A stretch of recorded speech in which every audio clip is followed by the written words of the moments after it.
eBay at the front end of the Turok Week thing. So I found a 10 pack for like $15, and like the That's a whole steal. my whole mindset, my whole goal behind the Turok Week thing is not to increase the value of Turok. I wouldn't be participating in this if it wasn't a book that was so large with its print run, because there's not a big enough footprint in the comic community from like where I'm sitting. I don't have a big enough reach. I don't have an influence to affect enough people to buy it to actually drive a price up. But what you can do is just increase the number of copies sold in the last 90 days, kind of thing, the last 30 days, and hopefully just get it on some kind of list like that. For example, when I went into this, I did that video. I posted it Wednesday, where I actually pull up the cover price stats on it. It had a green uptick of 0.82. I checked it this morning. It has, after all of these sales, and I looked on eBay, there's over 40 sold this week. Over 40 individual unique sales, and it's lower. It's now up 0.62. So one thing I'm learning is just getting used to this cover price website. Well, cover prices lags too. But I was about to say it's got some massive lag. So this is going to be something that I'm going to have to go back and look, because there are some like reported sales of recent days, but it doesn't have anywhere near real-time data. And we're going on like it's Friday now. I'm still waiting on like actual Monday analytics to hit cover price, and they haven't. It's usually about a week to 7 to 10 days behind at least. Okay. So that's going to be something that I'll revisit just for funsies, just to be getting more familiar with cover price, which I think is a really cool resource tool. I haven't linked it to my what is that, Rob? CLZ.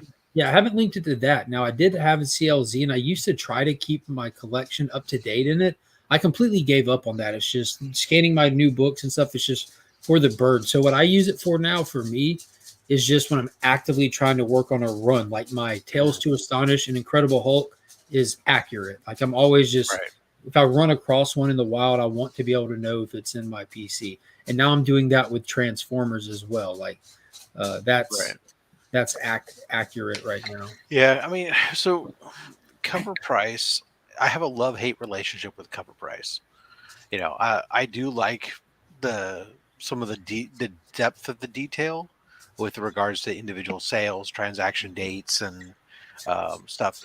But what I miss about Go Collect as the integrated platform was Go Collect did a much better job with its algorithm, or actually it did a job, whereas Cover Price did not. It did a job. Of where it would sit there and extrapolate, fill in the gap prices, where it could say, it would look at it and say, it would look and see, okay, 9.8 sold at this, and 9.6 sold at this. There's been no sales here, but then there was a sale of an 8.5, and it knew what a general curve typically was.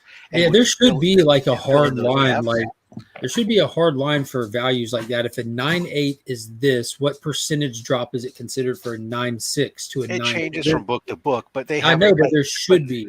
But yeah, so Go Collect had an algorithm, or has an algorithm that figures out and fills in what approximate FMV should be for books that have gaps in sales history like that, as long as there's enough sales history to plot that. Whereas, I don't know if you watched the video, but I've noticed one thing is like the massive inconsistencies. Not just is there not a curve, it is ridiculously all over the place. Like a 6.0 could be valued at $60, and a 5.5 could be $100. That's what I'm saying. It's because Cover Price doesn't adjust for that. And so instead, it just simply individually looks at individual grades and says, okay, here's what they're assigning FMV sort of, and I don't even know what their weighting is for FMV, but it's strictly based off of sales at that grade level and doesn't look at the grades that surround it, which is what you have to do as an individual when you're looking at that data, especially when there's a gap in, when you're looking at it, it goes, oh, okay, the last sold was in 2021. Well, okay, that doesn't help me. But look at that. There was a recent sale at a grade above and a grade below. Okay, here's where I need to go.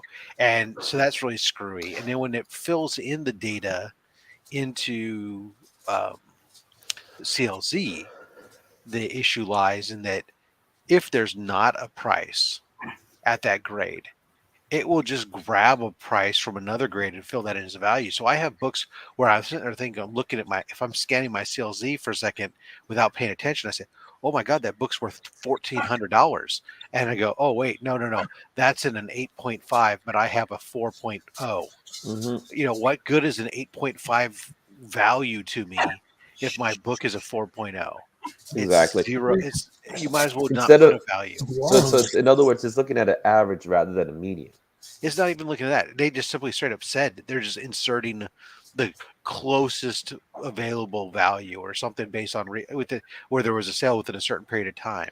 So it's useless data because it means nothing to me. Like I said, if I have a 3.0 book or a 4.0 book and you give me an 8.5 or a 9.0 grade price, those are so dissimilar that you might as well just give me a price for a completely different book because it's just as accurate. Yeah, it's that's where when I look more towards Go Collect because you have that listings of what's sold at that grade. You have to get a subscription in order to see them all, but even though That's you could still see some see, of and it. I loved Go Collect, and then they reformatted their stuff, and it became more challenging. Yeah, But I was still able to deal with it. But I can't bring myself to subscribe to them and Cover Price for the I agree. integration. And to be honest, one of the things I've actually been finding more interesting, at least when I'm using is Shortboxed. The pricing tool within Shortbox has been pretty decent, especially when I'm in Shortbox. It's super convenient to not have to go exit out and go look at another app or something to do it, where I can just scroll down and I can see the I haven't recent looked at sales theirs. history right there. How Shortbox works? It's Where do pretty you much an find app. their? It's pretty Where do much you? an app, but I know what it is. I'm I was familiar with it. uh-huh. I'm sorry, someone else has. Now, but where do you find their sales data? Do you have to just look up a specific book, or do they have like? Yeah, I mean, you look up a book with the book you want to see, just like you would see anything else, and then you can. Oh wow, they don't have like a website. It's just Well, yeah, their website is a joke. This is one of the things I've been talking to. So I'm on their Discord server, and I was like, the other day they were asking about what you wish they could see or something. And I said, this is the stupidest thing ever. Is you guys have a website and you give the sellers like me. You can go to shortbox.com/ and all it does is tell you to download the app. Rob Fat Stacks, and you can see the items that I have listed, but you can't buy any of them because you can't make purchases through their website right now. It's 100% app based. And so I've told them repeatedly, and Gene the other day finally forwarded some information over to their developers, say, hey, this makes sense. Is why are we giving people an @shortbox URL to show off their stuff if people then can't buy anything from it? It becomes okay, I can see what you have. Now I have to go to the app and then I have to try to find that again, but Yeah, I that's can't, kind of weird. but I can't search by you as a seller because in the app they hide seller names and they hide buyer names. They, most places start as a website. It's a little bit easier to develop than an app, right? Yeah, because it's universal. But There's like templates and but whatever. they, they're younger, hipper company, man. They think apps is where it's at. Apps is where it's at, I think, I but mean, look, IG is the you same gotta have way. a website. You know what I IG mean? is app based first to the point where they keep breaking shit on their website. Like right now, trying to message people on the web for Instagram is a pain in the ass. IG is one of the most buggy apps I've ever used. And I mean, it's not to the point where it's like frustrating, but there's always something like you'll have a day where you're not getting kind of real time posts. They'll all be like half a day old or a day old going through your feed. You have days like just little things like having the blue notification that I have DMs. And I'll go and check the DMs and there's none there. Then as soon as I back out and go right back in, I can now see them. Yeah. Just little So things. I don't know if this will show up, but so on the app, at the bottom of the app, there's one of the options Oh, that price comes up. tag. It's this price guide. Okay. And so you can just go to it, then you just search what book it is you're looking for, and it'll come up and it'll bring you a price guide there. So it's pretty straightforward. Yeah. Yeah, I think for now for that little Monday video I'm doing, I think that Monday video series. I'm trying to come up with a good name for it. I'm thinking of Slab Hub, but for that potential Slab Hub mini series I'm doing, I've been using it to experiment and practice with practice, but just this. I have things like Go Collect. I have things like Cover Price, and I forget that I have them. And I'm like, this would be a good chance to do that. But as I'm doing it, like I'm not necessarily losing faith with their pricing, but I'm like finding out, like you pointed out, like this is just one data point. You can't just take this one on face. You have to go look at eBay last sold, which will always be the Well, most eBay real last sold time. should be in there, although that's a little bit. You might be missing last week. Yeah, But it's just the lag, I guess. to depend what you're looking for. So, like for me, I was using it recently. I pulled up I was making a list of okay, what are the books on my hunt list, right? So I was putting up my hunt list of books, and then I was okay, what grade range do I want? And then I was looking up what was the recent sales data and putting on my hunt list what is the price range that these things have sold in the like basically looking at the last 3 to 4 months. Yeah, What's the time to get range? the What's the high, the highs low. and lows in that period? And putting that on my list. That way, as I'm looking for these various books, I know what in the different grades that grade range I'm looking at. Okay, what's a good price when I see it, and not because I won't remember necessarily.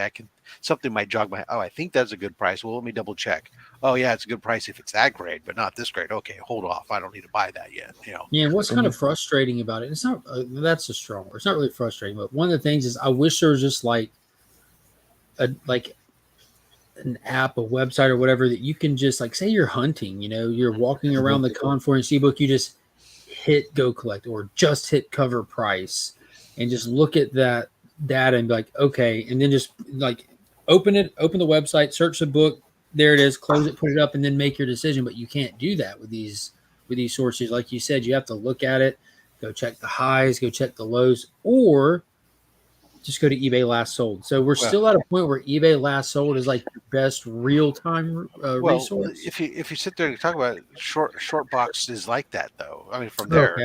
So because I can go to the price guide, I type in that book, and it just comes up, and that's what actually was funny is when I was picking up that Avengers one book at the short box booth, I actually said, "Oh, hold on, so let me check the pricing on it." And so I said, you use your app." And so I went to their app, and boom, sure enough, it came right up.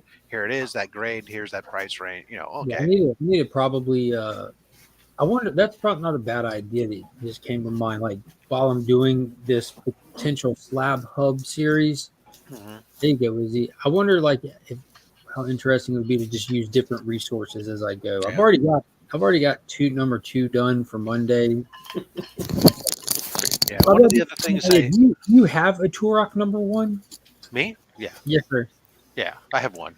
Why is it not in the wall? It should be in the wall. Is it handy? I feel like no. After Bizzo comes in here and slings some heat around, Izzy should be the price. It's out in the freaking collection. It's in the comic. Oh, it's in the lockbox. Just say it's in the lockbox where it belongs. It's in an offsite vault where it belongs. Safety deposit box, No.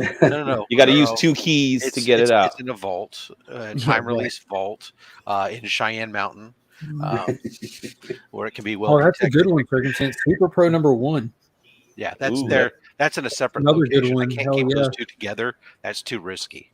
I've had this, but I have this for years, over years. And most people grew up with them. Okay, here's the thing. I hate the game. I hate the video game. We appreciate C Bizzle stopping by today. It was really nice having him. I wish he could have stayed for longer. Yeah. But my man started shitting on Nintendo 64. No, not the Nintendo 64 version. I didn't have that one. Yeah. What? I didn't have that version. Are you talking about something? They did make a remastered version or something, right? Yeah, they did. Like for the Xbox 360. Oh, even older than that. Didn't they just remaster it last year, like a newer one? I believe so. I didn't play it though.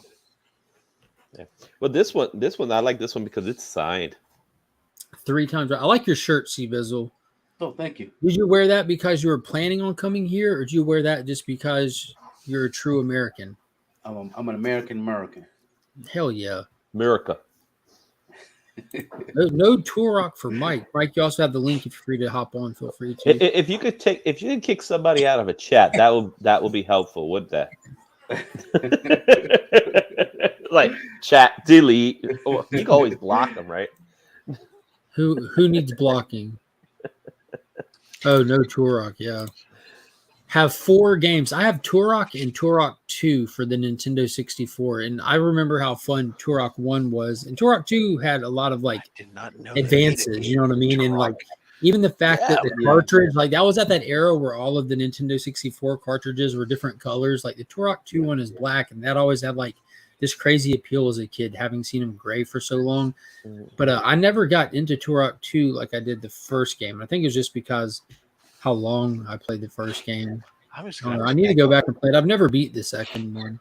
I take a look at. I honestly have no memory of any of these Turok video games you're talking about. There it is. Yeah, okay. I remember them. I'll tell you what, Rob. I'll get the 64 out today, and because I haven't gotten it out since we moved, but I'll get the 64 out today and hook it up and send you some videos of me playing it. Of course, I have hardly any recollection of any game on Nintendo 64 other than wrestling. So there's nothing wrong with that. It was like the sole purpose of my purchasing a Nintendo 64 Come on, back in the Donkey day. Kong 64. It came with the system. Dude, I had Donkey Kong on my Atari 2600. Why did I need like 5 years after the system released? Though that wasn't a launch game. That was it wasn't a launch game. But I got the. I had the later that they had the green one. You had to have an expansion pack with it. Mark changing his shirt just to be with you. There's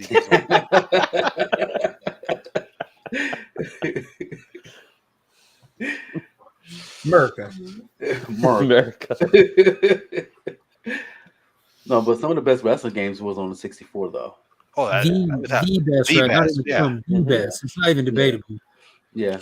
There's 2 ways to look at it. You either know they're the best, or you just haven't figured it out yet. Yeah. Did the AEW game came out this week? The AEW game came out. Those graphics, those graphics on that game, from what I've seen, barely look a step up from the Nintendo 64. but that's like actually like the draw. I guess they knew that there was no point in trying to be like just an AEW version of other stuff, and they intentionally made the game to look and feel they reskinned the WCW versus NWO, and then they put half the good characters behind paywalls. So it's like you don't even get all the characters. Like, oh, you want to play with FTR? But paywall. you get Sting. You want to play Sting? Paywall. They paywalled Sting? I think so. Wow. I don't know. I don't have a modern video game system in my home. Right. I have an Atari 2600, and I have a Mattel LED football handheld console here. But because someday they'll catch on. To Flo's point, WWF No Mercy was his favorite game on 64, and I will. No Mercy is good though. I'll argue to the cows come home. That's the greatest wrestling game that was ever made. But the one that I loved the most was WCW NWO Revenge. It was like the second one that THQ put out on that format, and that game was why I got a 64. And despite the advances, like being able to go backstage and like the finishers actually finishing people and stuff like that were made with the ones that came after, that one was just holds the most nostalgia and most fun for me. See, I remember going. I still loved going to the old arcade and playing the original WWE game where you the Royal Rumble. No, I can't remember what the name of the game was, but I could play. I always remember grabbing like the Honky Tonk Man and WrestleMania was good, but my favorite was always the arcade game. My favorite would always be Royal Rumble because you always had like 4 players. You could play with 4 players, and everybody. I'll be honest with you, we always knew Rob was a Honky Tonk Man, didn't we? It was just something. The character, the way you could play him, he had this sidekick that had reached just a little bit further than like some of the straight kicks that some of the other characters had. It was. So you just wanted an advantage in life. Damn Classic straight. Rob. Classic Rob. Tyler, good morning. How are you today? Welcome to Friday with the rest of us. Follow me on Threads. Good. I'm on Triads right now. Triads. One of the best sites I've ever. The Reds. It's 3 reads. It is. Threads. It's just a rinse and repeat of everything. Threads. I argued a long time ago that like, why do we need all these other social media platforms when Facebook literally just did it all from the beginning? So I don't know why it ever went beyond Facebook. Hey, MySpace, man. Some people would say. Well, no, my Facebook had numerous like improvements, but everything that's come after Facebook has just been an aspect of Facebook singled out and done by itself. Like Twitter was started out as just the comments, Instagram you can do all of it on Facebook. Yep. Like, why did it ever go beyond that to begin Because with? people over the age of 50 got on Facebook to see what the kids were doing, so the kids had to get out of Facebook to do that. That's and all it was. now Threads like you can comment on here. Great. I mean, I feel like I've been able to do that on every single social media platform I've ever participated in. But I do like that it's linked like directly to Instagram. That's what I like too. I've just never, for me, like I never got into Twitter at all. I tried like many times and I just couldn't. Like, I don't care to read what some dumbass person's thought is or what some pseudo celebrity thinks about this. Well, good news, Rob. And I don't think anybody gives a shit what I think. So you can post images, links, just like other platforms. So yeah, congratulations. So if somebody who's following me on Instagram could get a link to my Instagram pictures, wow. Yeah. That's what you should do. Just post links to your Instagram pictures on Threads. and I don't know. There's just some stupid stuff, and I love, I don't know. I'm probably wrong because I'm an old fuddy duddy, and but like I mentioned, that should be your handle. Old fuddy duddy. Old fuddy duddy Rob. Yeah, old fuddy duddy. Yeah, exactly. Taylor's got it. Cranky old man yells at new social media. Exactly. I don't fucking get it. I don't care. Forget it. I just felt like years to get onto Twitter, and I bet you still regret it. There was never enough social media, so I'm glad there's one more. Something else that you can spend your time hunched over your cell phone. 144 characters. We got 145. I just don't see That's right. That is the any biggest thing I complain about is that the kids I get to come into the office and stuff, they cannot compose a fucking goddamn letter that's more than fucking 3 sentences long, and it drives me fucking bonkers. That's all you need. They're just more efficient. Have you ever seen contract legal documents? If you can't write a contract in 3 sentences or less, then you need to do something else. Then you're not using a lawyer. Just say "and" or put a comma in there. As therefore. Let me go ahead and write an agreement now. The 3 sentences. Okay, we're done. The parties agree. No loopholes here. Together decide. Just sign right there, please. You can't even define the.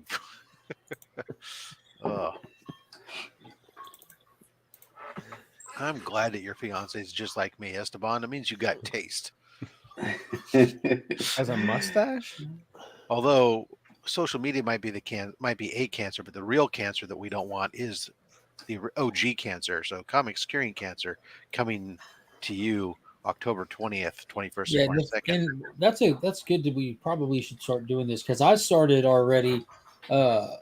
If you plan on participating or helping with the event in any caliber, it's a good idea to start speaking with your resources. I've already been talking to the local shops, thanking them for participating last year and just trying to give them a heads up. And because last year we worked inside of such a small time frame, and this year we're going into it knowing ahead of time. So if you're looking to participate, donate or anything, start rolling that around in your head so you're not blindsided at the end because it's really not that far away. When did you say it was? October 20th, 21st, 22nd. Before Halloween weekend. Yep. No one can remember number dates this far, but just we're not doing it on Halloween. Obviously, that's a weekend before. The weekend before. Yeah, Halloween is all about candy. Candy, yeah, candy and kids. You know what's funny is this little bracelet is my kids are still playing in their Halloween candy bucket from last year. The little toys and prizes they got. This was Easter. And, okay. This Halloween, give the gift of Turok. Yeah, I'm with Izzy on this one. So, like, Kids out there are walking around life not owning Turok #1. So this Halloween season, give your How do you kids get 2 copies, dude? How did I get? Well, One of them it was really challenging. You know how hard these things are to find. There's more than one variant. You have to have them all. I have to get the gold variant. Yes, you do. Has it been on the Comic 10 or whatever? It's actually in the movers and shakers list.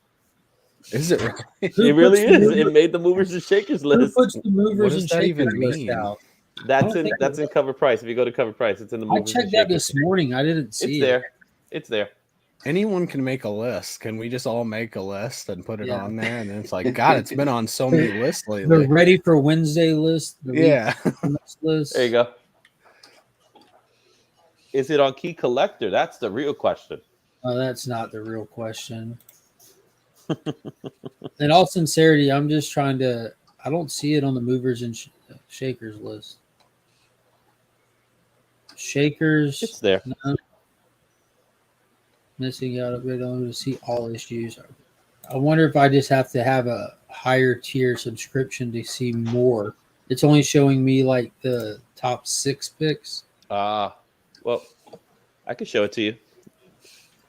That sounded perverted, but I'm in.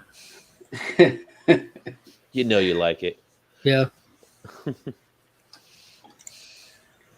What is going on, Chicago Schultze? I twittered all over her Facebook. Good morning, gents.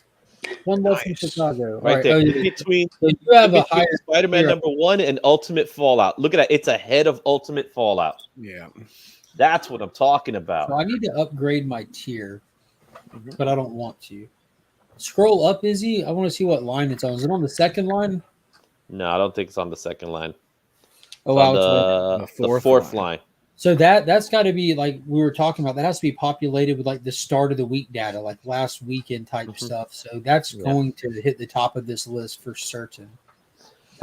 It has currently, well, Spider-Man 2099 has like 78 sales. Oh, dude, this is number one, right where it should be, baby. Yeah, and now's what's my that time. for now? Now's my time to start selling those. It has 15 sales so far. Oh my god, dude! Me and Kyle were looking at it last night.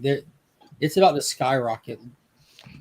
How many sales does some of the stuff in front of it have? How many does it need to hit? So the 2 Spider-Man titles, so Amazing Spider-Man 375 and 1, they both have the equal amount. So that's that. Okay. The Sickness has 16 sales. Nothing to beat. So Scroll up. Hit that world paying tree right there. Right World Tree now, 28. the time to dump your No, 20. Turoks. No, Dude, I think it's time to buy. It's going to pass World Tree easily because there was. If you just go look at last sold on Turok ones, there's so many sales in the past week, and people started buying them before the week started. Like when we were going and doing the polls at the end of last week, people started picking them up. Mm-hmm. And in all sincerity, if you want to sell them, but you're not going to make any extra money doing it. There's still. I mean, if you're just trying to You move might not them, make extra money. You actually might just move a few copies is all. I'll tell you what. Giveaway. Hashtag Turok. You're going to give one For away free? Hashtag. You are crazy. You're going to give them away like I give away X-Force. You are crazy. That's right. Now. Hashtag Turok. We got Because 17 you people need your watching. copy. If you want a chance to win your own copy of Turok #1, put hashtag Turok in, and This is one of the hottest books in the hobby right now. Hottest book in the hottest book right now. It is that, and Void Rivals has to be the top. Taylor Winder was the first guy. Get it, Taylor. You know why he wants it? He wants to make you pay to ship it. There you go. That's right. I will pay for the shipping of this one book. You don't want to hand deliver that? Izzy, you're a madman. It's crazy. It's crazy. Get your Turok now. I saw the 2099 was the high sale was like 400 recently. That's a lie. It was Turok. I was okay. Well, there's no way it was 400 because there have been a bunch of 200 or less copies on eBay for the last 2 months. I don't know how anything went for 400. Newsstand variant. They said it wasn't a newsstand.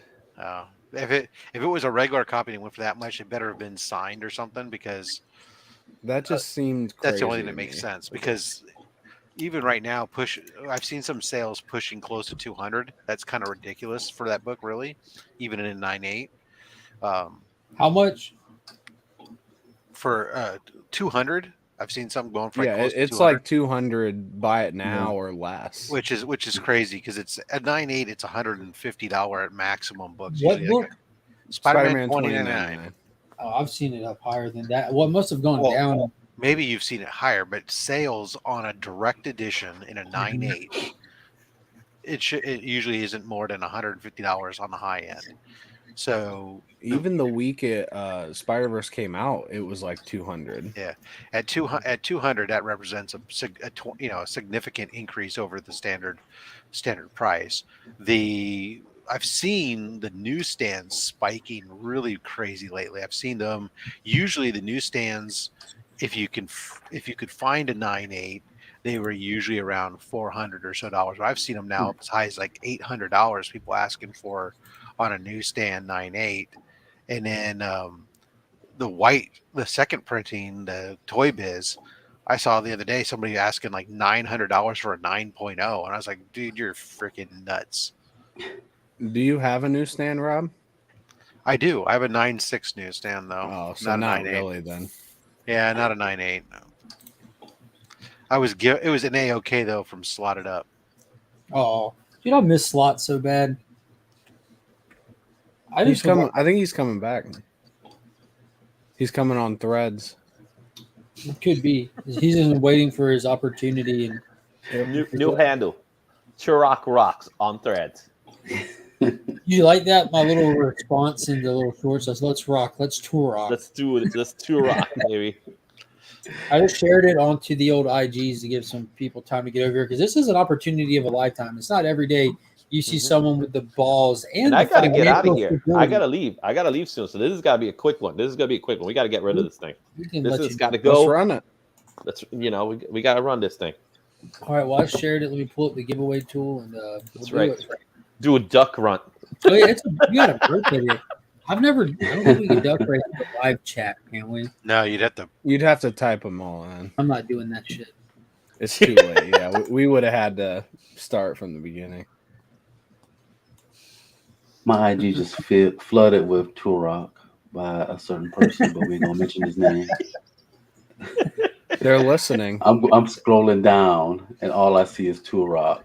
Tony Gross has jumped on board really, really hot and heavy this go around. I see you, Brian LCS. He got this Turok. I think the FOMO of the week, they should make next time. It should be Shogun Warriors #1. I need an excuse to buy more copies. Do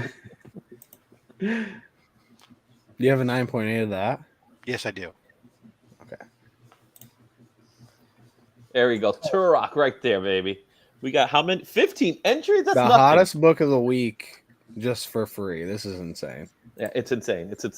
You can't get better than that. Make sure you guys are subscribed to Izzyverse NYC. Especially if you like watching Comic-Con content. He put out a members only video last night that was a blast. Yeah. There's blind pools. Y'all got to go check out his blind pools. No, it's overnight shipping. Overnight shipping. You Rob, you pay for that one, right? Because this is hard to send overnight. Instead of carrier pigeon, this thing is going to be bubble wrap. It's going to be Gemini. Then we're going to put the box inside. Then it's going to.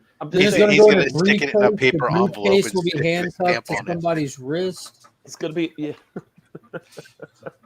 Izzy, you call it when you want me to run it, my man. All right. We'll give it 5 more minutes. That way we can get more people in. How many people are in this stream? 5 minutes. Holy shit. Yeah, you said quick. Well, there's 15 people entered. I did share it to we got to get this. Me to try to get some people an opportunity. Got to get some people in there, man. Let's try to get this. Let's get this entry out because Turok is a big deal. Let's leave that up while we do this. Be sure to check out Izzyverse NYC here on the YouTubes. Mm-hmm. That's right. Everybody get those hashtag Turoks in. It's showing 16 entered, 22 watching. Looks like more people are popping in. If you want a chance on this once-in-a-lifetime giveaway opportunity, like I was saying, rarely do we see someone so financially stable that they can give away a copy of Turok #1. But today it's crazy, man. It's nuts. I actually might lose money by doing this. Good morning, Brian. Good morning, Raider Nation. Good morning, Dusty W. It's 5 a.m. You guys are dedicated. Here in real time, we kick it off at 7:30 a.m., but hats off to Rob's Fat Stacks, who's here every morning at kickoff time, 4:30 a.m. West Coast. Rob's more on time than I am for this. So dude, Jay, I fell asleep last night watching Peddlin' Pete, and then I woke up in my chair and it never went to bed. I just stayed up. Yeah, Pete messaged. I was talking to Pete this past week, and he was because he knows I'm looking for those high number Transformers. He said that he had a good bit of some Transformers that he dug out. It's kind of they were all over the place though. It was mostly under 50. Yeah, the highest one that I saw was issue 45, which he had two copies of. I picked one up, and I jumped the gun. I was sitting there watching it, sitting on the couch, and as soon as he put one up, I know I'm missing like 3 in the 40s, so I grabbed it, and it unfortunately was one that I had, so I'll just end up. Yeah, it's not a lot. Maybe it's a better quality. Maybe it's better condition than the one you have. Yep, that's a good opportunity to upgrade it, but. I got that, and I got an Incredible Hulk 115, which is a hole in the run. I've got 102 through 114. Then I was missing 115. Then I have 116. So I'm like, yeah, that's awesome. They look for a fair price on that. Let me know which books you're looking for specifically, because I'll be in the convention tomorrow. I'll do some combing. I'll do some. Oh no, I don't hunt Hulk like that. It's just kind of. No, I was talking about the Transformers. Oh yeah. Anything over number 50, I'm like hard stopped at number 50. Oh, 50? I have one copy of 70 something, but I haven't opened that package yet. Yeah. But I only have one copy over 50, so there's 30 or 29 I'm missing. Mike, he threw like 2 people over the top rope. Yeah, somebody named Kang the Conqueror. It was rather. In reality, it was a rather tame venture by him. It went pretty smooth. You could tell it was the first auction of this series. Went on forever. Well, he goes a long time. It definitely. Well, yeah, no, but I mean, he was just the number of books per hour that the man sells is not high. It's the story, the amount of time telling others weird stories instead of actually. Well, if you compare his auction to anybody else's, he moves through books faster than anyone we know. But I'll give you that. He does like to tell stories and interact and all that. And he hits pause moments, where he'll stop and auction off a book or do something else. But there were times who's giving away things that he was saying, and I'm like yelling at him because he's saying things that are so stupid, and then I'm realizing he's just a salesman.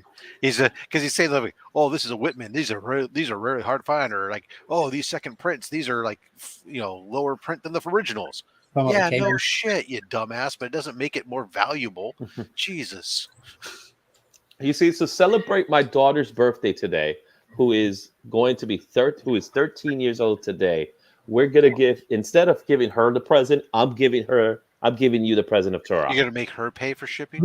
I'm making her pay for shipping. Nice. That's right. So she's not gonna have a good birthday today because I want to make sure you guys have a Turok. That's how important this is. It's like the gift bag when you went to the party as a kid and you got a gift bag. Only your gift bag is gonna include a Turok 1 in it. Exactly. Winner. Nice. All right. Have we gotten enough now? We got 19 people out of 20. Do we get that 20? I see some hashtags coming in. I see 20 watching. Oh, 20 out of 20. There you go. Okay. Yeah. So let's run this. All right. Flash Ray, put hashtag Turok in the chat right now, and I'll spin it. Flash Ray just popped in. He got it. Flash Ray's in. Okay, I just need him to say hey. Okay, no, there was one little dick motherfucker. Yeah. he gave out the little dick motherfucker award to one person. All right, guys, let's spin this. Big shout out and thank you to Izzy for celebrating Turok Weekend style. Here we go. The winner of this once in a lifetime. Oh, I forgot to put my own hashtag. Oh, darn it. Is Brian. He shared a post where he had one in his. The best part, Brian. I'll see Brian this weekend, so I don't have to ship it. Nope. You said you were going to ship it, so that's right. I got to ship it. Huge congrats, Brian. Brian, Congratulations, Brian. You have Turok won Club. a one in a kind. Wow. One in a billion. One of a billion. It's the Satnam Singh edition. One in a billion. This is the special Bronze Rat edition of Turok. Bronze Rat it is. He's the one that's also had Turok on IG right now. One book closer to retirement. That's right. That's right. Yeah, Brian has a big move coming on, so he needs that moving money. Yeah. You ought to just mail it to his new address and tell him to hurry up. Send it to South Carolina. All right, switching up topics here. Tyler, I know you've been prepping and you've already purchased your ticket. I got to go, though. Seriously. Though. Izzy, happy birthday to your young one. I hope y'all have a fantastic day. I appreciate you stopping by. We're going to the American Gladiator Park. Are you really? Yeah. So you must not have watched the documentary. I might. I know. So is this a park where you, as the dad, needles stand up with a gun that shoots tennis balls at your kid as they try to run across to get? That would be awesome. Look, Evil super chat coming from Evil's Comics. He said, "So Mike, he's sending the money. You're sending the money to Legion, not to me." And he didn't specify for your Turok. That's just for general shipping costs that I incur. Yeah. Evil, that's nearly not enough money for the shipping costs. Oh, that's plenty for me, my friend. shipping one book is only about if I join it, I'll do a little recording of it. I'll just put a label on it and ship it. Don't even put it. I would love slip a sticker and a stamp right on the cover. Guys, I'll see you guys. Take it easy. All right, Izzy. All right, Tyler. Like I was saying, you were prepped. You are ready. You've got your tickets. Mission Impossible: Dead Reckoning Part 1. From what I saw from your tickets, premieres next Tuesday. It comes out technically Wednesday, not Friday. So I'm seeing it Tuesday by myself. Going to DC edition. So I saw your post. Now I'm thinking I'm going to try to see if I can't work out some kind of way to go Tuesday as well. I'll probably be by myself watching it, but I'm definitely okay with that if it means I can see amped, man. But yeah, I think that's a smart move. That's been their initial release date from the beginning, but with the IMAX screens being so crowded right now, that's really good. Yeah, I haven't heard exactly if that's the reason, but it makes sense if that's the reason because there's so many big movies, and then the next week is Barbie and Oppenheimer, and they're both going to be taken. Man, Barbie is such an anomaly. I can't really decide in my mind if I think it's going to just perform really well or I think it's going to blow up. I really do. It can't do any worse than Indiana Jones. No, nothing can, not even Flash. But on the topic of Barbie, who is it marketed toward? Because I never once thought of that going into it, watching the trailers, because it's not something that I was going to take the kids to see anyways. And then I realized there's ridiculously adult-oriented jokes in the trailer, but it's a kid's toy movie. So who is it marketed toward? I think adults. That's what I was thinking as well. But it has to be kids seeing this trailer and the colors and stuff looking like live action toys and stuff. And the fact that it's Barbie, it has to be a lot of kids out there I want to see Barbie. And then there's wild jokes about beating each other off in the trailer. Yeah, I think it looks like an adult movie, but maybe kids won't get all the jokes. I don't really know what to expect, but I think it's going to do really well. PG-13. PG-13. Well, there you go. It's not targeted at kids then. Yeah. I think a lot of PG-13 movies are targeted at kids, Pirates of the Caribbean. There's just off the top of my head. Do you consider 13-year-olds to be adults, Rob? I feel like this is a very loaded question. This is getting into territory I'm not participating in. I'll be back later. Ooh, Mike. I don't think that when I think of kids from the aspect of marketing, I'm thinking younger than 10. Okay. That seemed like a answer you've given before, Rob. I'm out of here. I had a good run today. One has to be very careful with you clip happy bastards. Yeah, exactly. So, this is kind of my point with Lee brings it up. In the 90s, Terminator, Alien, Predator, all those were hard R-rated movies, but they were ridiculously amazing action figures that were geared for kids, drawing like this huge interest. I can still remember vividly like picking up all these original Alien and Terminator toys and stuff when they were coming out and waiting very impatiently the 2-year turnaround time for something to go from a theater to ABC Saturday night premiere. I can remember the first time I watched Terminator 2 when it finally hit television. Same. And because it's edited for content to be able to play on a Terminator 2 isn't too bad though. About like it's not that violent. No, it's F words galore. That's yeah. So it's like a perfect TV edit. Yeah. Yeah, I remember seeing that movie. I bought that movie. I had to sneak in to see because they're sold out. But I bought a movie ticket to see The Rocketeer. And went into the other theater. Waiting for the Rocketeer to show up the whole movie. Like just saying, there was somebody that paid their good hard-earned money, looked forward to going to see Terminator. I went into the theater to go see the Rocketeer, but the way they let in the waves of people who were lined up outside, and I got caught up in the sea of bodies and got swept into the T2 theater. I said, "Well, I guess I'm here. Never mind." My mom took me to Raiders of the Lost Ark. It was the second movie I'd ever seen.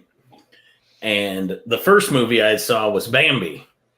And about halfway through Raiders of the Lost Ark, I stood up on my seat and screamed in the theater, "Where's Bambi?" And then the Nazi's face melted. So as a tradition, you do that in every movie. Yeah, to this day I still. Now I understand. Where the hell is Bambi? The problem is, Flash, Mike's just standing up the whole fucking time. The problem is he's doing it at the adult movie theater, and he's like, "Where the hell is Bambi?" I'm super glad that they turned a lot. Bambi's on the bottom, getting pounded. The RoboCop cartoon is really fun. The entire series is on YouTube for free. Like a lot of 80s and 90s cartoons, are like completely in full uploaded on YouTube. Finn loves watching the RoboCop cartoon. There's not a lot of RoboCop stuff that he can watch, but that cartoon is a godsend. Speaking of 80s and 90s cartoons, you know what I did pick up on Pedal and Pete last night? I picked up Thundercats #1. Nice. You know what the you prices did? Get better on Pedal and Pete last night. Some yes, some no. Yeah, it was some of them he was like a little bit out there. And so were some of his followers, and I'm really, but just like when he holds a book up and he says, "Oh yeah, this would be a 7 all day long if it wasn't for this writing on the cover," and you see tons of spine ticks down the spine on the camera. You're like, well, I don't know what your 775 is, but that's not my 775. But well, you said it would be, so it's not. But not, it would be if it wasn't for the writing on the cover. This would be a 9.8 if it wasn't trashed. Right. That's what I say about all my comics when I send them to CGC. Hey, you should give me 9.8 because that's what it would be if it didn't have all these defects. This $300 book is a $700 book all day long. So let's start the bidding at $400. Yeah, when Mark sent out the share for it, 400. When Mark sent out the share for it, I popped in for probably the first 30 minutes, and I was like, nothing was going for everything was starting at fair market value or a little above. So I just pieced out of there. I couldn't. I'm not like I told Mark last night. I'm not impulse buying retail.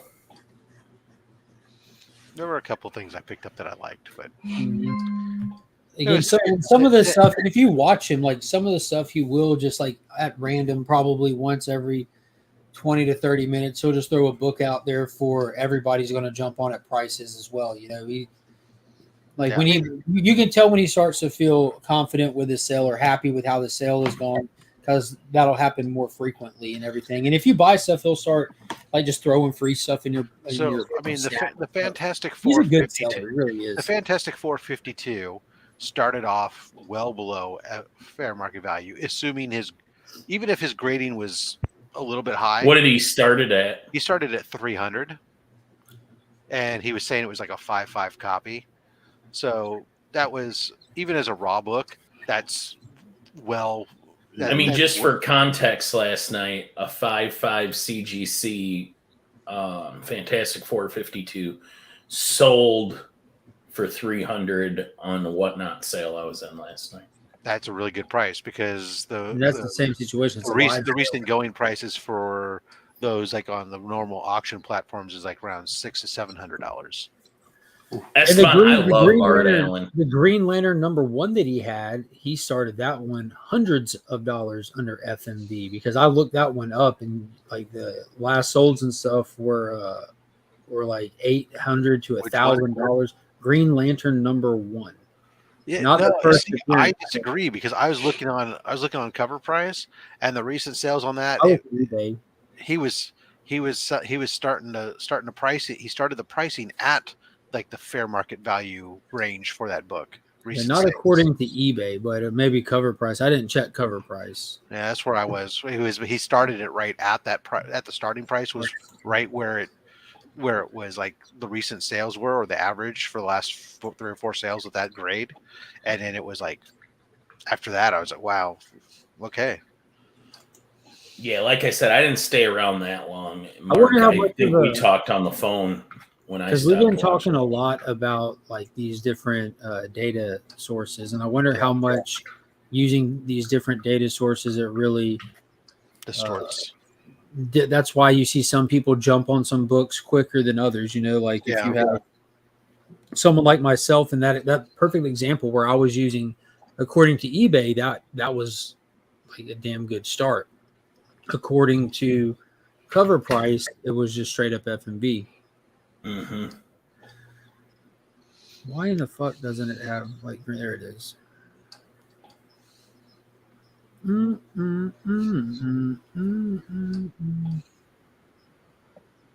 Is Tyler talking to us or somebody else? Oh yeah, Mark. What did you say is the new app that was made that's going to compete with Key Collector? Is like similar. Oh, definitely not going to compete with it. Overpriced. Well, it could potentially, maybe. Overstreet has been around and is like the, in my mind, the ultimate comic resource that's ever existed. But they made Overstreet Price Guide set up their own app, like probably close to a year ago now. Yep. And I haven't downloaded anything. Chip checked it out and said that it's got the features on there. It needs some working out to be as smooth as this other stuff that we have and everything like that. But it's something that I kind of just want to get behind anyway, just to support. I believe in Overstreet as a company, as a brand, as a resource, as something that's great for this hobby. And I would like that to be successful. You know, I'd like to see it get somewhere that's like people can enjoy it and say, yeah, it's definitely worth my time and money to use this resource. Yeah, I think so. It just needs to get Chip in there for like 24 hours, and then it'll all be fixed. Oh, he'll straighten it out. Yeah. So Mark, I'm looking at the data like that. Just looking right now on Shortbox, anything from a 1.5 to a 2.5 are all recent sales below $500 on a Green Lantern 1 and a 1. So it's just eBay itself is high. So how is it that the eBay? Well, if I look at 1.5, like to get in the price range you're at, those are like 2022 sales for some reason. Oh, I guess I might not have looked at the dates. It might just be a book that doesn't move much, especially in that grade. Yeah, because the recent 2023 sales, even like I go to 1.8, I go to a 2.0. They're because Cover Price has it at 405. Yeah. So that's why when it went for what it went for, I was like, "Oh, holy cow! You guys are insane." Yeah, they were. But that's just definitely data collecting. So I'm definitely getting a lot of experience in the past week here, looking at all these different data seeing resources. how data is collected. Yeah, and on different sources from Cover Price to Go Collect. Now I'm going to start toying with Shortbox. I think I might like integrate that into the brand new video series that's never been done before, never really even been thought of, but it's called Slab Hub. It comes out on my channel every Monday. I haven't branded it that yet, but that's what I'm calling it. And I might start doing that when I do the slab values, like according to Cover Price, Go Collect, Shortbox. That would be interesting to see how the different places. Don't you already have a New Mutants 87, Alan? He tried to get mine for a longest time. I've got a handful of them. I quietly love cable. I have several as well. Which printing is it though, Alan? Is it the first or the second printing? I'll just change it to Legion of Slab Hub. One word. I wonder if they'd get mad at that. Maybe not. Why would Rob get mad at me? Not Rob. He's the only person whose opinion I matter. Second print? Why are you trying to buy a second print? Oh, first. Second print's awesome. It's gold. Because it was signed by Liefeld. So, for crying out loud, do you just want me to give you another one? Jesus. What's he looking for? New Mutants 87 coming your way. For Becker to flex. I gotta do everything for this guy. I just give Alan all my books. Isn't he? I have several, Alan. Yeah, it would be. I can't imagine how difficult it must be to be in the data collecting aspect of one of those resource apps. You have the thing is, it'd be nice if an app could grab them all, but you get all the different, not all the different sales platforms release that data. That there's certain platforms that are easy to get. Obviously, eBay you can kind of mine and mill, and they may, and then you have to get stuff from Heritage or get stuff from some of the other auction sites, but nothing, of course, will grab any of the Instagram sales that are done or the YouTube sales or any of the other stuff. So it's always just what's selling on certain platforms that you can easily get the data from and that they're willing to share their data.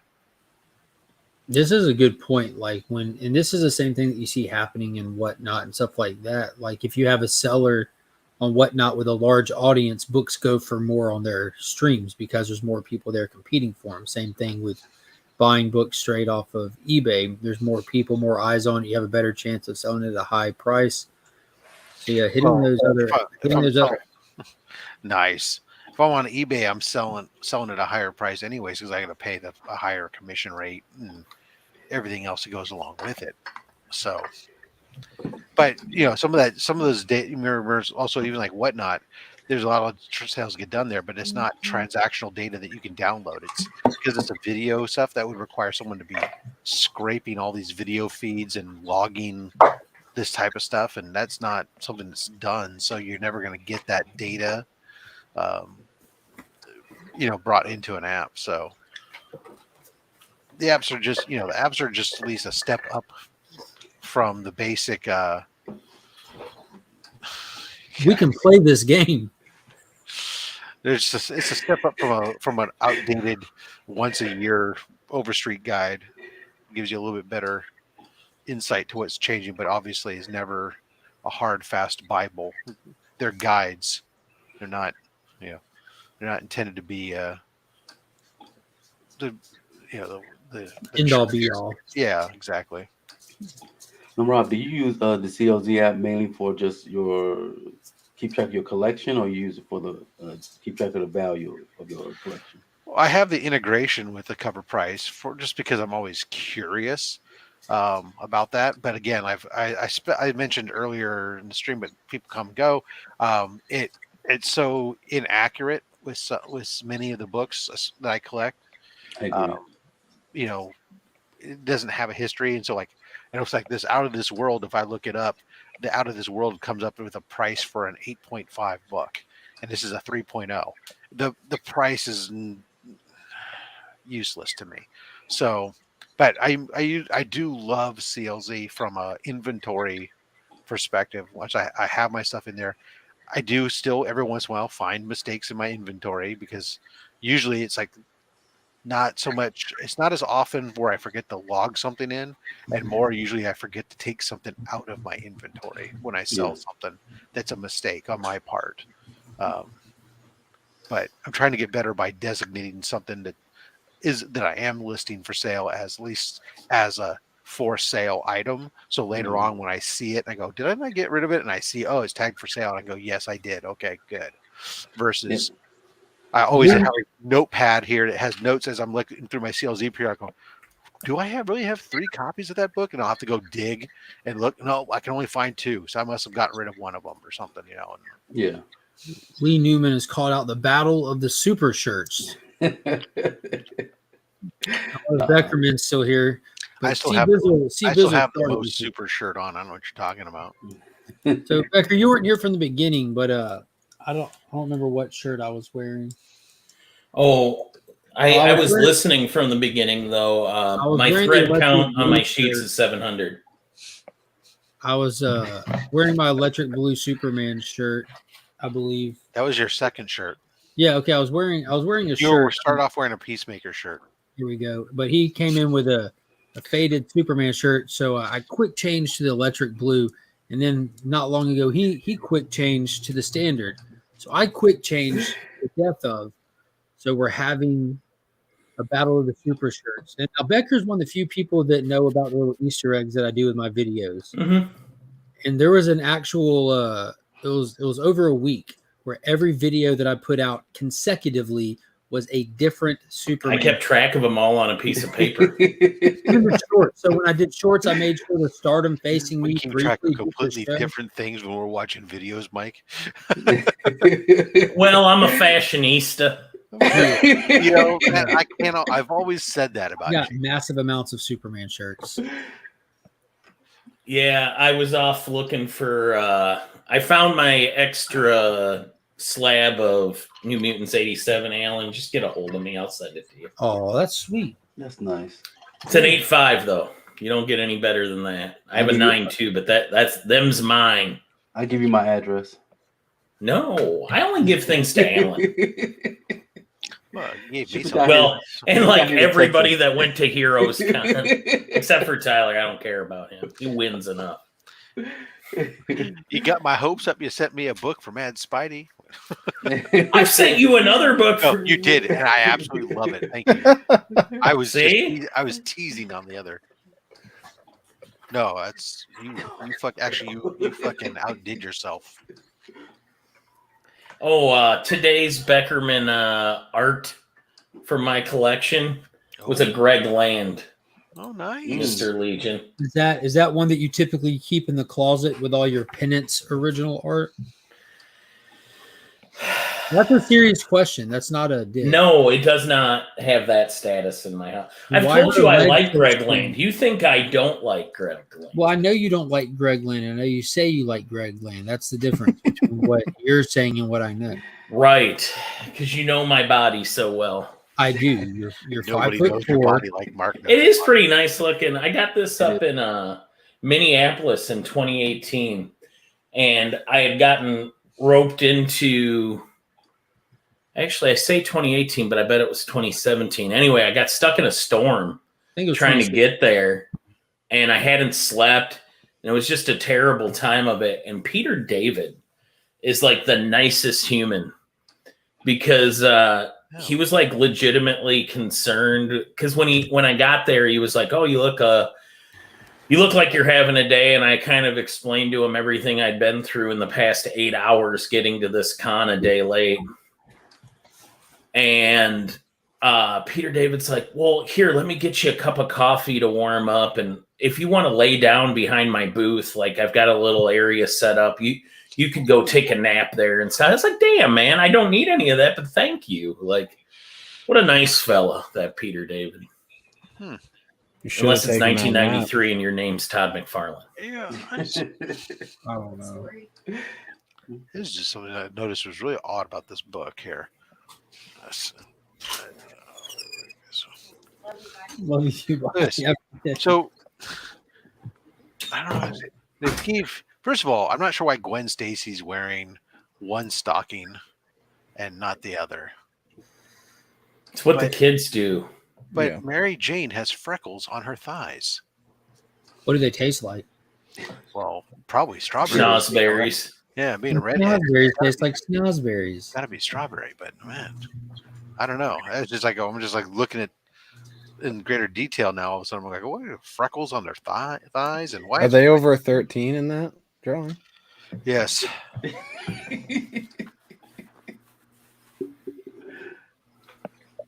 Yes. That's what she told me, officer. Jesus Christ. Oh, I'm out. I spent this whole week reorganizing my nearly 10,000 comic books that's behind me. And it only It took was you a fun. week. And Mike Becker just said, "Oh, I'll that's just rearrange the adorable." boxes. I didn't actually rearrange the books inside the boxes. I just rearranged the boxes. And you're done? Yeah, I was done around 1:30 in the morning. Oh shit. Yeah. Yeah. Mike says to call him when your collection is big enough that when you start bagging and rebagging and boarding, when you get to the end, you have to immediately go back and start over again. I've actually been doing the Pops method for a while where I just do 30 a day. Oh, wow. It's working out great. Nice. I need to buy some more bags and boards. I'm almost out. See, I tend to like to do a box at a time, but That's way too much. Well, here's the thing, buddy. When you have 105 of them, Ooh. that's just not going to get that. That's just not feasible. Doing a partial box just irritates me. Is that 105 long boxes or not if yeah. it wouldn't irritate you if it's not like I have this task I need to complete. It's not something you complete. It's just when you have the volume that Pops does, or like how Becker pointed out, it's not a completable task. It's just a chore to maintain your collection. Like brushing my teeth. Yeah, it's a collection maintenance chore. So you're not going to do it 7 days a week, 365 days a year. Stuff comes up, but if you just part of your daily routine, when exception of other stuff happening, you just when you're going through the collection, you have a tab in it, and you're just going from A to Z, pooling and just taking them, rebagging, boarding them, and putting them back. It's just a good way to maintenance it. Otherwise, like if it's small enough, you can just go through your whole collection, change them out, and then forget about it till you need to do it again. Well, I'm not saying about doing my whole collection at once. I'm saying one box at a time. I just hate the idea of a partial box. That's all. 300 comics in a day. Again, first of all, I start with all my bags and boards ready to go. But I'm just saying, I really despise partial boxes. That's all. It's just me. It's my OCD. I see that. And I do run short boxes because I hate the heft of long boxes. So, so it's not as many books at once. Yeah. I've got short boxes, but the collect. I mean, I don't have my like archive stuff or like this is going in here until whatever reason it'll have to come out years later. Boxes are all long boxes. The short boxes are behind me, just kind of like frequent stuff that are in and out. Like I'm trying to fill this Hulk run, for example. These are like giveaway books and my new books that I read, I put in there. Then I'll carry that out to the long boxes and file them. Mike, we're talking about going back and rebagging and boarding, changing out bags and boards. We all bag and board as we go as well, too. Yes, but yeah, everything goes in. Those bags are not lifetime archival. Even the archival ones are not lifetime. It says archival, not lifetime. What's the length? Like it depends. On the archival that I've seen, about 15 years. Okay. Before they start getting a little cloudy and grimy. Yeah. It depends also. Are you using whether you're using poly bags or using OPP or using Mylar? They each have different, and how thick the bag is. So some of the thinner bags, they just don't. No, that's why I don't use bags and boards. Then I don't have to change them out. That's true. I mean, I'm actually having an issue right now with my contract comes up August 1st for my storage unit, and they have raised the prices on me. Yeah, mine like significantly. So I'm gonna go talk to Tech 9 and see if we can iron this out. Yeah, mine did the same thing. I just went down there and told them yesterday. I was like, moving out. I'm moving. Be like Tech, baby. I'm moving down the. I'm moving down. Fortunately for me, there's like 27 other options all nearby, and several of them that are significantly cheaper. And I'm just like, oh, dude, I'm moving down the road where it's going to be closer to my house, and it's going to cost me 20% less. This is the first time in my life I've seen Alan without a hat. Most of those storage units priced match their direct competitors in their area. He didn't even want to ask. When I said I'm going to be moving out at the end of the month, he's like, "Oh, okay." And he goes, "Oh, we bill you on the 10th. So if you want to avoid that bill, you can move out ahead of time." I'm like, "Oh, You guys, in my mind, I'm thinking to myself, you guys require a 30-day notice, but you're gonna let me out. Fine, I'll move out this Saturday, man. See, I'm hoping Tech is really reasonable, or know, whoever he pays to run that for him. You don't want to move. I don't want to move. I just want it to be cheaper. Right. Like when I signed up. They can change. Oh, yeah, it's like end of a contract. Most of them are month to month. They're not even contracted. A lot of them. Oh, I was in a 2-year this last one. Oh, nice. It went up $10 after my initial deal with them, and then I locked into 2 years for $10 more, and now they've raised it like $60 a month. It's like, damn, Tech's music must not be making what it used to. And times are rough. I used to go to them periodically. If you're coming to the Bank of Becker, man, you're in trouble. His car wash, I think, closed, so maybe he's trying to get that problem. Some of them I would sit there and go, and I'd sit there and I'd say, hey, when I was with the Scouts trying to get a locker for them, we'd go sit there and go, well, we'll prepay for for a year or two, and see if they would get us, to get a better rate. Say, look, I want to prepay right now. Well, I tried to do another 2 years, and they said, yeah, we'll do. There were worse deals. Month by month would be more expensive, right? And then a 1 year was slightly more expensive. Damn it, Tech! I'm not made of money. But sit there and go like, hey, dude, I'm going to prepay. Look, the reality is this: if I prepay, that's. Right now, you put that in your bank.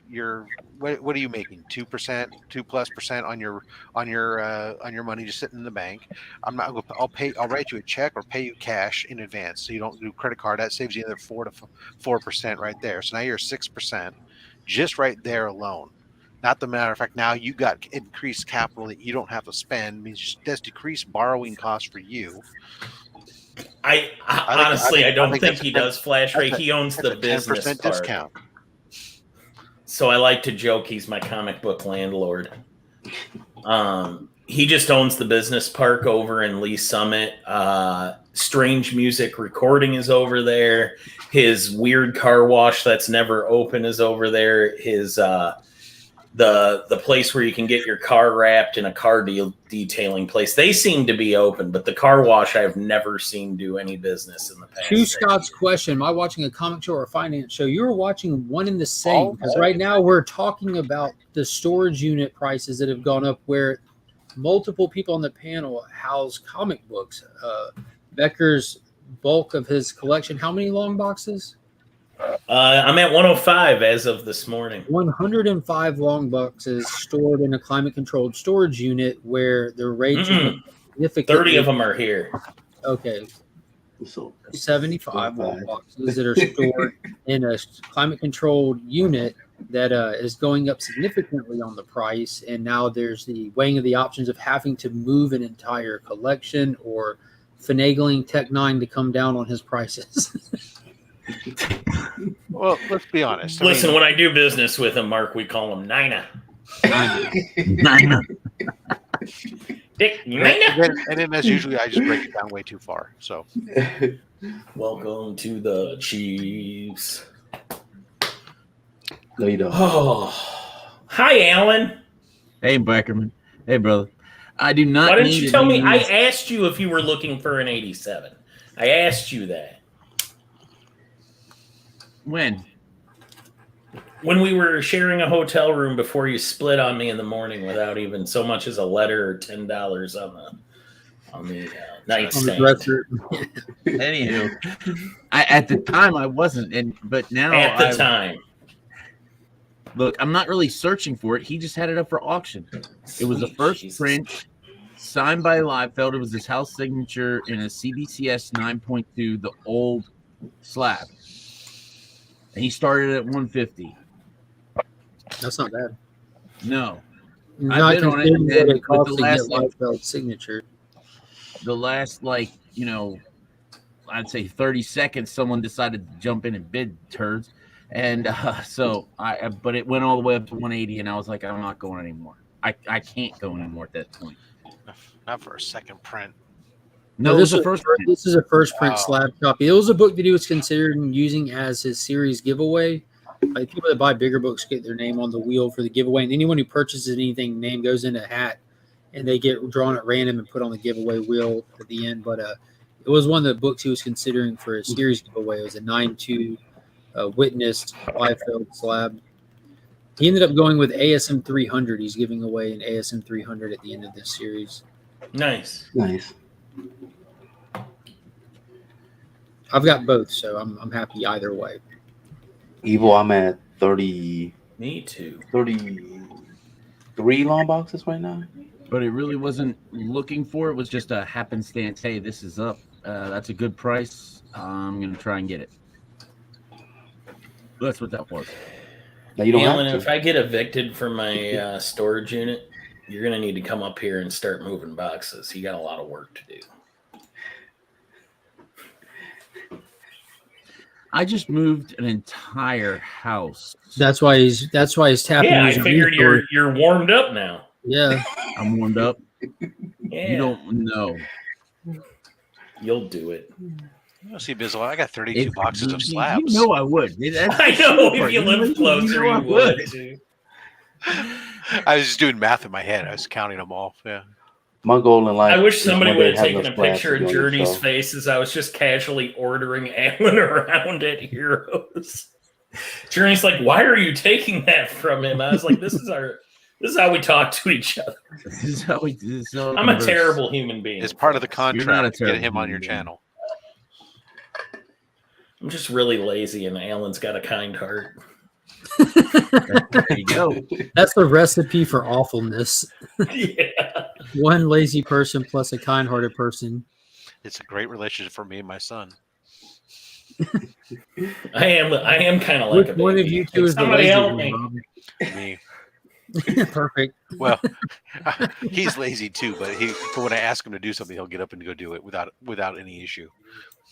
Unlike my other son down here in the corner who fucking bitches and complains nonstop.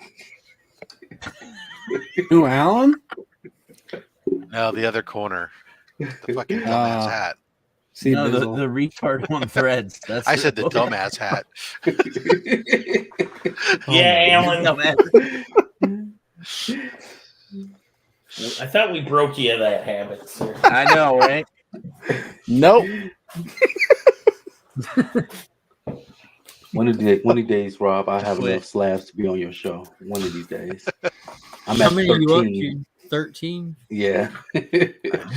So since Rob won't allow you on his show with 13 slabs, welcome to Legion of Slab Hub, everybody. Our featured guest today. Legion of Slabs. Just call it Legion Whoa, of Slabs. whoa! You're stepping into Lonely Slabs territory. This is actually the middle ground between Lonely Slabs. Yes, This is for the guests who have between 10 and 20 slabs. Yeah. See, Bizzle will now be showing off his graded comic book collection, telling us a little bit about them, and Rob will be asking him, what does the little blue label say on the right-hand side? Nah, they over there. Now that I moved some boxes around, I can actually get to them, but it's only 13. You don't have one right next to you? No, Oh, no. dang. That's I weird. keep them, yeah, because I have a 6-year-old that loves to come running in here and knock over things. You don't They have don't a like stick? slabs? They like knocking. He like knocking over things. You don't have a stick? Well, that's all right. Just leave one out for him. What's that, Rob? I say you don't have a stick? I have no.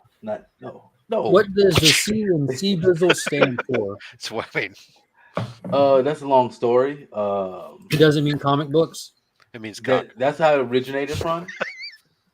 A DJ in Seattle gave me that nickname. He started calling me CB. Very and good. then- Deep cut. And then what I used to tell people, they ask me like, okay, what does CB stand for? I see what you did there, Scott.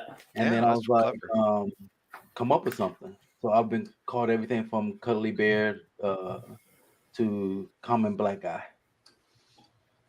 So, so it goes both spectrums. Good morning, Mark Spector Comics. Now, aren't you sorry you asked? He was mentioned last night. Yes, he was. Was Pete talking about him? Yeah, Pete, Oh, yeah. Pete sent someone over the top Oh, rope and relived Jesus some of his recent memories of people he's thrown out and how throwing people out positively affects his sales because they get all mad about it and post about it, and then more people come to his sales. Correct. But he said, you remember that? Well, he's like, who's that guy last season? It was Mark Spector, Moon Knight comic books. I'm like, I remember that. Of course. I love Pete. Hey Tyler, I can't ship that. Him and his erratically priced books. Okay. Yeah, I was gonna send it to you, but then I didn't. Well, it's weird. I watched the video though and commented. I just didn't send you my address.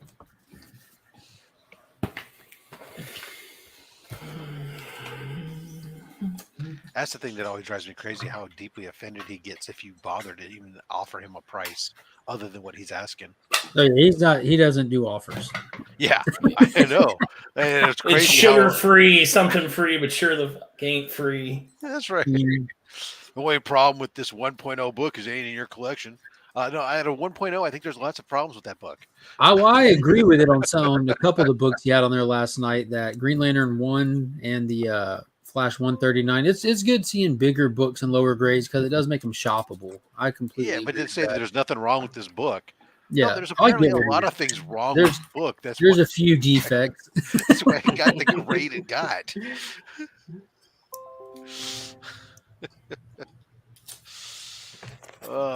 Like Pete himself, there's a few defects, but he's still. Here, hold on, my arms around. Let's see if I can put my hands around that. He's the showman. He's lost a lot of weight. Is something I noticed last night. Mm-hmm. Good for him. Look at all this gold.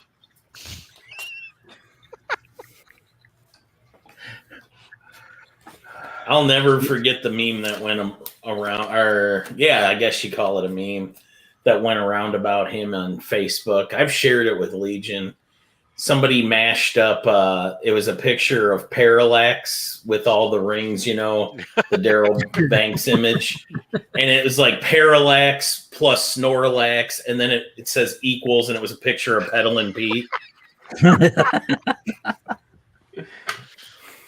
think it was Roscoe that if y'all been watching, 10 Whack questions on Whack Comics, it's having community members on, asking them 10 very Lee and Tyler oriented questions.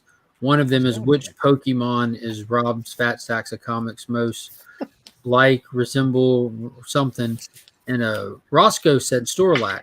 I think that was the first Snorlax I heard. Yeah. I don't even remember what answer I gave for that because we filmed it so long ago. And I don't know any Pokemons. It seems to be everybody just keeps saying Squirtle. Yeah. That sounds accurate. Which is right, because they just hear freaking Tyler talk about Squirtle all the time. No, and I that's don't all think they know. so. I think they really thought it through, and it's just the Pokemon you resemble the most. Mew 3. What is going on, Chaos? Are you doing good today, my man? Anybody reading this? Let's see what we have here. Once upon a time at the end of the world. I have issue 1 of that book, and I've never read it. Yeah, it started off as a normal post-apocalyptic tale, and suddenly you get to issue 7, and an orgy just breaks out. Oh yeah, that's how I like my post-apocalyptic parties. Like Love and Thunder. Pikachu Baka. Mike is reading that. Not reading that book. Well, of course he is. Mike reads everything.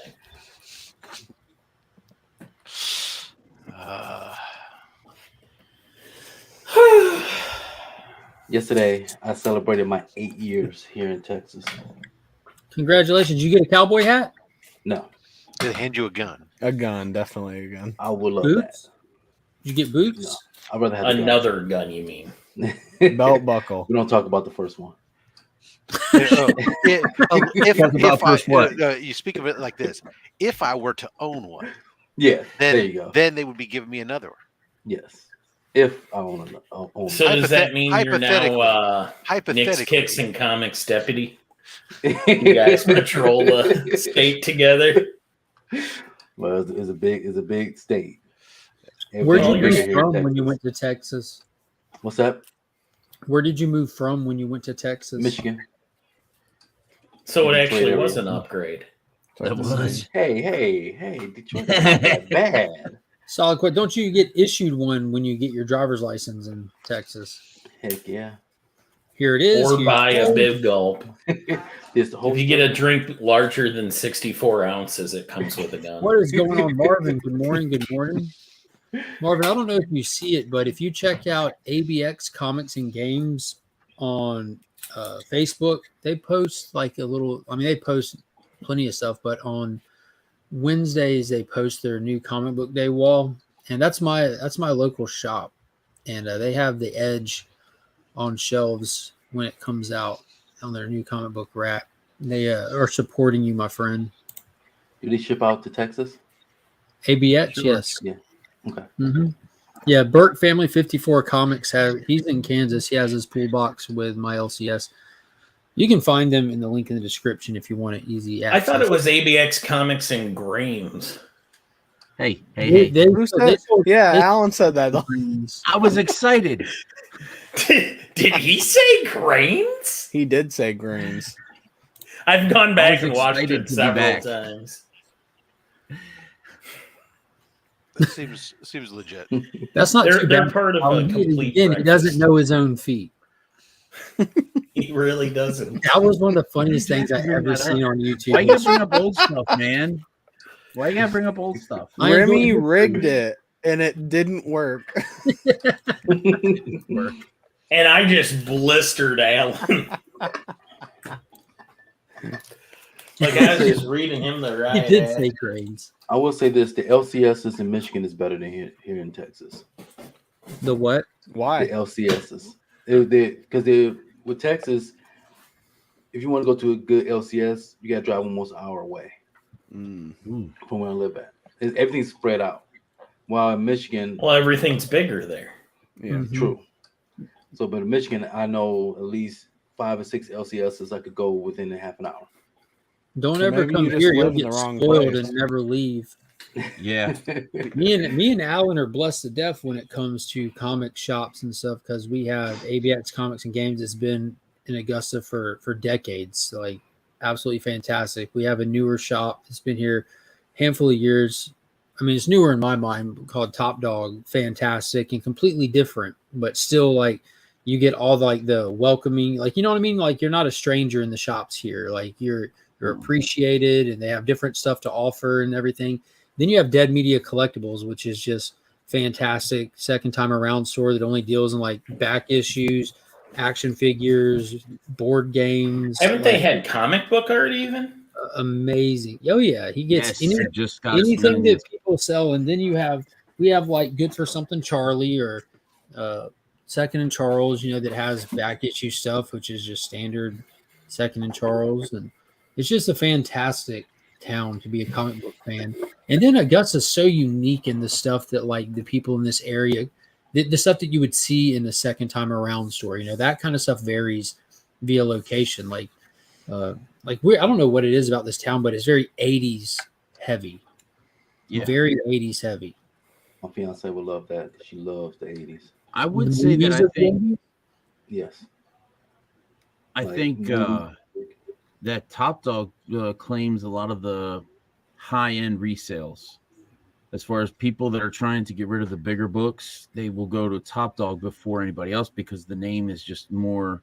They have better marketing, I think, but that's where they shouldn't go. Well, that's going to be the case if you try to sell your book that way, anyways. And also, Chris, who owns that shop, it started in a pawn shop. Like his dad's a pawn shop owner, and he's a pawnbroker by trade kind of thing. And his little piece of the pawn shop was his comic spot. And after he got enough money, he rented a suite behind it, and then he moved to the location they're at now. But he deals in like high-end sports memorabilia and stuff like that. That's kind of like his thing first and foremost. But he has a great staff there as well. Yeah, they're definitely sports cards or cards oriented. I mean, they have like plenty of everything, I guess, but comics are not their primary focus. There's plenty in there though. Yeah. Family 54 Comics going live in 30 minutes? Who knows what Burke Family 54 Comics is doing? Mike said for a giveaway. 19 different LCSs. That is about 4 hours away from me. So 4 short hours away. No. I'm gonna comment. Wish I could make it. Live. Is that what you're commenting on Legion of Comics Community Hangout?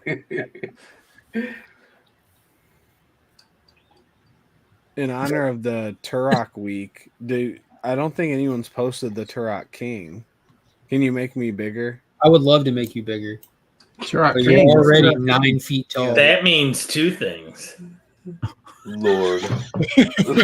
Lord. Oh my God. Where did this come from? From Scott. What did I do?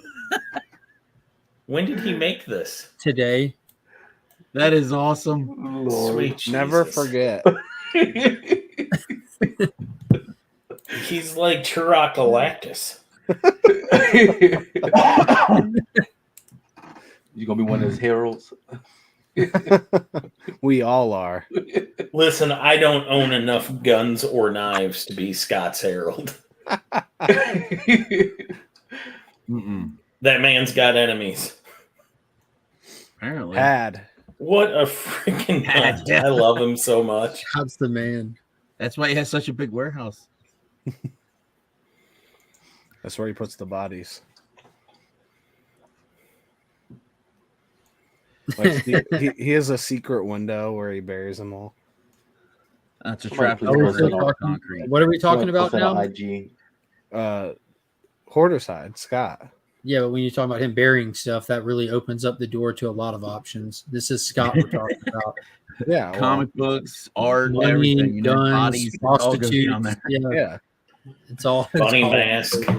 Bunny mask. Yeah. He owns all the bunny mask. Now, what I think you just heard was that he owns a lot of bunny mask. No, he owns all the bunny mask. Did he get the entire all the pages from the free comic book day one? I know he wanted them. He owns every cover. I know that. I know he owned the first and last page of volume 1.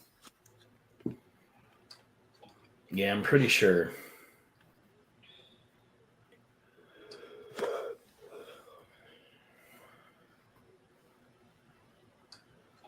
But I think Bunny Mask is over, Scott was telling me. Not for Scott. No, it'll never be over. Never over. Ooh, hey, Not somebody else bought one page somewhere, and Scott won't sleep until he's able to get it from that random person. How would you like to be that guy? Talk about looking over your shoulder. He's like Liam Neeson. I will find you. I will find you. I just picture him coming home some night and Scott's like sitting in the guy's favorite chair eating a can of ravioli cold. Oh. Did he actually get that? They never finished Bunny Mask? I didn't know that.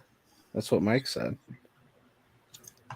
Oh, here we go. Chaos wants the link. Yeah, I think it's done. Chaos wants a link. Yeah, I was talking. Scott talks the creator all the time. He's on like a first name basis with him at this point from how much he's bought from him. And he said that the what is it, Andrea Moody said that he's hopeful that there'll be more, but it doesn't look like it at the moment. Like maybe one day kind of thing. If more people had the opportunity to buy it and it didn't all just go to one person, it might have done better. Yeah. It's sold great in the Ohio market. Yeah. Tyler, that's actually from one of the live whacks. Yeah. Yeah, that's a while back. Golly. Scott's been celebrating Turok Week for a while. Yeah. I have to see it now on IG. Thanks, Mark.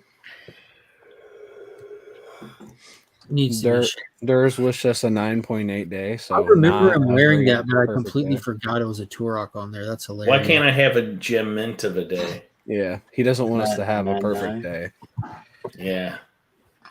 Thanks. That's a weird thing to wish on somebody, Durs. Yep. It's like saying I wish you won most of the lottery.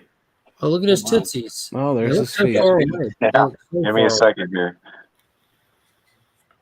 No, Alan, that's not you. Why you want to jump on the string and ask us to give you a second? You know, did I say give me a second? But you know, you're man, that's me. Huh? What happened? Oh, we could see your feet at first, and I said, "Don't worry, Alan, that's not you," because Alan can't recognize his own feet. Oh, I got you. I was otherwise. Just quit, Alan. Move on to my other camera's on. You'll get them next time, bud. No, probably won't.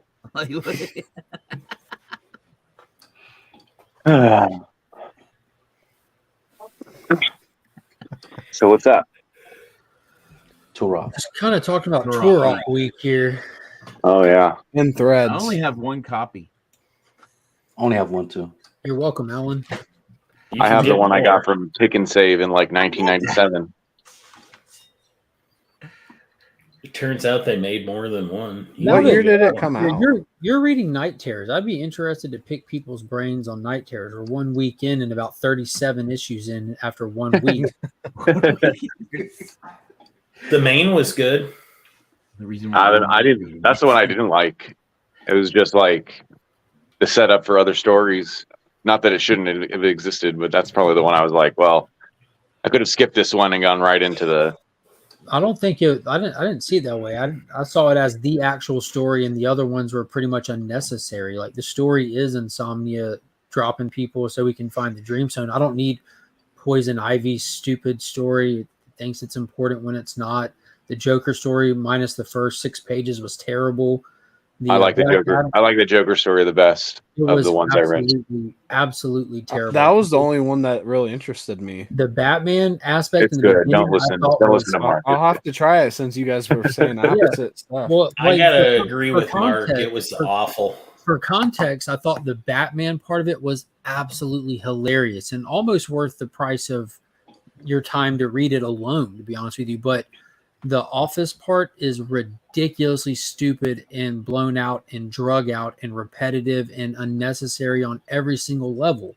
There's nothing of importance to it, and it doesn't tell anything that's. Well, I mean, you just described 80% of the Night Terrors books. Like, you have to sort of like those individual books for what they are. And I think the Office part was ridiculous. Own merit. Yeah, but I mean, then what's merit? Then none of them have merit. Most of them don't have merit. We're never going to hear about Insomnia again after these 2 months. No, I'm not trying to apply value to it based on what it's doing for something else. I'm saying what did it do in its own book? I'm just on its own as it stands in itself. It was not a fun read. It wasn't a good read. It didn't do anything. I had fun with it, but I think it's a gag that can literally last 2 issues. Like, it'd be sort of dumb after 2 issues. That I think it's the right size. It didn't last 1 issue. It didn't last for just this first one because they were repeating itself over and over. We're in the office doing the same thing. Just put him in this room when you do it now. Put him in that room when you do it. Tell a joke that the office laughs at and they don't realize you're serious. Like it became. It didn't even take 2 issues to get repetitive. They ran out that fast. That was my thing with it. I think the concept would have been fine, but there's nowhere to go with it. They gotta. I'm going to read the second issue because there's only 2, so they're clearly going to have to get away from that and into whatever else. But I'm going to read the whole event, unfortunately. Poison Ivy was terrible. The Ravager one I thought was a little more entertaining as like you're actually dealing with a nightmare. She realizes she's in a nightmare and kind of the comparison with the demons and her family members. But I wouldn't care normally, you know. Black Adam was the same thing as Ravager. He's dealing with actual nightmare demon type stuff. He realizes he's in, and Batman was actually solid. That was actually really important to the body as well. So that kind of added a little more to it. Kind of wondering what's going on with the bigger narrative. I'm pretty sure it is. Matthew Rosenbaum's a pretty shitty writer. Oh yes, yeah, I like Rosenberg a lot. In fact, I knew it was him. But it just didn't link it in my mind. I love his indie book right now. I don't think I have enough experience to gauge it firsthand. I was reading Wildcats, and I didn't get too far in it. I'm like behind. I love Wildcats. And what else did he participate in? He was kind of like James Tynan the Fourth's little coming up or behind him, right? Like he was working with him on some books. Yeah, I mean, he's most famous for 4 Kids Walk Into a Bank, like maybe 5 years ago or something like that. This is a good, he's when he works with not Tyler Boss, I forget the artist's name. It's got like a little sort of quirky Wes Anderson sort of feel, like a darker Wes Anderson maybe. Those books, his book that he's doing right now is really good. It doesn't make a lot of sense, but it's just sort of cool. He was writing Uncanny X-Men right as Hoxpox was coming up, and he got a lot of shit because he had basically killed everyone, knowing that they were all going to come back to life, but no one knew that at the time, right? And he got a lot of shit for just making it super, super dark. And people were giving him shit, and he was like, you know what I mean? Like, why did you do that? Like, he was like, I mean, Hickman got hired before me. They said I could do whatever I want. Like, I literally could just murder everyone and do the things that you could never do in a book to the extent that I could do it. Like no one's going to have that opportunity again. I remember liking it. It was a little too dark, but you knew it was going to end because you knew that, they were going to start you're going to, restart sort of the concept and stuff. But yeah, I like Rosenberg. I guess now that I think of it, it is a very Rosenberg book. So you probably shouldn't read his other stuff. And I didn't think that Office stuff, everything you said about the Office stuff, I didn't think that at all. I thought it was fine. I didn't even think it went too long. I've seen plenty of people that enjoyed it. Yeah. Yeah. And Joe, Pocan Joe said it was a good commentary on corporate nonsense with the title culture and the meaningless jobs. I mean, that happened. That's a shtick that a lot of people do. The intro was fantastic though with Batman, just how simple. The way he dies. Oh yeah, the way he dies at the beginning. Yeah, just the slip, like he's gonna catch himself, right? And then they're down to poke him. Like that was comic book gold. And I think he does good too because I was so impressed with that. Like as I'm reading it, that turning to that mundane, boring, overbloated dialogue of meaninglessness, it was just such a hard shift into irrelevant, pointless stuff. They just said what the book had to say so soon that it didn't do anything for me after that, if that makes sense. Like the first time his henchman calls him after the fact, like, what are we doing here? And then we just do that again, but now he sees him in person. Well, you got a job for us? Like it was just rinse and repeat so many times in just one book. I'm like, dude, what are we? We don't know. Funny again. Do tell a we joke. Don't know who the new. We don't know who the new. Who that Batman is, right? We didn't find that out at the end. No. Okay, yeah, and that's really the screw that's turning in that book. Yeah, well, it could be Bruce Wayne. It's a nightmare. Literally anything is possible. Like, yeah, Batman's dead, but this one's not. He's probably going to get to Batman, and when he's face to face with Batman, he takes the cowl off. It's going to be Joker. He's going to be looking at himself. Like. I hope it's not. Rosenberg's normally more clever than that, but who knows? I don't know. I haven't, like I said, I haven't read enough of his stuff. I can see that. I can actually see that happening. Yeah. Well, hopefully it's not. Yeah, true. Next week, there's a lot of, well, obviously every week a lot's going to drop. It's an event that they're putting out in 2 weeks, but we have the Green Lantern one will be next week. Robin, Shazam, Flash, and Zatanna are the tie-in issues along with the main title. Yeah, I'm only picking up Green Lantern, Robin, Flash, and then the main title. Those are the only ones I'm picking up. So you're just skipping Shazam and Zatanna?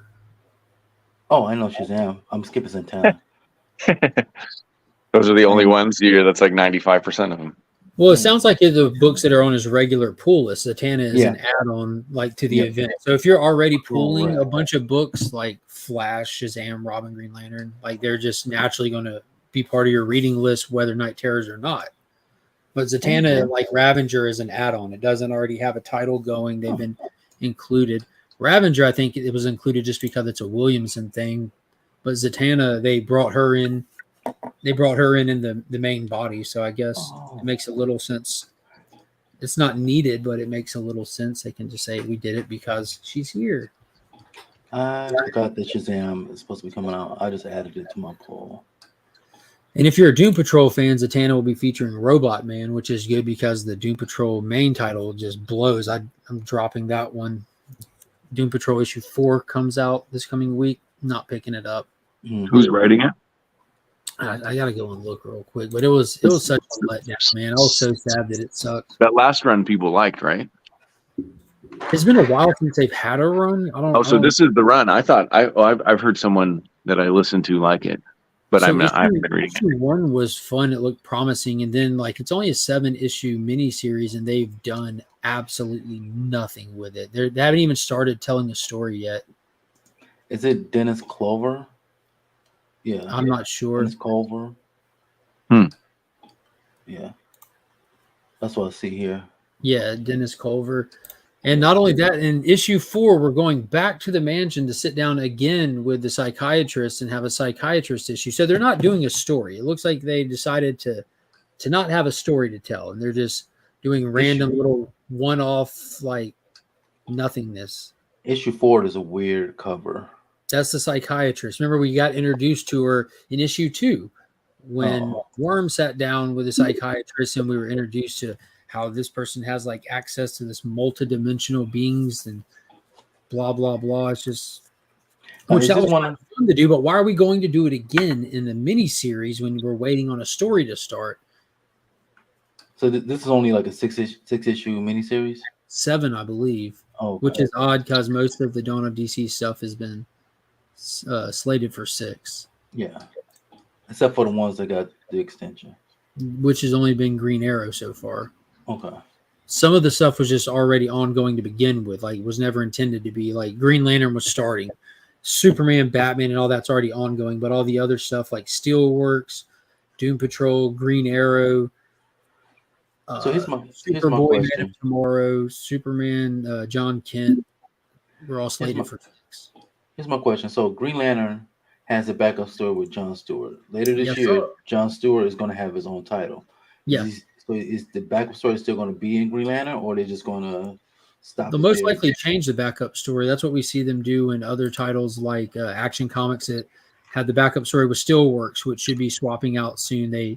It built into the Steel miniseries, and I'm assuming that Philip Kennedy Johnson, when John Stewart steps into his own title, I mean, there's countless Green Lanterns you can do backup stories with. Hopefully, maybe we'll get a Sinestro one with context on why he's on Earth and what he's doing, because they let us know he's there, but they haven't really shown us anything with him. We just know that he's quarantined in Sector 2814, so we'll see.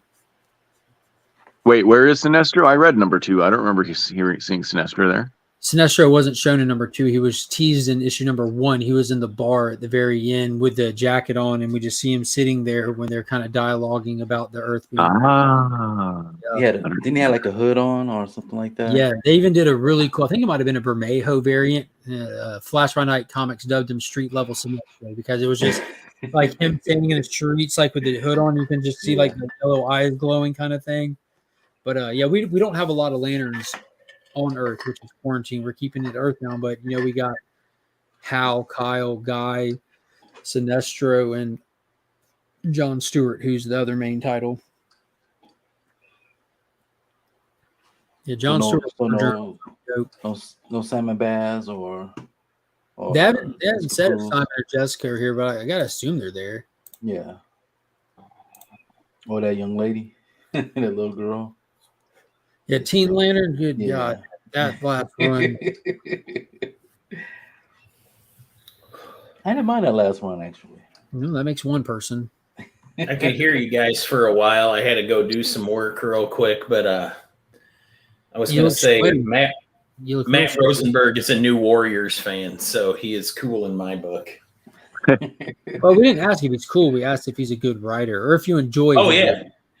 Hawkeye Freefall is something you didn't mention, and I liked Hawkeye Freefall, and that was going to heavily feature the new Warriors. As it was, they got Night Thrasher in there, but I was talking to him a while back about this, and they actually nixed the original name of it. It was going to be Hawkeye, It's Not Funny Anymore, which I thought was a great title. But yeah, he's got a good sense of humor, lands jokes, and he likes speedball. Boom. Matt Rosenberg's my guy. Does that do it for you too, Chaos? He likes speedball, so you're a fan of him? No, I do like Night Thrasher though. You mean Night Thrasher? Thrasher. Thrasher. I can't deal with y'all. The emphasis is on the Thrasher. See, Bizzle, you still pull. How much Marvel do you pull? Because I was noticing something last night, like just with the inflated amount of DC stuff coming out, I started adjusting some of the stuff I was pulling, and I realized just how little, like next to no Marvel that I pull. Like it's pretty much just Punisher, Ghost Rider, and Hulk and Punisher wrapped up. And so I use a League of Comic Geeks website to keep track of my pull every week. So this past week I have 6 Marvel, 5 DC. Next week is 9 DC, 5 Marvel. So it's I've pulled. It's not Marvel. a bad. Yeah, that's not a bad ratio if you consider yourself a DC guy. Like he's still. Well, and because of the event as both. well, the event's inflating that number a little bit. But what do you pull at Marvel that you're really enjoying right now? Let's see. Because I don't have any context firsthand. I'm curious what other people are raving about at the House of Mouse. Now, I like Thor. Thor was good to me, even with or without Donny Cates. I still read that. Moon Knight, Ghost Rider. Yeah, I hear a lot of good stuff about Moon Knight. That's one that's consistent. Yeah, I grew up an X-Men fan, so I'm a glutton for punishment right now. No, I didn't say what do you pull. I said what is good. You're already pointing out that X-Men's not good, right there. Oh, it's the best. No. Seething. There's some X-Men books I like. I really enjoy X-Men Red. Really, that's good. Immortal X-Men I like. That's my favorite. Wolverine was bad for like 20 issues. It's just now. But this isn't that like 2 years worth of comics? Yes. So what's funny is I think you got used to it because I've thought it's been like fine. I enjoy it monthly, but if I had to complain about it, it's been the same for 31 issues. Like he's just been. Well, you know what I mean? Like it's just been like. I like the new arc Beast and. I bet he's been fighting Beast in X-Force and Wolverine since it started. I'm not collecting X-Force. That's the thing. They're basically the same story. Yeah. So. Yeah, I mean, for me, they're good and I enjoy them, but they're basically like, they feel like a comic strip every Sunday. You used to go read Charlie Brown or something. Like it's worse. Yeah. It could be Spider-Man, which hasn't been good for 500 issues. Yeah. So what I'm saying is it's really good. It's just, no one's going to remember it. You know what I mean? Nothing huge is happening. It's just Wolverine doing Wolverine shit. Mavericks showing up. They're fighting Beast. Yeah. Things like that. Like I enjoy it, but I understand how some people wouldn't. Everyone I've heard, a book I'm not collecting, I'm sorry to interrupt you, is that I'm not reading, but I started on the app. That everyone I know that is reading loves it is the Fantastic Four run right now. Pocan Joe's one of them too. I like Fantastic Four. I was waiting for somebody to bring it up. Yeah. I'm collecting right now. It's part of my weekly poll. Another one is Miles Morales. I'm really liking that book. Cody Ziegler is doing a great job on it to me. But yeah, the Fantastic Four. It took me a minute. Like issue 1 and 2, I was like, okay, I'm not going to fence. I wasn't about to drop it. But clearly, I stuck with it. Yeah. Look, like I said, I'm a glutton for punishment. I'm a Detroit Lions fan, so there you go. So you give 2 years window to let you down. Yeah, then at least 2 years minimum. Yeah, the first 20 suck. I like it though. Did anybody read? But like Rob says, I didn't. I haven't read that. Read what? Did you read Clobber in Time? No, I did not get that one. I heard it was good though. It was better than I expected. Yeah. A book that not many people like that I liked. Storm. Storm. Well, Storm's set in the past, so only a few people are reading it. I like it fine. It's just a '90s book, though. You know? I do enjoy those retro titles that they do. I've been they do. Danny Ketch Ghost Rider is out right now. I've enjoyed the first two of that. Yeah. I bought them. I haven't read them. No, so I looked in the future solicitations. DC's coming out with the Tales of Teen Titans. No, it's World's Finest Teen Titans. It's spinning out of the pages. It's something else. Not that one. Oh, yeah. The Tales of Teen Titans is coming out toward the end of the year, and that's going to be tied in with the Tom Taylor stuff. Oh, okay. I thought that was next like Tuesday, World's Finest Teen Titans come out that Mark Waid is writing. I think Samney's doing the art. Yeah, I have. It'll be like retail in the early years. Yeah, I added that to my poll already. Ever since because I'm reading also Batman, Superman, World's Finest. C. Bizzle tries a title for 5 years period before deciding to make an investment. That was a good one. I liked that. Hey, what can I say? I do respect that if you do it. I'd like to get back to X-Men for a second. Then get back to it. This is the part that's frustrating. So they're making me not care about some of my favorite characters that are finally getting featured. Like they brought in Firestar. Awesome. Didn't do nothing. I'm a huge Cypher fan. I love Doug. Yeah. Again, they're making me not care. Doug has a huge part, and he's in Immortal X-Men is basically about him coming up this week. Right. Yeah. No, I've read it. I think they've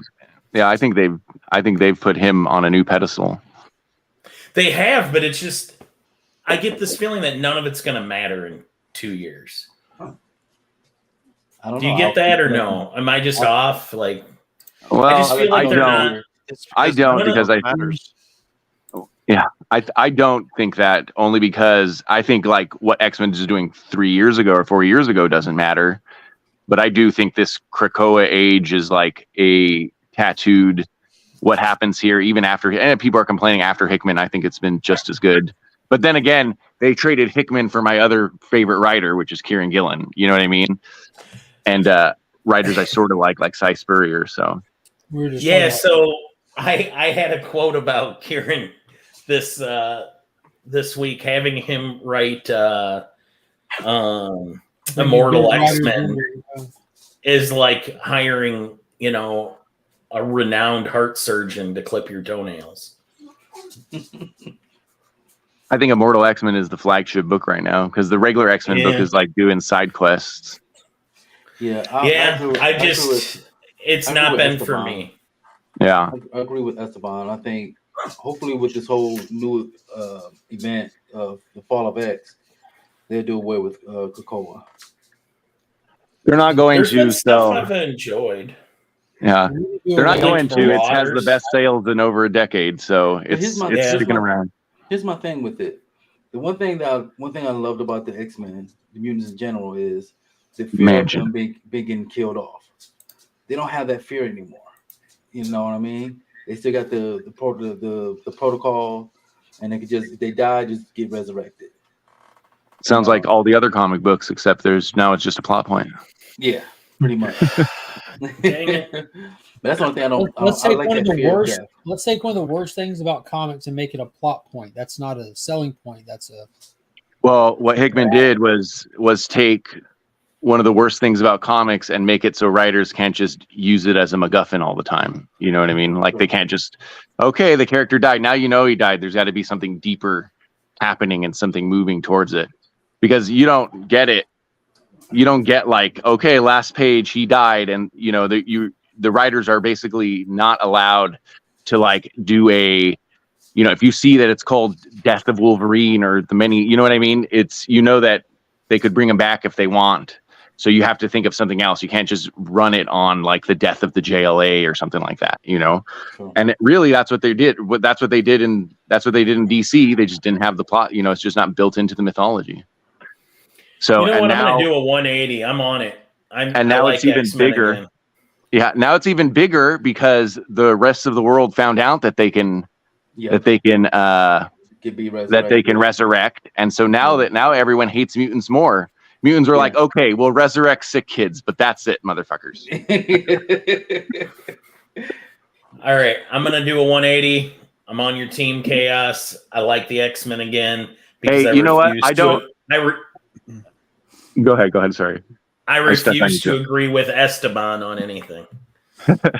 Listen, I get it, dude. I don't recommend you never when people come to me and goes, where do I start? I just tell people you don't. Like, I don't, you know what I mean? I'm not their marketer. You know, you gotta decide to jump into like 4 or 5 books a month for a year, and then I'll listen to your opinion, essentially. And that's a big ask. And so I don't think people should, to be honest, right? Especially if they want to, you know what I mean? Especially if they have a budget for like to buy other stuff, you know what I mean? Or they're interested in other characters, you know. For me, I've always been an X-Men guy, hadn't really been reading it. It was bloated to me too. You know, for a long time, I was just buying trades of stuff and mostly indie stuff. And when, you know, Krakoa started, I could just jump in, and I bought every single Krakoan book since then. I've not missed one. In fact, this motherfucker's been writing Iron Man, and this corporate X-Men guy has been in it, and I didn't know. So now I got to go buy all the Iron Mans because you know it's involved with Krakoa enough. So anyway, I come on here and I talk X-Men. This is the DC channel. I'm not trying. You guys lead me to X-Men. I don't lead you to X-Men. Yeah, I got the Iron Man books. So yes, you are correct. Yeah, I need to go get those now. So. Yeah. Not the. Well, yeah, you might as well get all of them. Man. Never mind. Yeah, I just get them all. So yeah, I started reading all these X-Men books when Hickman started all this stuff, and I thought to myself, this is a convoluted mess, and couldn't get out of it fast enough. Yeah. I mean, that's Hickman. I think Hickman really wanted to do like sort of a Japanese manga style, where he just did one big book that came out like every 2 weeks, and it was $9.99, and he could just tell all the stories he wanted. And Marvel, this is what he said on a podcast. And then Marvel said, "Nope, these sell." So you know, so we're going to do 27 books at $4.99 a piece every single week.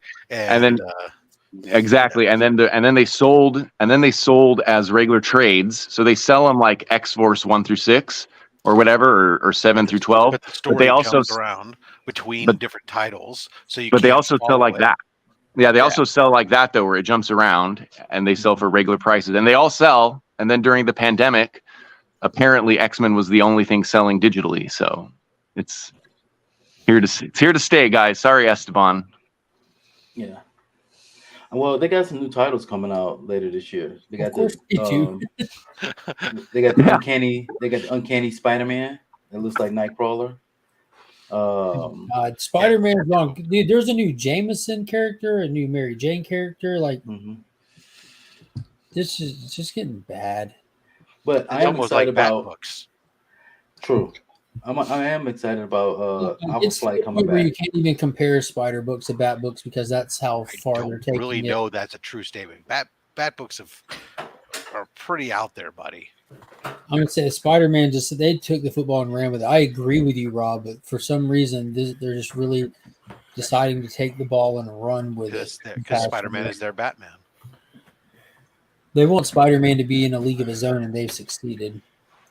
The problem is that over the last few years, there's at least been a handful of like, oh, that's a really good Batman story. I'm not sure what the best Spider-Man story of the last few years has been a Venom story. You know, like it's been Kate's Venom. Well, other than that, some people have been talking about, oh, I really liked the Red Goblin story or the Hallows Eve story, but it's like those are like side quests, man.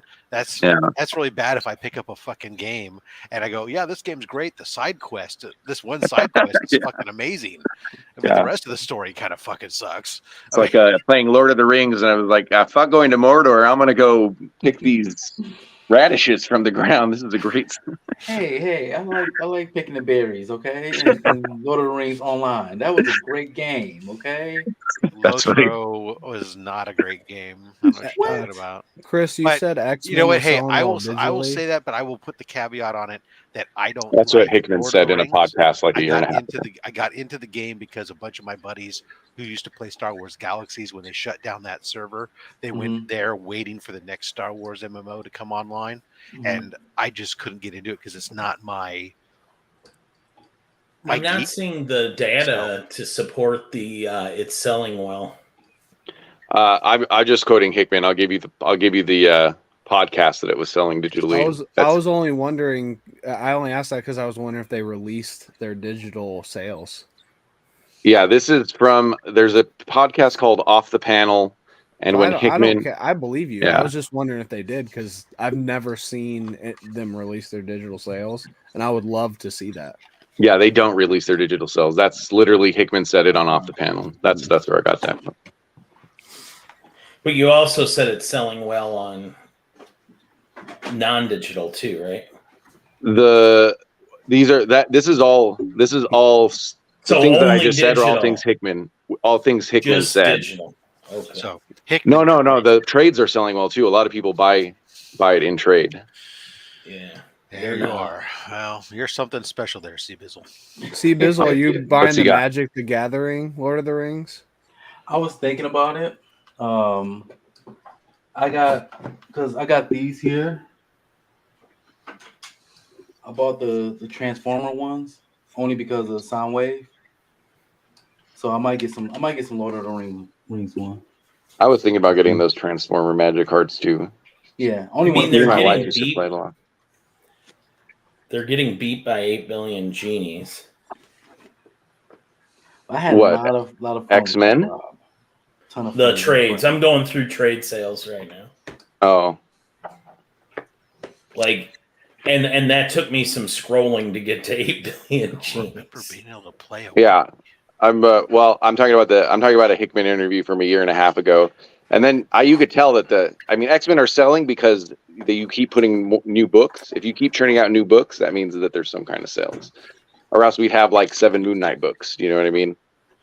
Right. Yeah, Batman's the same way, right? They just keep they know that like the 8th book isn't going to sell as well as the flagship, but you go, okay, we can scoop up some more. There's enough people like me that just buy them all. They just tell my LCS to put every X-Men book on the. I need Lady Fantastic in here. Do you buy them all physically, Chaos, or do you do? Yeah, I some buy digital every. and some- I buy every one. I don't buy all of the throwback books. Mhm. I do. I get all the throwbacks. I get all the mains. I've been getting everything X-Men for 31 years. That's a lot, getting everything for 31 years. I definitely don't do that. I get all the Star Wars books too, so that's the bulk of my Marvel. Yeah. Yeah. They seem to be selling pretty well. I saw a lot of Star Wars books on my way scrolling. I guess there's like a positive flip side to it because like there's plenty of people out there that don't read, like keep up with the whole universe kind of thing. They might just be Star Wars fan, or they might just be X-Men fan. And there's a more than a fair amount of content, to make them happy campers. Like if I was just a Superman fan, I'd still be a happy camper with the amount of titles that are out right now, My problem is we become fans of like the books that all have too many different titles. So all of a sudden you just can't go, no, Batman, Spider-Man, Star Wars. No, I can't collect them all. There's too many freaking books. It is too many. It is a lot. I was trying to collect the number ones. I don't even do that, man. I just forget it. Like Batman, I just stick to Batman Detective Comics and screw the rest. And like when I go to Star Wars, it's like Star Wars, Darth Vader, and Dr. Aphra. And for the most part, screw the rest. You collect the Dr. Aphra? Oh hell yeah! Yeah. Since day one, Dr. Aphra's been great. Yeah. How many Star Wars books come out in a month? I think there's more than X-Men right now. There's you have the 3 I just mentioned, right? And then there's Bounty Hunters. There's Mandalorian, Bounty Hunters, Yoda. There's the Knights of the Old Republic. There's High Republic. High Republic. Yeah, Old Republic's the video game. Knights of the High Republic. Adventures. Have one or two. Well, no, not IDW anymore. But Dark Horse now. Dark Horse, yeah. So Dark Horse has a couple titles. And then there's a couple of various ongoing limited series that alternate. So there's usually anywhere from 10 to 12 different titles going at any given time. And Star Wars has been in full event mode. When Charles Soule has been writing every event. So right now, every main Star Wars book the main storyline they do it in other timelines is taking place between Empire and Return of the Jedi, and so Charles Soule is basically like show running that main storyline, and it's just been an event. They've been in perpetual events for. That's definitely way more than the bat titles. Well, there's not like when you talk about events, like right now, there's no actual active event, but there is crossover story to some degree because it's a shared universe and time. So there's stuff between Dr. Aphra and Darth Vader that's crossing over between those two titles right now. Well, Crimson Reign just ended. Kira disappeared. Last month. And now in 2 months we're gonna have Dark Droids. Yeah. And that's Charles Soule also, and that'll be the fourth. So there is a couple month break between them, and that'll be the fourth Charles Soule. But event. When we say Crimson Reign, some of the story percolated over. It was really it was a standalone limited series for the most part.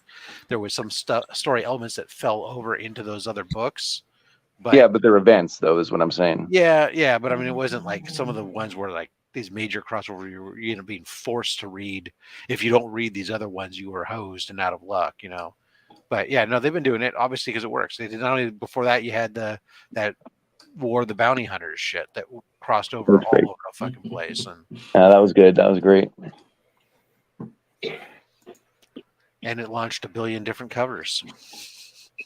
Yeah, that's probably the one thing I don't like about Star Wars is the covers. I'm never impressed with the covers. Even like the really good ones, I'm like, okay, those are they're like a B. I've seen Darth Vader hold his lightsaber the same way 100 times now. Oh, that's just beautiful. I don't know what you're talking about. Let me see it. Wait, I'm on my phone. Let me look at it. Which one? Hold on. Oh, wait. Yeah, see, I actually bought this. There's another one too that's similar with the good guys, with the 3 good guys. Yeah. So that actually is that. So that's a generic one right there to me. The one that you just showed is actually one of them I like. You know what I mean? That I would like, but even then, it's not like in the scheme of all covers across Image and Dark, DC and Marvel.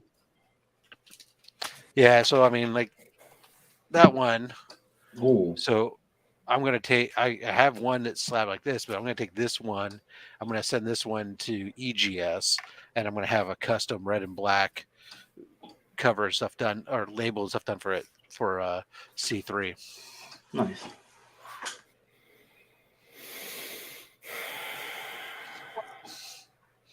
You know what? We have an even number of people. Let's make it a little bit bigger. There we are. But yeah, no, they have a lot of covers. They got some that are good, but then a lot of them that are just ho hum, and it's what artificially sells books. Yeah, people buy. You know what the dominant? So now that I'm going through all these sales figures, I would consider you dominant. He's a power bottom. He said it many times. Spider-Man is still the king of comic books. How? Because you know what? Despite the fact the stories suck, this still carries some value. I don't know what it is. People just so for the month of May, which is the quick, like that's the month we have sales data for, like the most recent month. Coming in at number 2, Amazing Spider-Man number 25, number 4 overall in sales, Amazing Spider-Man number 26. Number 5 overall, Edge of Spider-Verse number 1. 7 overall, Extreme Venomverse number 1. That's 1, 2, 3, 4 in the top 10. That's more than any other franchise, even remotely. Then it goes on. They have the number 12 spot with Spider-Man number 7, Resolicitation. 14 is Spider-Man number 8. 19 is Miles Morales, Spider-Man number 6. 22 is Silk number 1. 23 is Spider-Man 2099 Dark Genesis number 1. This just keeps going. They piss pounded the industry. What was number one though? You're listing all these Spider-Man books. So what's number one? The number Spider-Man one book, number 2, right? Yeah, I was just going over Spider-Man's number. Hold on, let me scroll back up to the. Are you on a Comic Cron? I am not. He's on ICV2. Yeah. He's on Mike Becker's secret insider list. Not at all. Let's get back up to the top. Number one selling comic. They break everything down in so many different categories, but that one just leapt out at me like, Spider-Man? Really? Mm-hmm. Spider-Man. Battle for the top 10.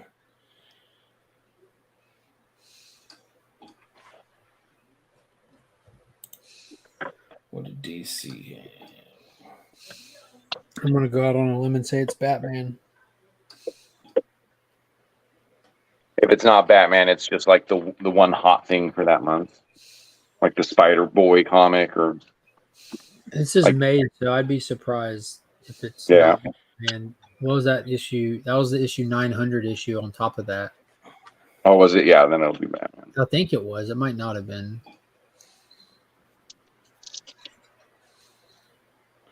Well, we won't get the actual unit numbers either. Jesus, this is hard for you to find. Yeah, Batman. It was Batman number 135. Oh. Yeah, that's the 900 issue. Yeah, that would. Yeah, so 2, 3, 4, and 5 were Marvel titles. 1 and 6 were DC. Then we've got 7 is Marvel, 8 DC, 9 Marvel, 10 DC. So, and orders are a little bit different too than like. Right. Yeah, what's actually buying? Like I know two of my comic shops bought a ton of Immortal X-Men number 1. You know, and it sold fine. Like people liked it, but like there were just so many covers, and they bought so many.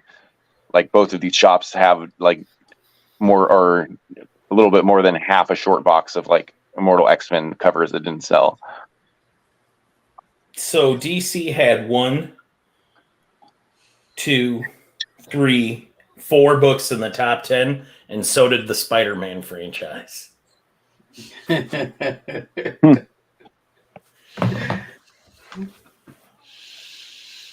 need to go to your LCS. Spider-Man. Some more X-Men. That's crazy. But for X-Men, it was number 11 and number 15. Nice. Respectable. Yeah. So, Rob, I'm definitely going to install this in my computer so I can start playing it again. Oh, wow. I don't remember having to install something. That was like browser based. Was all. I don't know. Maybe there was. I don't know. It's been a long time since I played that game. Yeah. Like I said, I played it for a short time, and I was like, I don't like this. And I went to playing like some superhero online game or something for a bit. What was that superhero game? There were a couple, but then, City of Heroes. Something like that. It was like one of those, but this one it was whoever took over it was basically Atari. I can't remember who owned, but I had some character that was made up like V for Vendetta, running around with fucking blades, knifing people like crazy. But, was it NC Soft? Huh? Was it NC Soft that took over? I don't know. I don't remember. It was definitely not Marvel Strike Force. No, it wasn't any. City of Heroes had that dude with like the Spark helmet on the cover. It was definitely not a Marvel or DC game. It was an independent game. So yeah. It was a like because you could create your own superhero. So it was not licensed either or. Yeah, I don't think City of Heroes was it though either. There was 2 of them. I just can't remember the second one. Yeah, I can't remember what the other one was called, but like I say, it was something that it was like 11 years ago, at least 12, probably 12, 13 years ago to be, or maybe 14. Well, the reason I'm typing is based on the fact that 15. It was before I started playing Star Wars: The Old Republic, and Star Wars: The Old Republic has been out for 10 years, and I played it for 1 year in beta, so it had to have been 12 to 13 years ago. City of Heroes, I think, was older than that even. Yeah, I don't know, but it doesn't matter. Knights of the Old Republic was older. Knights of the Old Republic, the RPG, that's like 20 years old. Yeah. Knights of the Old Republic, and in they're talking about the MMORPG. I'm talking about the Old the Old Republic. He's talking about the World of Warcraft version. Star Wars: The Old Republic, the online MMO. Yeah. What were you in that game? Hey, Rob, what was your Champions Online? race? It was Champions Online. It's Champions Online. Yes, that's the one. That's what I was playing. Yeah. Now, what does MMO mean? Massively multiplayer online role-playing game. Yeah. So just like kind of like an open world thing, like there's That's exactly what it is. Yeah. There's places you can go that are closed off in groups, but I was a Hutball master. I had a system and everything. My wife loves playing Hutball. Whenever I think of those, I always think, and I have like no context of this other than just seeing the video footage of it, but the Leroy Jenkins footage. Yeah, that's my whole context too, Mark. Like that just looks fun. Like you're online, like together with your friends who are all separated. You're like you're all in Discord together or whatever, real time and everything, and then one of your overzealous buddies just takes one for the team and just runs into the horde. Sure, that happens. It sure does. Not even takes one for the team. Not even takes one for the team. I'm such a noob. I had to play healer for like the first year. Well, playing healers is not usually most noobs are DPS, but right. My wife only tanks and heals. That's all she does for the most part. She can't. Most noobs are DPS. Yeah. Damage dealers. Oh, I was gonna. DPS is damage per second, but it's basically your damage dealer. Yeah, it sounds dirty. It's not. But it's a great game. The stories were good. Didn't Filoni have some? That's kind of where he came up, was writing stories for that. The initial storyline and stuff for us good, and it got really convoluted at one point in this kind of after the initial stories, they went into these secondary things and they made it kind of like a single player game within the multiplayer game, and it just got kind of crazy. I still have a subscription to the game, and I still log in once in a blue moon, but I don't play nearly as much. Like my wife, she plays 6-7 days a week. She does hard mode raiding every night. This is Star Wars. Star Wars: The Old Republic. Yeah. Oh wow. It's still up. I thought that's. Oh hell yeah! No, I still have a character. BioWare owned it.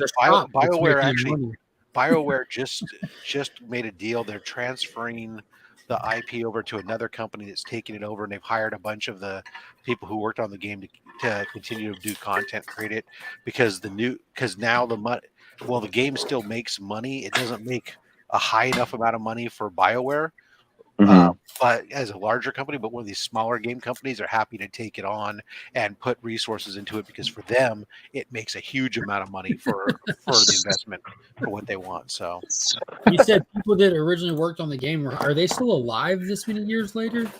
Yes. Yeah. So it's like it's a fun game. The storylines are fun. It's like a mortgage-backed security. It's a riskier mortgage-backed security. It's got to be moved out. It's got to be bundled with these other riskier ones. It's making some money, not that much. Some of it's just about at this point. Like my wife, she's not playing it. Most of the content she does isn't story-based anymore, right? I mean, there is a story within, like when you go into the raids or whatever. But she's going in there just with friends, and they're working on trying to level up and get past certain things, and that's just the challenge that they enjoy doing together. So I did it for years. Before that, I played Star Wars Galaxies, and I freaking that game put 7 years in that game playing that. Oh, that's the one they shut down. Yeah, that was Sony. Yeah, that game they shut that down.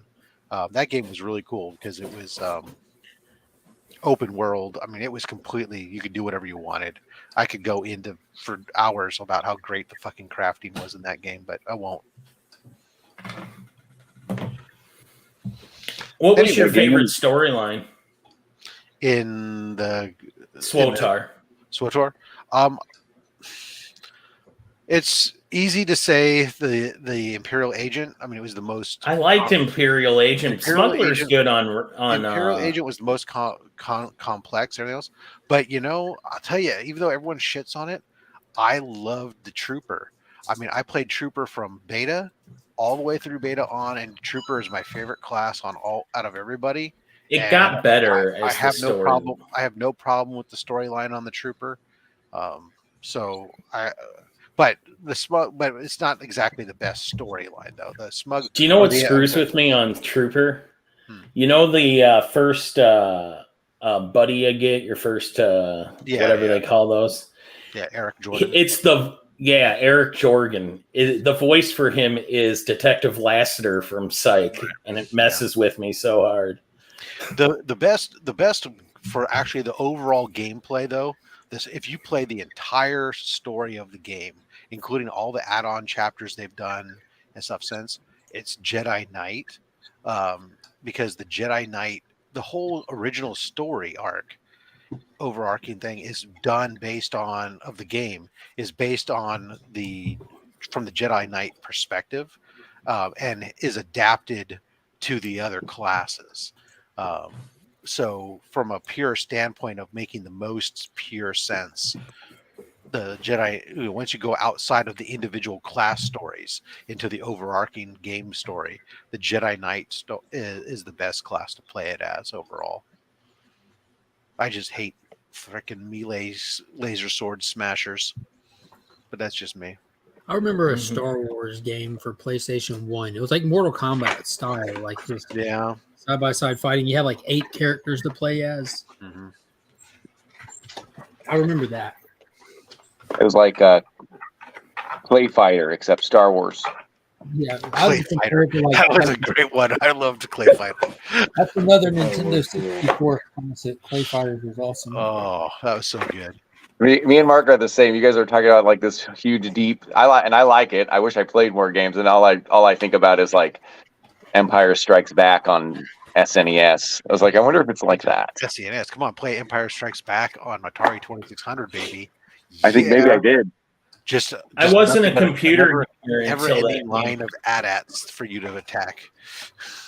Bro, I'm the only person in the world that loves the Lethal Weapon Super Nintendo game. I'll go pull out my little. I'll tell you, one of the most underrated games was the Die Hard trilogy on PlayStation. PlayStation. Yeah, that was awesome because it was $20 and it was 3 games. 3 games in one. You had like the third-person mode for the first one. You had just the pointer for the gun for the airport, and then you drove the taxi in the third one.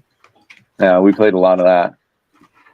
I like that the chat's talking about Psych. That was a good show, guys. Shadows of the Empire was definitely a good one. You get to play as Dash Rendar. Yeah. Get those plans, right? Yeah. There's a lot of good games from that era.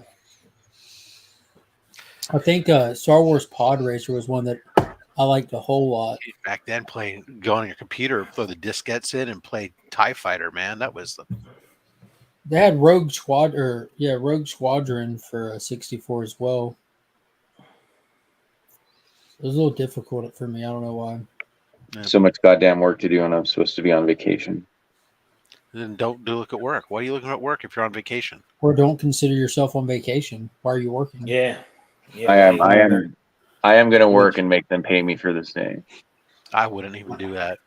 When I go on PTO, I go on vacation. That's it. I'm not available unless I tell everybody, says, hey, you go to my boss. If she can't help you, I will only answer the phone or answer email if it comes from my boss. I don't even check my email. So my boss knows they have to physically call me and explain to me why I need to stop my vacation. Then it better be good, because otherwise I push back. So I'm sorry, I'm on fucking vacation. What if it's an emergency, Rob?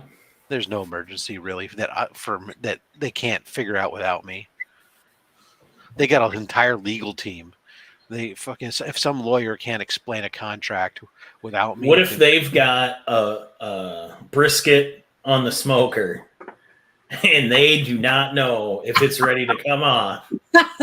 Well, they're gonna subject. That very well could mean that they're gonna end up with either eating undercooked or overcooked brisket, and I don't care. It's not me. Lee said they remastered Pod Racer for the Nintendo Switch. That's something like having like modern video. Has anyone here played the AEW Fight Forever game? Because I was wanting to potentially buy a new console to get that, and my wife is into the Harold Potter stuff and showed interest in wanting to play the new game, and it's getting some heat, but you and I love it, and you will too. Yeah, I'm sure. Like, I would be happy with anything. I have no modern context for stuff. Exactly, mind blowing to me. But I was thinking like a Nintendo is a lot cheaper, right? And it's on that as well. I love being like the way we are, like my family. I think you would like the Switch, Mark, because you do a little with your family. You don't have to get into it too much. It's not like for deep gamers, and it has plenty of stuff to keep you interested. Yeah, because I love having the Switch. The thing I will never do is go online. I have nothing against going online and playing, like putting headphones on and playing with people, but that's just not for me. I don't find any amusement or enjoyment. I play like the storyline of stuff, then I'm done with the game more or less, unless it has like little replay mini missions or something. Like how the Batman Arkham. All right, Rob, tell Romania we said hello. I will give them all your kisses. My boss is Romanian. Oh, well. Is your boss Rob? No. I'm not Romanian. Just half my team is in Romania. None of us believe that lie, Rob. Get on. Go. Are we going to call this because Burke's going live? They keep wanting me to go going live to try to sell his buddy's new song on some like music platform. It's not even comics. I'm not calling this for Bert going live to peddle his friend's music. Sorry. I didn't know. I wouldn't call this. Damn. Hey, what if Burke gets a copyright strike for playing his friend's music that he registered? You guys are dicks. That would be hilarious. That would be good, right? Like his friend registers it, and so the algorithm finds it and just gives him a strike too. That'll be like 8 videos for him to be like, let me explain to you something what everyone does on the internet. Speaking of copyrighted music, is anyone watching Secret Invasion? I've been traveling the last week, so I got all 3 episodes. I was like going to watch it I had this idea that I would watch Secret Invasion on the plane while I was flying over here to Europe, but I also have 2 kids, so I don't know where in my mind I thought I would get a full hour. So. You haven't seen any of it then? I've watched. I'm about 20 minutes into the first one, but I'm not worried about spoilers. Maybe towards the end of it, because I think they're going to try to. I know like people are lukewarm on it. Some people love it, and some people are just eh. But I'm like, I think the concept is fine. I think the execution just is a little lacking. Well, I remember maybe it'll pick up. Bad. You know what I mean? It's definitely not bad. I wouldn't dare call it bad. It's just it's not very engaging. It's not going to be classic. Not going to go down in the annals of classic MCU. I don't think so. Not even close. It's going to be heavily forgettable before it even finishes. To be honest, it might go down in the annals though. The anal. Yeah, it'll go. I remember when Miss Marvel and She-Hulk were going, which I haven't finished those, and I'm fine with them. They're what they are. I know you guys don't like them, but I remember when those were going, and me not finishing them just explained something to you. And then the trailer for Secret Invasion came out. I'm like, oh hell yeah, there we go. But maybe they should have made it they should have put it all into like a 4-hour, 3-hour. Yeah, they should, dude. If they would have episode dumped this one, it might do a little better. But I don't. Well, maybe not. I think people would bail probably even more than just having to commit just to a little bit here and there. It's just the spy thriller idea is a great idea, but they're just not good at it. There's been really good spy thriller stuff out there.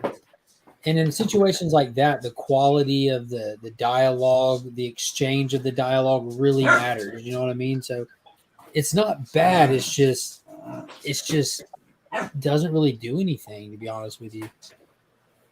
Like there's but the actors, you're saying the actors just aren't Like it just sounds fake, like B movie. Well, like you exactly. So I wasn't trying to get into too many spoilers, but like you have like episode 2, like you have Don Cheadle and Samuel L. Jackson, two I heard you talking about this art. phenomenal actors across from each other at a table in what should be like a Soderbergh moment or like a Tarantino moment of exchange of dialogue, but it's almost like they got the concept down, but the dialogue itself is just very weak and it doesn't really draw you or give you any sense of impending anything.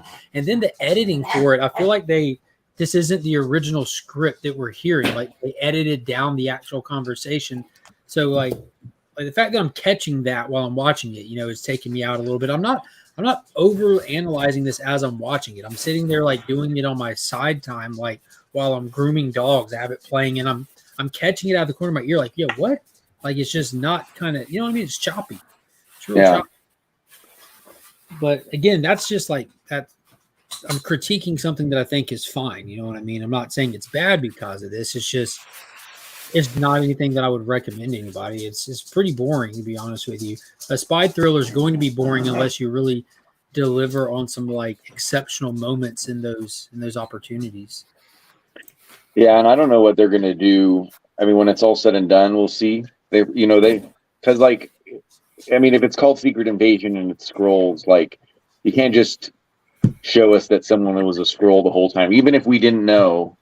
Like that's just gone, right? So they ought to do the right amount of like they have to figure out how to do the right amount of like MacGuffins a little bit, so that at the end of the day, when you finish it, that it matters, that it has some, that the Secret Invasion matters. So we'll see we'll see how they do that. They kind of shortchange the concept of that as well. Like they're trying to set the stage for like Mike says, there's millions of scrolls out there, and we don't know who's a scroll or who's not a scroll. But they've created no risk in that. There's no value to that. They've said it, but they've shown us nothing other than just the little bad guy and a small little band of idiots that are trying to be bad guys. They've already said like, this is so dangerous, this is crazy. Should we call the Avengers? No, let's not bother them with it. We'll handle it. You just said like the world could end, but you don't want to tell anybody that can help you, like, and stuff like that. Like it takes away any kind of like level of severity to the situation. Isn't it funny though, the way, because I mean, we've been dealing with that sort of logic problem in comics for 30 years, but isn't it funny the way it just seems like just such a giant plot hole in all of it, right? To me, in all of it, like like and forget whether you guys like Eternals or not. Like if a celestial is coming out of the middle of the ground and now is basically the size of an island, you know what I mean? That like the Eternals just did it alone, like Iron Man didn't, or I guess Iron Man was dead, but. Like the entire world would show up. Yeah, any superhero, just one other superhero show up. You know what I mean? Like whichever one's alive, and or whichever one's out there. Black Widow could have showed up, and I guess she's dead too. The two that you happen to pick. I just say the two in my head are the ones that died.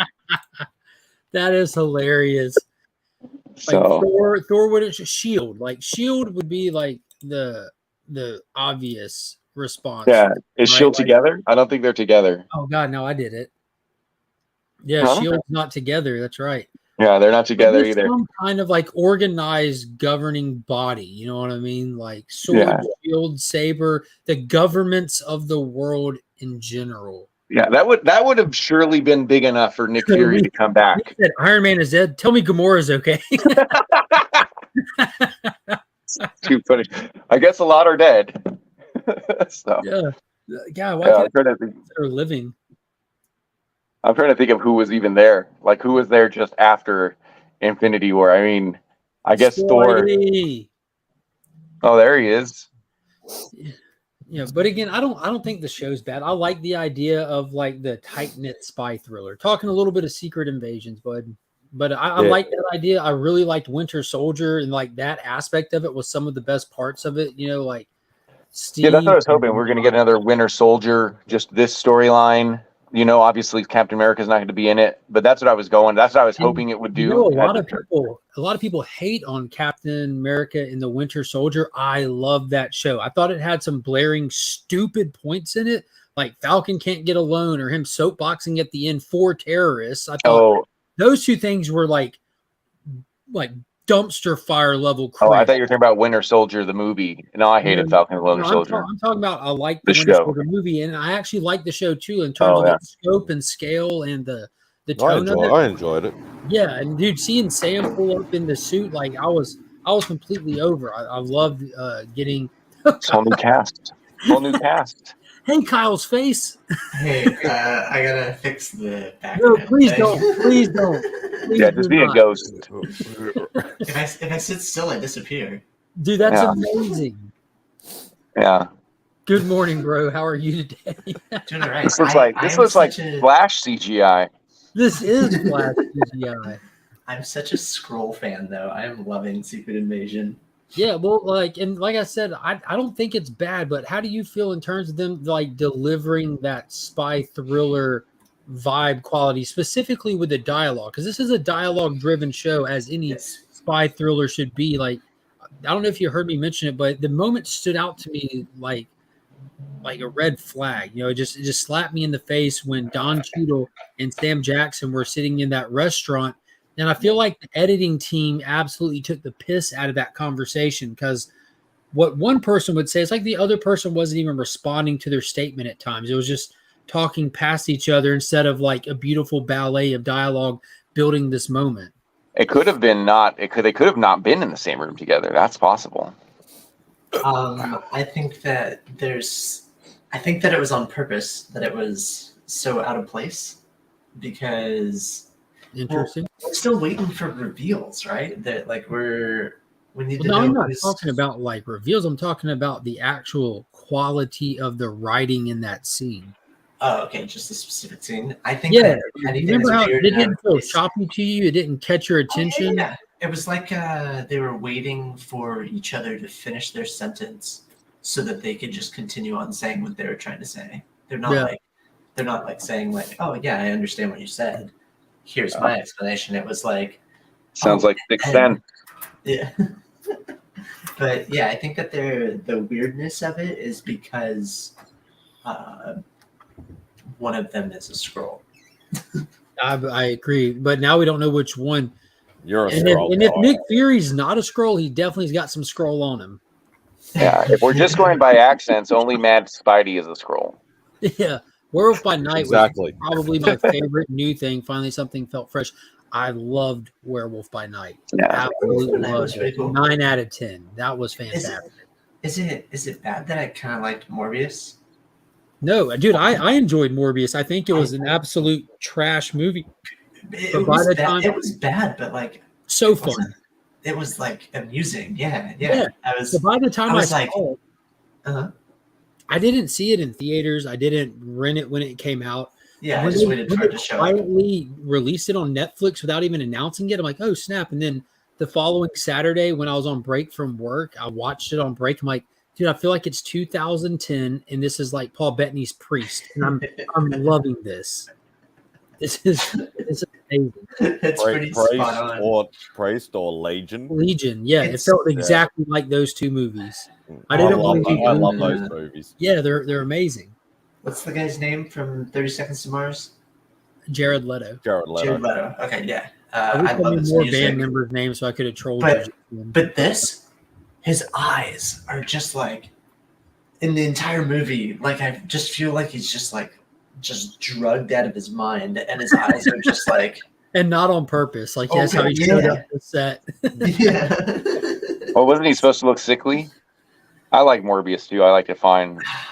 I mean, some movies get trashed so bad that when you watch them way later, you're like, that was pretty good. Like New Mutants to me was cool too. Oh, I like New Mutants. Yeah, that's because they were trashed so bad that when you watch it, it's like, well, it wasn't like. I don't think I followed it close enough to see the general response to that one. I just knew that we were going into New Mutants, and they were intentionally trying to make it like a horror kind of thing. And I was aware that it got delayed and they toned back on it. I wish they would have leaned more into like that insane asylum style horror stuff. They should have. Yeah, it would have landed even harder for me. What happened is when they was supposed to be. Yeah, well, I thought what happened was that it was one of those things where they made the trailer look way too horror. Everyone got excited about the trailer, and they're like, "Oh, this movie isn't really that much horror." I thought that's what it was. I might be wrong. I might be remembering that wrong. I thought they pulled back and did some reshoots for it, but I might maybe be wrong. maybe there was maybe there was a shooting or something. I'm trying to remember that too. They actually cut. They put left a lot on the cutting room floor. There was actually a lot more horror scenes that were reported, things like that. But they decided that it was too much focusing on that and not enough on the hero sort of origin story, and that's why they cut a lot of it, which I think was shit. I'd love to see a director's cut if they did it, but obviously Marvel fans just aren't get released. Marvel fans just aren't as crazy as DC fans, or they'll just all bundle up together and make a hashtag and tweet it 400 times.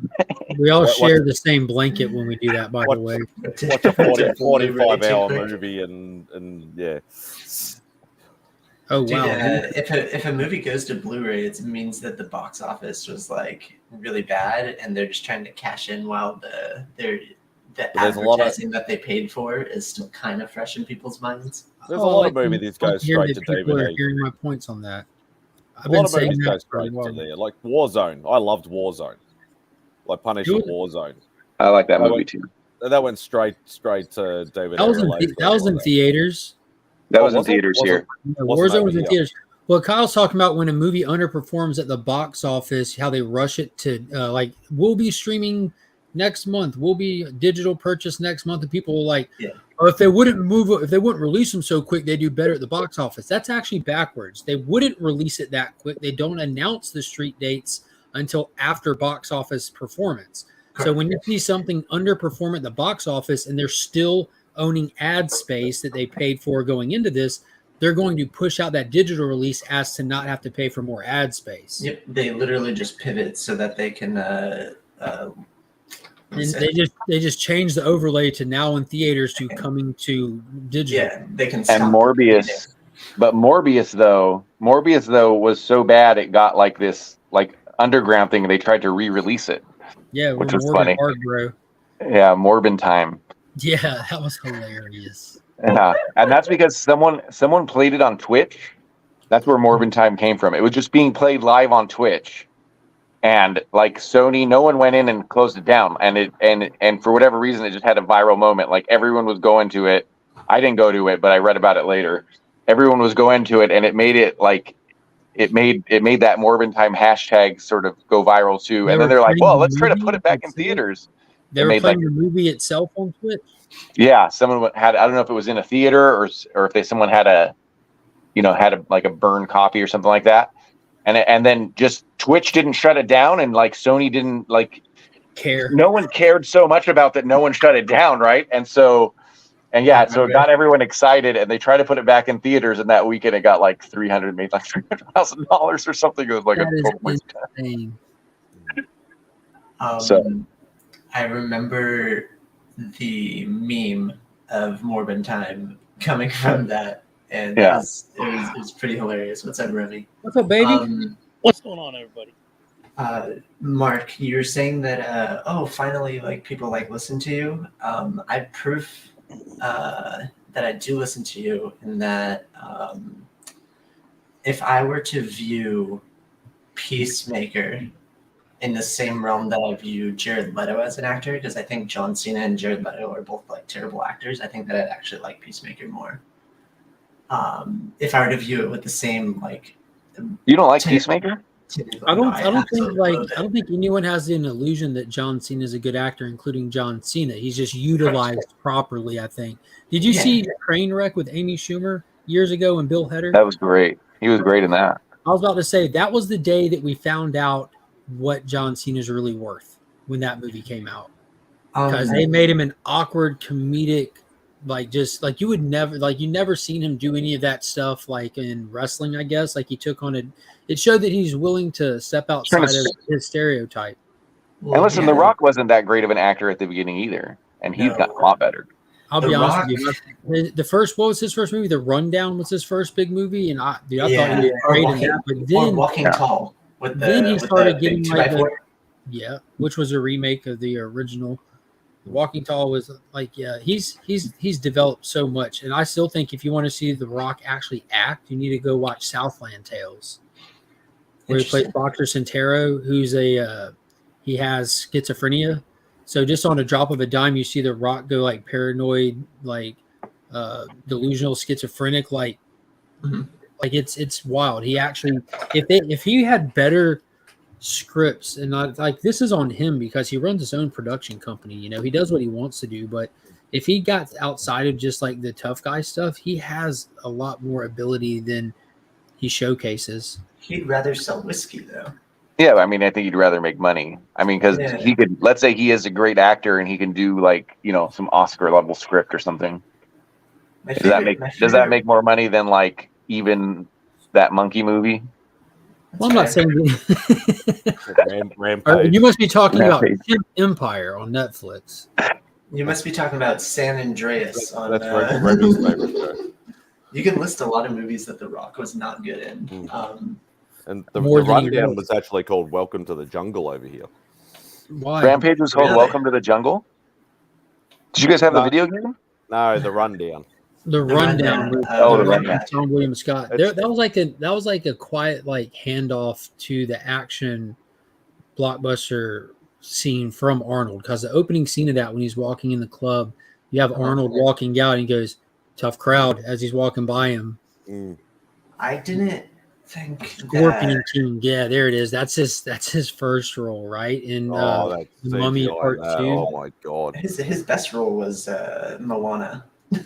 Oh my god, I love that movie. That's probably my favorite Disney movie of all time. The music in it is phenomenal. I like Scorpion King. Scorpion King was okay. Are y'all talking the Scorpion King or the Mummy that he was in it as like the CGI'd Scorpion? Because the Scorpion King was solid. Yeah, I remember liking the Mummy too. Yeah. No, the CGI of his face and that was just horrid. Yeah, it was weird. But it was at the times sort of. Yeah, it was too soon. They were pushing the envelope. Another actor that I don't give a lot of credit to is Adam Sandler until I saw Uncut Gems. And Uncut that's a great Gems movie. Was phenomenal. His new movie is great too. He's a great actor in that. I haven't seen Uncut Gems, but Adam Sandler's had numerous like impressive sleeper performances. Rain on Me with him and Don Cheadle. I love the what was the basketball one on Netflix? That's the other one I'm talking about. That's the new one. That's as good as Uncut Gems. I actually really. Do you guys know what it's called? Yeah, it's called Jack and Jill. It's called Jack and Jill. Got it. Okay. Remy, what's going on with you today, my man? Remy. I'm just listening to everybody's perspective on all these fantastic actors that you guys are listening. Just waiting in the wings until I need to chime in. So chime in on Adam. Who's your favorite, like least favorite actor? No. Well, I'll wait till I need Adam Driver. Yeah. I already know his least favorite actor is actually a voice actor. We all know and love him as Batman. But it's Mark Hamill. Remy Q hates Kevin Conroy. I didn't watch the show. That's all that. I didn't watch the show. Hey, do you have Kyle trapped behind that brick wall? Possibly. In the dark? Yeah. Oh yeah, maybe. I can turn on the light.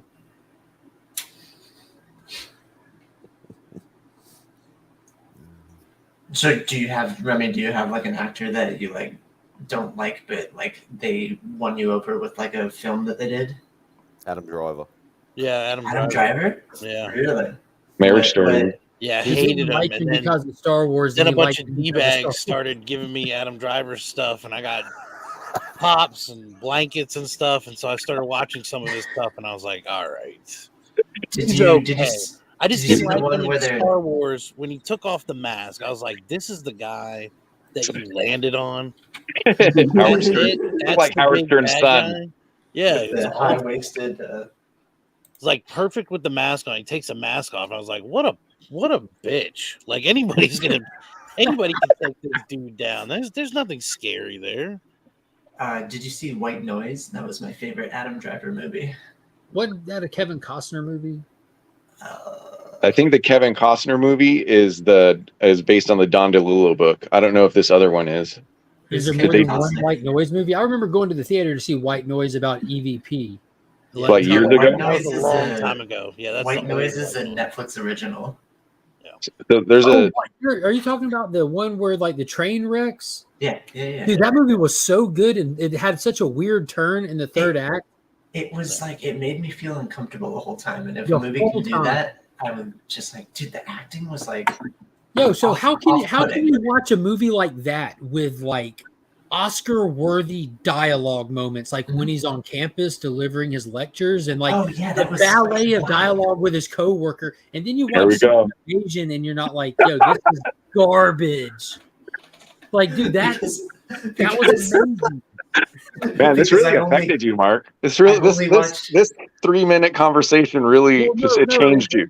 In all sincerity, because I'm talking to Kyle and just kind of giving context, like what I consider like actual like impressive, because you can say it's impressive dialogue and just a normal movie watcher will be like, I mean, it was fine. But then when you actually see something like that scene when they're on campus doing that, you're like, that's better than an action. Do you think Don Cheadle and Samuel L. Jackson would have like the not the gravitas, but just like the history of acting to be able to like adjust the lines or no? You would think that, and on top of that, this was the first time they were on screen together, from what someone told me. I didn't even think about that, but this is the first time these two actors in their career sat down and had a moment like this, and then it's just like, God, when does this end? So, Mark, it's painful. I'm gonna hate it when I finally get to that part, Mark, and I'm like, I don't see anything wrong with this. Mark, I've only watched the first episode. That's why. Oh, so you haven't seen what I'm talking about? No, you'll notice it. I'm rewatching Arcane right now because Arcane is phenomenal, and I can. What episode is it? I can literally just go watch that scene. It's episode 2. It's like about halfway through. Okay. No, it's actually toward the end. I think it's the final conversation. Who am I looking for? Don Cheadle and it's Don Cheadle and Sam Jackson sitting in a restaurant. KISSING. Pretty much. ABX says that Nick Cage is very hit or miss for them, more miss than hit. And now this is one that that gets me. So like, I've been a huge Nick Cage fan my whole life, vocal about it. And me and the comic vet have even been like, we've had numerous Nick Cage discussions going back a couple years now on live stream when it was popular to hate Nick Cage. And then all of a sudden, here in the last like 6 months to a year, it completely turned. Now he's like popular to love. And I'm like, dude, this is kind of enjoyable. People like him again. People hated Nick Cage? Yeah, well, they are hating on Nick Cage because now he went through that decade of just doing direct-to-video movies, and everyone, like in all sincerity, he went through one of those. But Cage won me over with his most recent movie with Pedro Pascal. I haven't seen that yet. Did you watch that, Mark?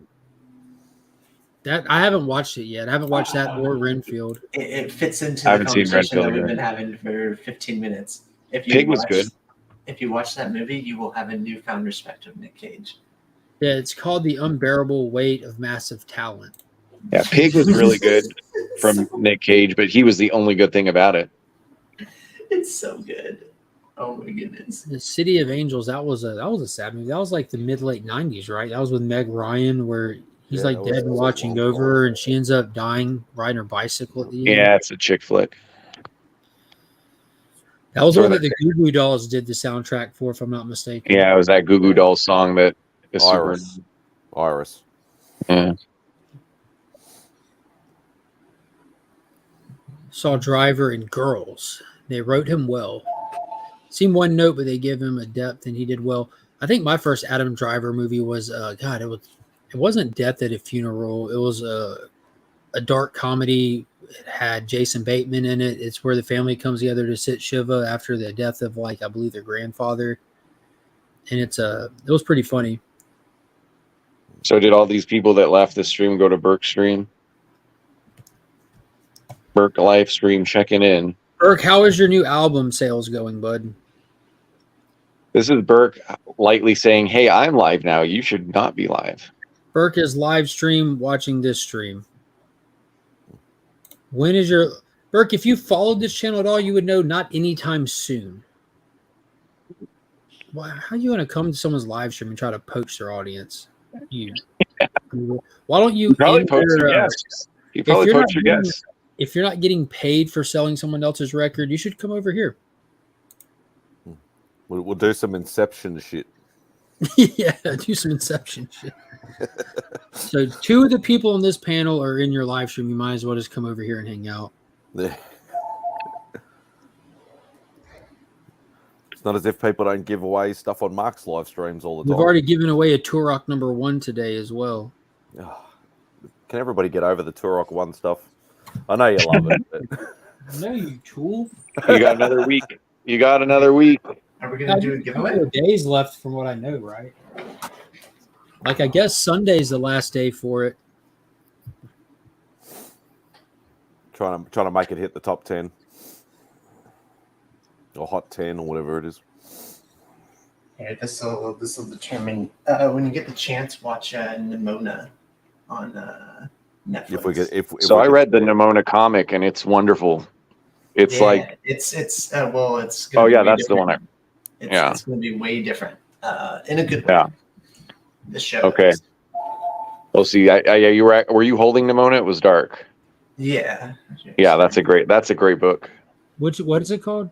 Nimona. So I've got this book. That just reminds me because Chaos, you made comments about it when I won it in the Cole live stream. What is it?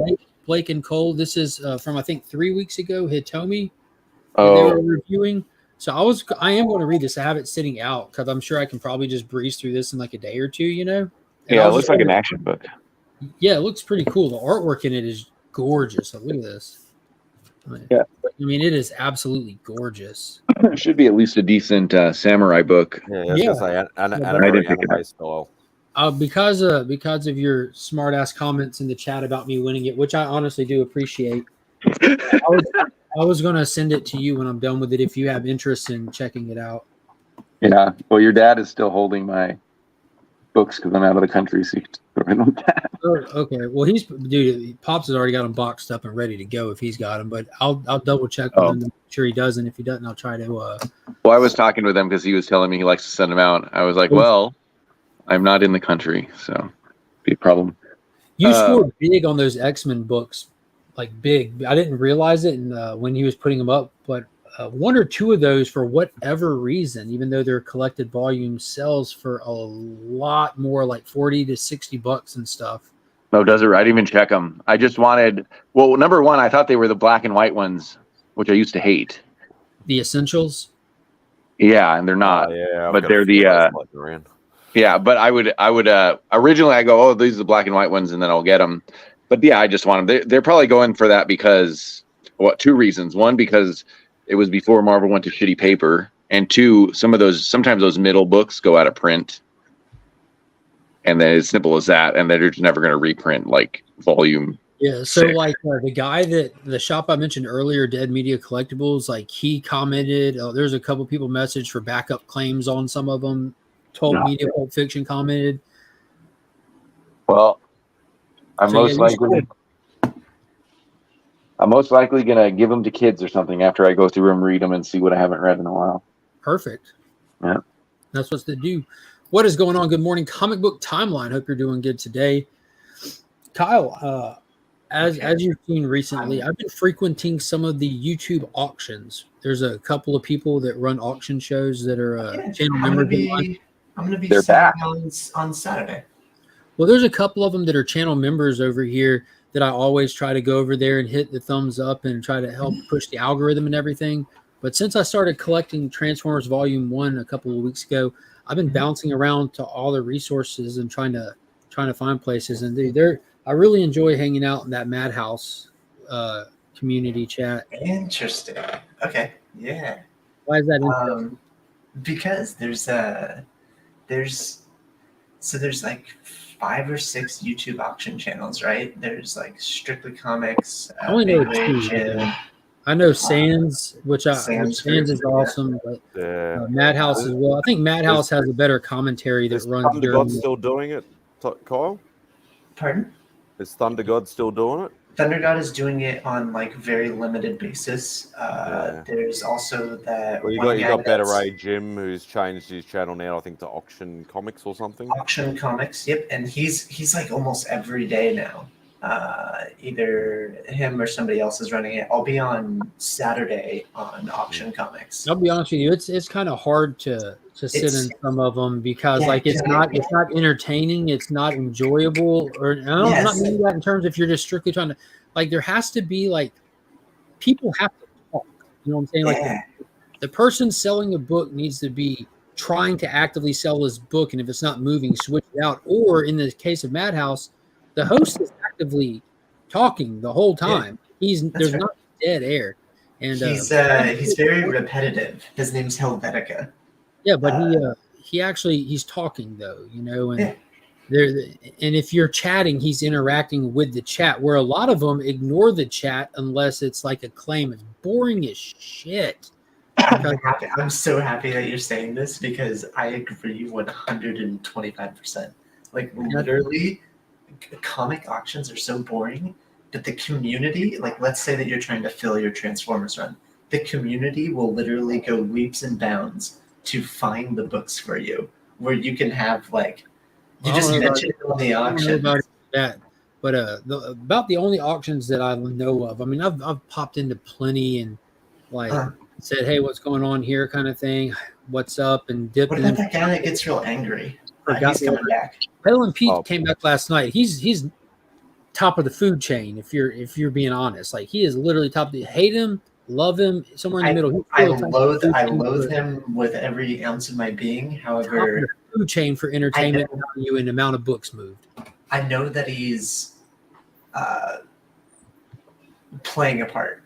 Yes, I know that. There's no way that's who he is in real life. He is just the epitome of toxic masculinity. This should be a Secret Invasion. Yeah. And the Saturday morning comic auction is probably the one that I frequented the longest at Southern Comic Geek. Southern Comic Geek with Shelby Comics and stuff. Absolutely. Interesting. Yeah. I'm surprised you like both of those. That's interesting. And I still remember the old days when Pete. they all started. I talked to Pete off the auction regularly. Yeah, Matt Spidey. Used to be half the community used to be auctions 2 years ago. Yeah. Oh, and I'm remembering when I first started the auction on Todd's channel. And that Sands started there, Better A Jim started there. Dude, I started with Jay Blitz. You remember that guy? Yeah, Jay Blitz. There's Jay Blitz. I never got Adrian the guy that robbed everybody. That's the guy that robbed everybody. He's a nice guy, but he got ahead of himself. I'm glad I didn't Southern's auction is awesome because the way that they've laid out, he does Southern lets books go for next to nothing. Yeah, he has $2 claims forever. I was about to say one of the differences between his auction versus a lot of the other ones is he's not selling books that he can't afford to sell. He got them for a price that allows him to sell them for a price that people are going to be happy with and probably want to grab. There's action on his channel. People are constantly buying. You have that sense of oh, should I? Oh, should I? Oh, should I? And that feels good. Even if you have no intention of buying anything, having that little feeling in your chest, maybe I should, And the excitement, the psychological excitement that comes with was fun. Yeah. You should stop by on Saturday. We're gonna have a fun time. Lady Fantastic freaking is always selling. Stop by where? On Beta Ray Jim's channel. I'm gonna be making a return to selling. Who's Beta Ray Jim? He's now called Auction Comics. He's a guy who started his own auction channel because he split off from a bunch. I've heard of Beta Ray Jim, I think. He's a radio voice, very fake sounding personality, but he's oddly a genuine person. Good morning, Comic Vet. You got the link in the chat. Come on in. Yeah, I bought quite a few books. Show selling only Turok ones. Yeah, he's got about 233 copies. Jeez, I have 25 copies of them. I'll buy them from you. I'll give you $30 for them plus shipping. Well, you need. I'll just like sell them to you for whatever. But you need to let me finish the video that I'm doing with them first. I hope you have the video out before Sunday. Your mic cut out. I said I hope you have the video completed and out before Sunday. Like it's Turok Week, which I'm sure you're aware of. No, I have no idea. Don't even lie right now. I'm not lying. It literally made it made a CGC's official thing. So check IG. Like if just go look at my IG. Look at Josh Love's comments on IG. Like Turok was selected to be the book of the week to push to see if we can't get it on a top 10 list. And it's on the way. It's already on the movers and shakers list on Cover Price. And there we go, Mark. In the chat. I literally have 20 copies. His hashtag still better rate Jim, but it's called Auction Comics. You'll have more fun there. You probably won't buy anything, but you'll have fun watching it. I was in Auction Comics the other day. It was super boring. Really? I was sitting there. He was doing things like, all right, so you let me know which one of these, you get to pick which one of these Virgin variants you like. Because I guess someone won something and he was like sliding them over, letting them pick which one they want. Like, I don't want to watch people select books. Just sell shit. Move on. Lady Fantastic, since you're in the chat, can you like explain to me why idiots are doing winner's choice slots? Because winner's choice slots don't make any sense to me from like a seller's perspective.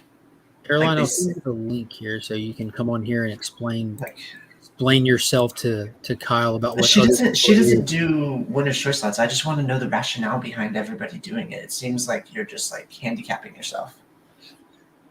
Also, hi Chris. Yeah, Discovery Bay used to have a fantastic show. I know he doesn't. He went on Whatnot. Disco is only Whatnot, yeah. And he shows up on. He was on the Madhouse last month. Disco Bay. But he's not even in Discovery. He's not even in Discovery Bay anymore. He's in Portland. With comic auctions, you have to wait like 2 hours for your next turn. So they drag on like crazy. Why haven't that's like honest question? Why haven't these hosts realized the dead ass boring format they're running? If no one bids on something within the first 30 seconds, move on. Right. Like if we don't get a starting bid, we got 30 seconds on the timer to bid. If we get a bid, we'll extend it to 1 minute. And they call it a show. You don't need to. It's not entertaining. Like you also can't have 6 people. Because most of the time I'm trying to buy from one person to make shipping make sense, right? I'm not trying to buy 6 books from 7, from 5 people. But the thing that you're all missing, don't forget, like I know there's the entertainment value, but it is just an auction show. It's not supposed to be entertaining. It's just for people to buy books. I literally am only there to entertain. I agree with you on that, Spidey, but the show aspect is what's hurting the most because there's plenty of people. More people go there and just watch than buy. And if they were moving stuff quicker, if the show had a pacing to it, more people would stay. More people would see books that they didn't know were going to be coming up. More people would end up buying. Certain sellers will have chemistry. Like as I said, I remember the old Gorilla Todd auctions, which is when I got into it. There was banter between Todd and Shelby, another Vegas guy. And I knew you'd chime in with that. And yeah, like between him and Shelby was absolutely hilarious. And then like Sands got in on it. Disco was there, Better Ray Jim was there, and all that sort of stuff. And yeah, like it just kept moving. They were laughing, they were like yelling at each other, like "Shut up! I'm doing my auction. You shut up!" and all this. It was really fun. But they're not fun anymore. No, like at all. It's a business now. It's a business now. That's it. Do you have anything to chime in? Oh, I was just going to say when Morg said disco, I immediately thought of Disco Inferno, but I guess I'm showing my age. Some WCW. I just hope that when C3 rolls around and when channels are participating in their fundraising for this, I like Mark's idea. We're going to put a set timer. I know that there's a delay on YouTube, usually 7 to 10 seconds, but if you say a 45-second, if I don't get any bids, we're gonna just move on from this one and roll forward that way. Yeah, I know 45 seconds is too long. And then whatever didn't get a hit, we'll run it one more time at the end. Well, I'm just talking about because there's a delay. Like everything I'm saying right now, 10 seconds from now it'll show up. I spend so much money on charity auctions. Like, I cannot help myself. If it's for a good cause, I'll literally empty my bank account. Yeah, I spend a whole lot of money shipping. So it means you'll buy one $4.99 book. Yeah. No, you can't even see it. I got my first Stan Lee signed book. It's nice. Renew Your Vows. Oh, yeah, let's see that. It's First not going to come up on camera. Well, I just want to see the book, my friend. Yeah. They can't see it worth shit. I know, it's not going to focus. Oh, Is that a book that came out? That's a book that came out after he died. Yeah, very impressive. How'd you get that? Yeah, there we go. Put a light in front of it. Yeah, that's a nice cover. Who did that cover? Dude, it's obviously the guy who draws the same body types. Stan Lee drew it. Got you. Stan Lee. Yeah. Is that Jace Guy Campbell? Yeah. My old Stan Lee signature, like when I met Stan Lee, like I didn't even go through my mind to get a comic signed because this meant more to me than the comics, like on a personal level. Mm-hmm. So that black smudge going across to that Stan Lee signature on my Hulk action figure, because I grew up, that was like my first Hulk toy, you know, like the one with the boulder and the bar and stuff. So when I had an opportunity, I rebought it, carded and everything. And then when I went to go meet Stan Lee, like I'm like, dude, this is obviously what I get signed. It's like my most prized Hulk item. You know what I mean? Like it's my piece, and I don't want to increase value on a comic. I want something that hits my heart. My buddy Rob, he got Ravage 2099 signed by Stan Lee. That's funny. Perfect. And it was the last book that he like wrote or whatever. So yeah. So, Caroline, how do we make the comic auctions less boring? Oh, you have me on. I just don't like. I've gotten to the point to where it's just like about once a month is all I can do, just because it's like I listen to you guys talk about it, and yeah, all these things are true. You have to have chemistry with the people going on. The people that I had the most chemistry going with is usually either some Southern Comic Geek with the Saturday morning crew. Just because we have a good time talking shit and just being kids, or Sans Group. They are great to just talk shit with. I've been on the whale auction a couple times, and they're fun, but they're just they're just dudes, I like to insert perversion and absurdity, and anytime you can be absurd and just and you do it so well. Yeah, I know. Thank you. Unfortunately, I don't get really taken very seriously in real life, but that's okay. No, it's good. I've honestly lately been balls deep into the Lord of the Rings, Magic the Gathering shit. Have you found the card? Yeah. I got I have the one ring. Yeah. Hell yeah. Was that the one you were after, right? Not necessarily, because I'm a massive Tolkien whore. I love. Here's the one ring. It's like a 4-card scene. So you see Bilbo and Samwise on the top. Oh, Tolkien signed it. Connecting the set. That's cool. Yeah. So, it's no Transformers though. It's no Transformers. What are you gonna do? I can't. It pales in comparison to Transformers and G.I. Joes. I know. Wasn't there a card that was only supposed to be one of? Yeah, it was the one ring, but it's a serialized ring, and it's like special, whatever. It was found, right? It was because it's found. Or Beckett. It's an NFT. It's an NFT now. Yeah. It was found in Canada, and the guy was smart. He actually consulted with his lawyer and sent it to like PSA, and it's graded, but it only came out as a 9. So it's but it's still one of it one. Doesn't matter if it came out as a 6, even like if it's still one of one. It changes his life. It's going to change his life forever. They're saying $2 million is what the it's $1 to $2 million bucks. Like, so that's approximately $27 million here in Canada. Oh well, I mean, Canada. Is that how like, he's gonna solve our debt crisis with that card. Like everything is going to be much better. Spidey knows exactly what I'm talking about. Like it's just going to the country alone is going to be so much better. Repair our highways. That card is going to go for $2 million. No, it'll probably go. So that's worth about $300,000 redos over here then. Dollar redos. So yeah, it's been really bingo chips. it's a massive set. Like, I'm trying to collect like the whole set.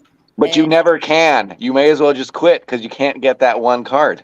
Quit that. It's over.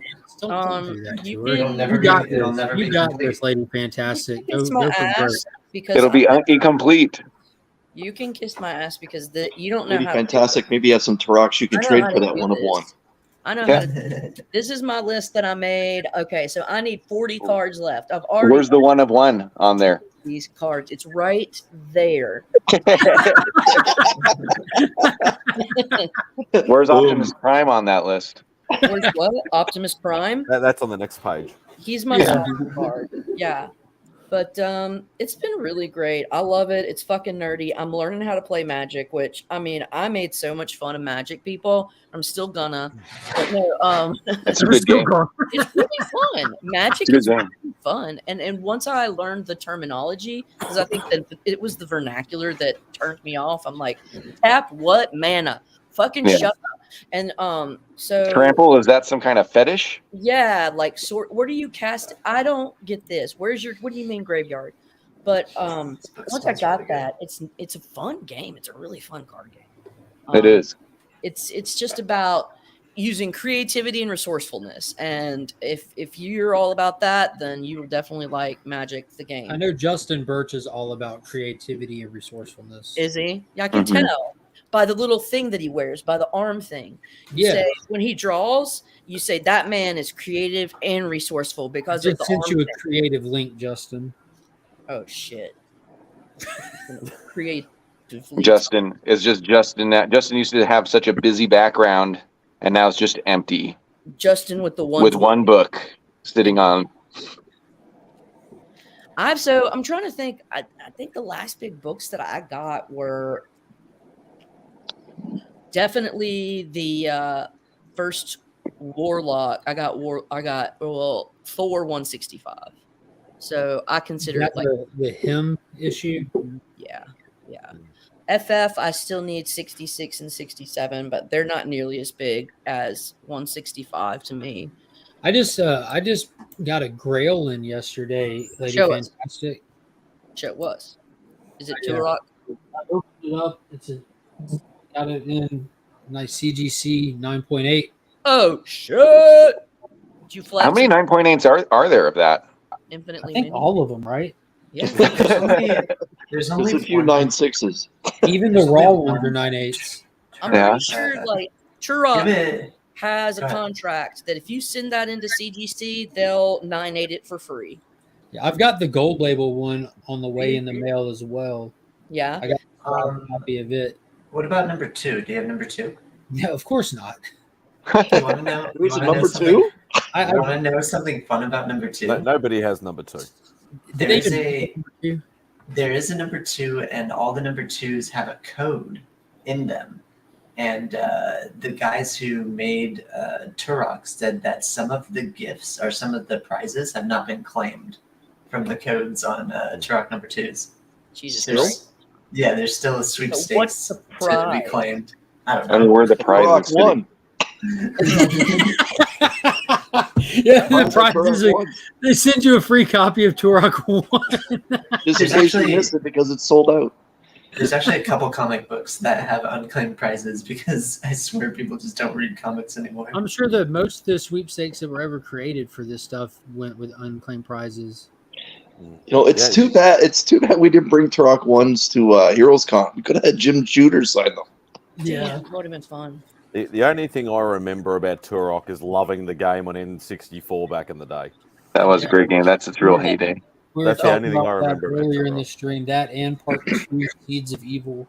Turok 1 and 2. Oh shit! I fucking fucked up some dinos, bro. They never recovered. So I guess all joking aside, I read the Dell Turok stuff from when I was a kid for my dad's collection. They were actually really good, and the covers are beautiful. Oh yeah, they were all painted covers. Yeah. Yep. Southern has those. Like Southern is Turok man. Period. He's like Mr. Turok. Yeah, 233 copies of Turok 1. He shared out his 4-color 596 yesterday, I think. The actual yeah. of Turok. Yes. Because Turok didn't have his own title; he was just released under Del 4 color. Yeah. And then when it switched to Gold Key, he had some issues. I have the first issue in Gold Key, and I've got some of the Del. And then Pops got me that slabbed copy of the first comic he ever. The first comic my dad ever bought in his life was a copy of Turok back when Del still had it. That's cool, man. I think the first copy I ever bought with my own money was a Wolverine 79. Mine was something from Stranger Comics. I can't even remember the first comic I bought. I can, for sure. I'm super new to comics, to be honest. Are you? Yeah, comparatively. I've gone to cons and I've just ignored comics for about 8 years. And so what did you pay attention to? Cosplaying, panels, Cosplay booths. artists. Like I started just buying art. Like I have more art than more value in art than comics. Yeah, I think there are a lot of people that would agree. I mean, yes, I like both. You know, I like it when really good art marries with really good writing, but you don't get what you want all the time, do you? Not at all. But when it does come up, like here's something that I'm reading right now. It's absolutely fantastic. Ducks. Are you fucking with me? 2 years in the oil sands. I like feeding the ducks. But no, it's a graphic novel. It's freaking Well, you don't awesome. feed them bread because that can kill them. Why isn't it focusing? Ducks 2 years in the oil sands. This is just the dust jacket. I have the book in the bathroom because I read on the toilet. Well, I found this for Tacoma Comics. It was a joke. Never mind. I'm like, are you fucking ducks? I gotta stop doing dry humor. Yeah. I'll turn into Tyler, where nobody can take him seriously. Oh God, I love what I do. You don't take Tyler serious? I take him very serious. I can't. Backstage, I'm trying to break Tyler, and he still just keeps his dry humor. Like I can never have a genuine moment with him, and it bothers me. I always assume he's genuine 100% of the time. I do too. No chance. I mean,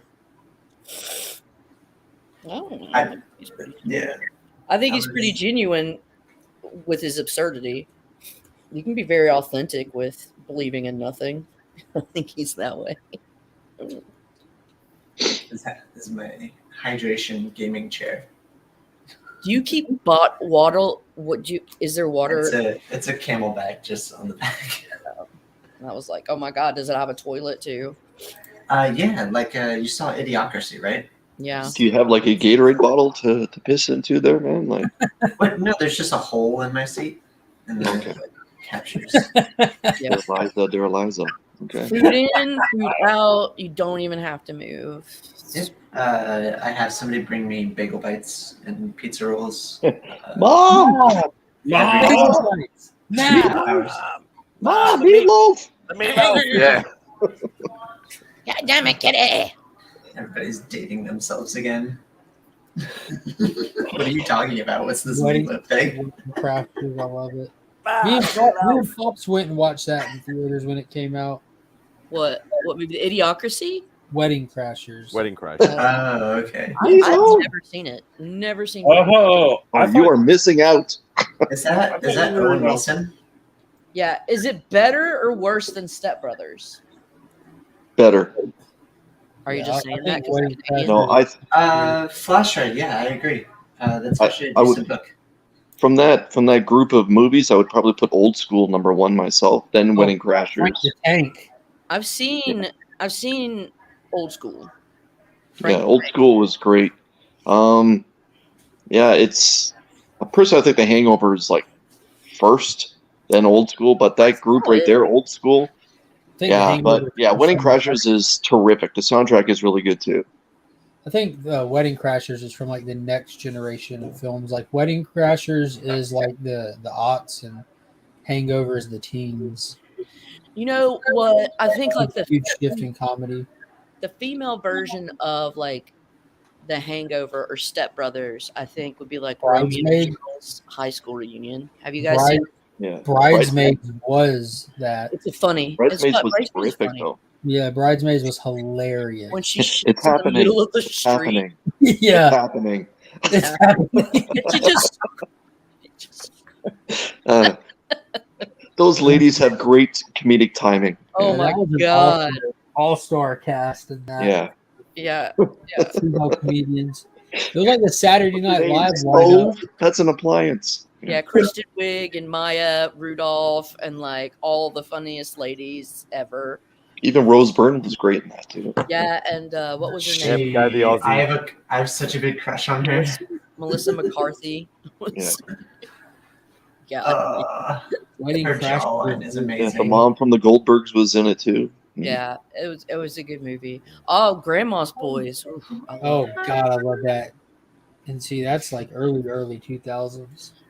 Me and my brother. Adam Sandler production, right?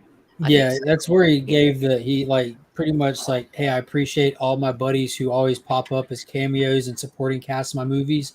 I'm gonna give y'all a movie. Here you go. And it was great. Yeah. It was fucking great. Nobody gets past was the lion, bro. Huh? Nobody gets past the lion, bro. Eat this turd nuggets. I love that. How did he see me? God. I know. We all have a little bit of that guy in us, that JB guy. or JB, whatever. yeah. We all have a little bit of JB. Hey Justin, are you lettering the new arc for Something's Killing the Children? No, that was last week, right? Well, the new arc comes out when? Oh wait, sorry. I thought you meant like right now. Is that what I'm working on? No. I mean, like, have you lettered the new arc that's going to be dropping? Yes. Yeah. I just turned in the first draft of issue 32 last week. Follow-up question: can you stop? Like, make the whole thing stop? No. What? I could, but I like money.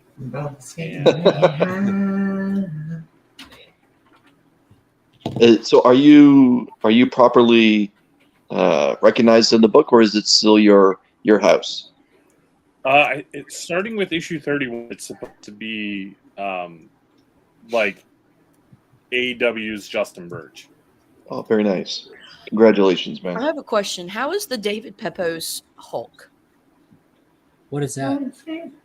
Is it Pepose writing for Hulk now? No, Philip Kennedy Johnson is, and that first issue was freaking fire. Really? Okay. I need to see why I thought he was on Hulk. What's so funny is even in continuity of the story, Hulk is mad at the Donny Cates run. Hulk Annual 1 is where David Pepose is on. Yeah, he did that one shot with Philip Kennedy Johnson as well. Was it decent? Yeah, I really enjoyed the one shot. It was fun.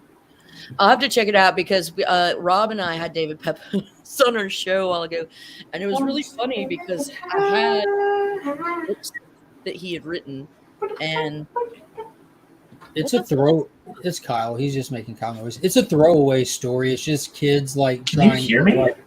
Yes, it's just kids trying to be a journalist kind of thing, and they're looking through an old wreckage building where a Hulk fight ends up taking place, and it kind of just pushing the limits of social media desires kind of thing. It's fun if you're a Hulk fan, but it's not groundbreaking. Yeah, it's nothing to it kind of thing.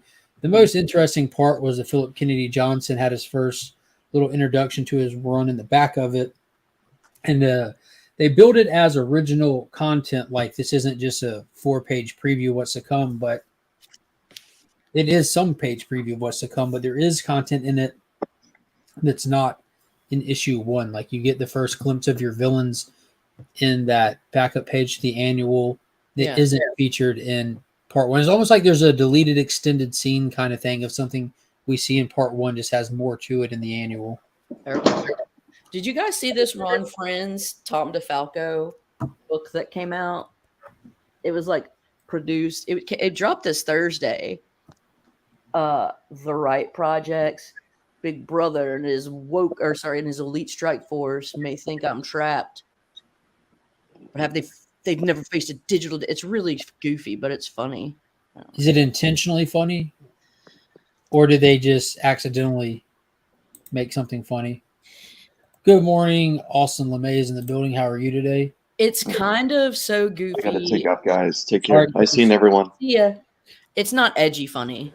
Like all BS aside, what is Kyle Stark's Peacemaker book that he's writing. That guy can land a joke. Really? That's probably one of the funnest books. Like, I wish Taylor Winder was still in the chat. Taylor doesn't pass out compliments, and he'll praise that book as well. But yeah, that one is a blast. It's very R-rated. It's done in the spirit of the television show kind of thing, and it's wild. Yeah. I picked this up. It's a busted up shape, but I love this cover. And it's it's a Harvey Black Cat, Adventures of the Black Cat. It's 65, but it's the final issue. You could learn Black Cat's judo tricks. You want it? That's pretty cool. I know. She goes back to the golden age. Yeah, this is 1963. Mm-hmm. So she goes back to the 40s, if I'm not mistaken. She does. She's old school Maven. Old school Maven, because this is issue 65. So she starts in the 50s, in the 1950s. Anyways. That's really cool. Yeah, she's the one that was the actress. Yes. Yes, sir. I love it. It falls apart though. I need to get either a digital ability to read it or something because I want to go through it. That'd probably be hard to find. You should check out this. I don't know if they have to have a website. It's called Guandanaland Comics. I know that's a mouthful, but they for years have been taking these public domain characters, like which I'm sure she is at this point. Yeah. They make trade paperbacks of high-res scan printed. Like they make trade paperback collections of this stuff that you forgot even existed. I have one of those for Charlton Comics, 12-cent Charltons.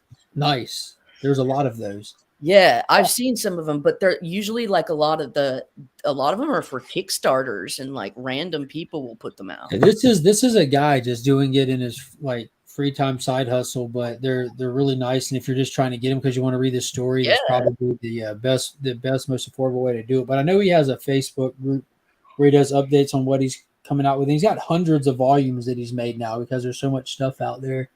But Pops, my Pops is a big fan of all these obscure golden age characters and just everything. So he gets a lot of those Guandanaland books as like so he could complete a run. Because for my dad, completing a run just means I can read them all. Yes. Mm-hmm. That's why I like to do the runs is that you can. But then I'm more of if I want to do a run now, I really just want the trade paperback to read because I don't want to have to fuck with individual issues. But whatever. What are you gonna do? JB, where are you at in reading? Because I know from your time on Two Brothers Comics for a while, you were picking up books and you always would talk about how you're like 7 years behind reading anything and you'd have a giant stack of new books next to you. Have you had any luck reading books this year? No. Sounds like me. I'm about 20 years behind. What was the last good thing y'all remember enjoying reading? Enjoying. One Piece. I enjoyed The Immortal Hulk. I enjoyed The Immortal Hulk. Isn't One Piece a live action TV show now, or is it coming out soon? There's going to be a live action movie on Netflix, I think, because they're adapting a lot of the animes to live action movies. They're doing The Last Airbender. They're remaking that, even though it was already made into a masterpiece film already by M. Night Shyamalan. I already showed mine. Mine is Ducks. Ducks. Are you still on By the Horns? I haven't read the new arc. Also, this was pretty good. Men Deaths of Layla Starr. I have Layla Starr and By the Horns. Both of them are good. Goodness. Yeah. But Ducks is number one. You are fucking weird, dude. I don't know what your problem is. Wait till he starts showing you comics with bears' assholes on it. Well, then I'll whip out my fucking Gym Dog comics. I got some 70s underground comics with like barbarian dicks in it. So let's go. I have some weird stuff. Like my PC is like the strangest stuff. Yeah. Cherry Blackbird is great, where you've got like the rock and roll one. Yeah, but Satan comes out of it. So it's like a dude and a chick are having sex, and the dude's like, put this dick up my asshole. They had to polyback every single one of those so kids don't get a hold of them. And then Satan comes out of the dude's asshole. And the lady's standing there scared, just holding this rubber dick like. It's very metal. It's awesome. Just check it out. It's weird. Yeah, Cherry Blackbird. I'm missing track 3. Girl, I got all them tracks. Yeah, they're not on your arm, are they? No. That's good. Not on. There was another book that I was reading that was really cool. I forgot the name of it, but it's about. It was very altered carbon-esque. If you've seen Altered Carbon. Yeah.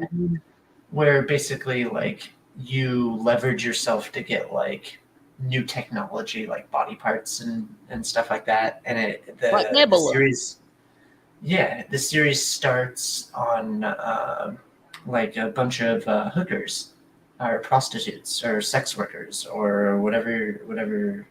Ladies of the night. Yeah, and they're like OnlyFans business women. They're like getting upgrades.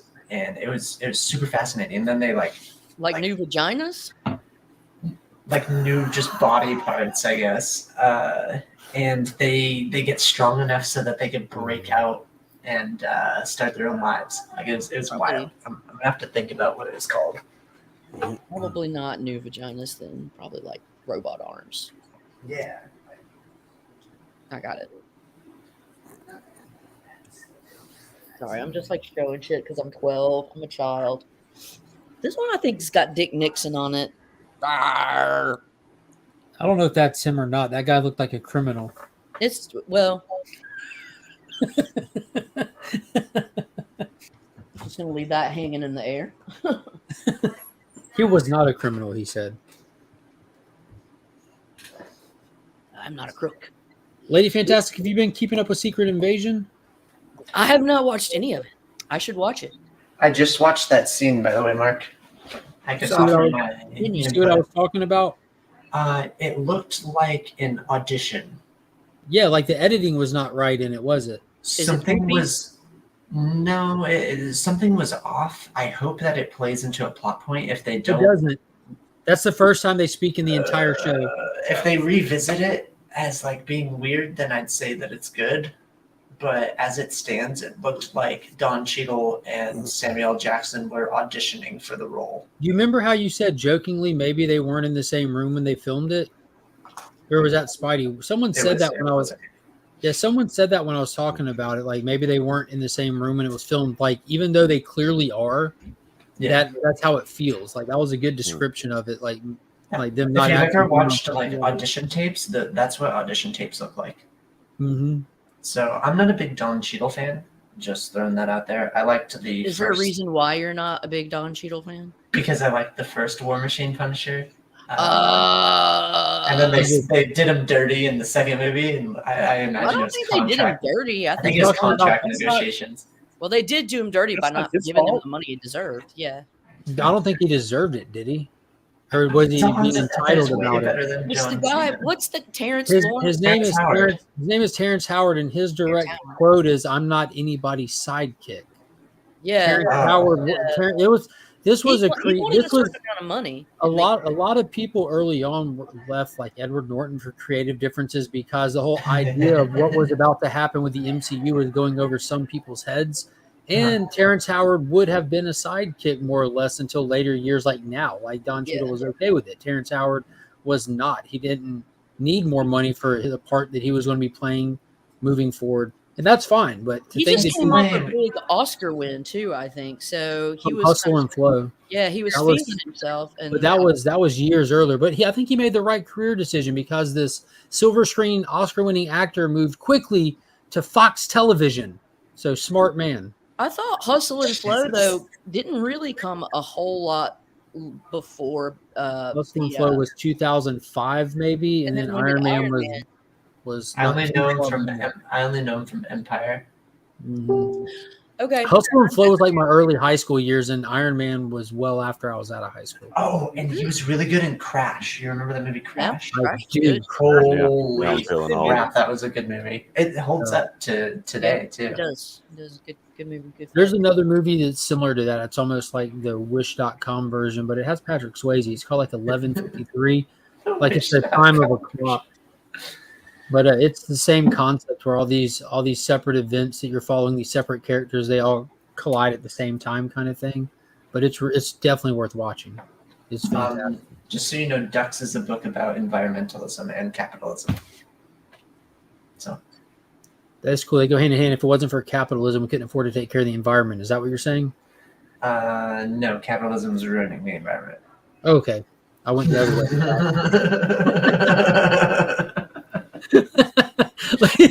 It's like don't.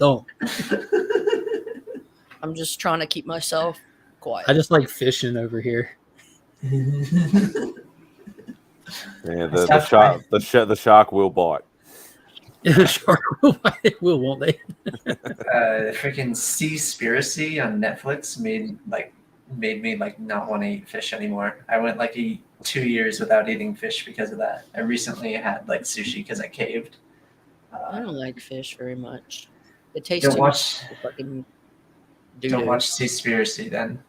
There's a lot of things that are corrupt in the fishing Just industry. out of curiosity, because I don't know why I'm thinking this. Is there an economic or political system that is good for the environment, or is it just capitalism that's bad for it? Wow, I think capitalism. I mean, I don't think it's capitalism in and of itself that's bad for the environment. No, I think any and all political or government systems are going to be bad for the environment because it requires producing stuff for the population, right? Yeah, Well, batteries.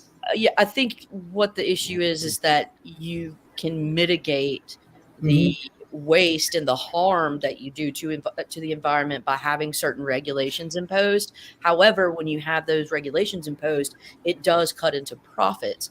And so I think because capitalism is about profits, they seek to undermine any sort of regulations that might curb damage to our environment. And that is the balance there. The crux of I'm just like, I had a meal the other day and I had about like 3 pounds of trash to throw away afterwards. God, how much do you eat? Jesus.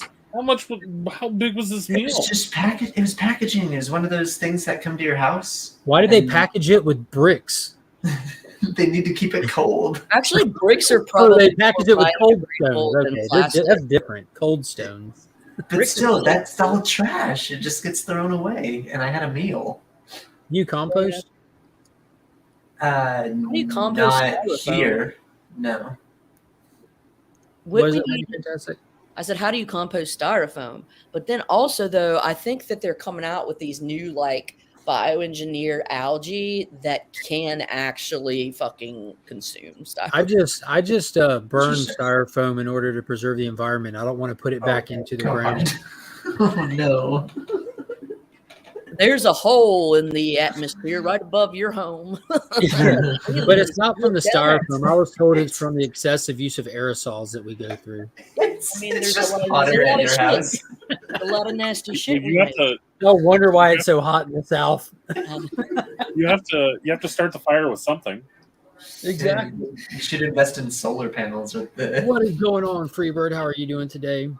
Solar panels with those big old batteries. I was just making an ozone joke. If you're gonna open up the ozone for yourself, just capture that radiation. I hate the unfortunate oxymoron of solar panel green energy. I'm excited to see where that technology goes in the next 5-10 years, though. It's fun to watch all this stuff. It's growing leaps and bounds. It still has a long way to go. The batteries are only like 22% effective or efficient. You're not even they're capturing not, all. Yeah, they're not getting much, and they're very not cost effective to make yet, and they're actually toxic waste. When I mean, if you have to use battery for it, like that's fucking rare earth metals that are in and of themselves like inherently slave labor. Yeah, the biggest slave labor on the planet right now is to get the batteries for the technology that we are communicating on right now. I think right now it's cobalt. Yes, South sir. America, China, and then we're starting to try to do a couple of mines here, some rare earth metal mines in America. I'm fascinated with batteries, but Are we getting reflective siblings? Did you hear the government is talking about putting chemicals into the ozone to help reflect siblings to cook the planet? Reflect sibling? I think we might mean solar light. Flash rate, you're gonna have to autocorrect it. And it's My sibling. My sibling. I blame my sibling. But I think you mean sunlight. Yeah, I know.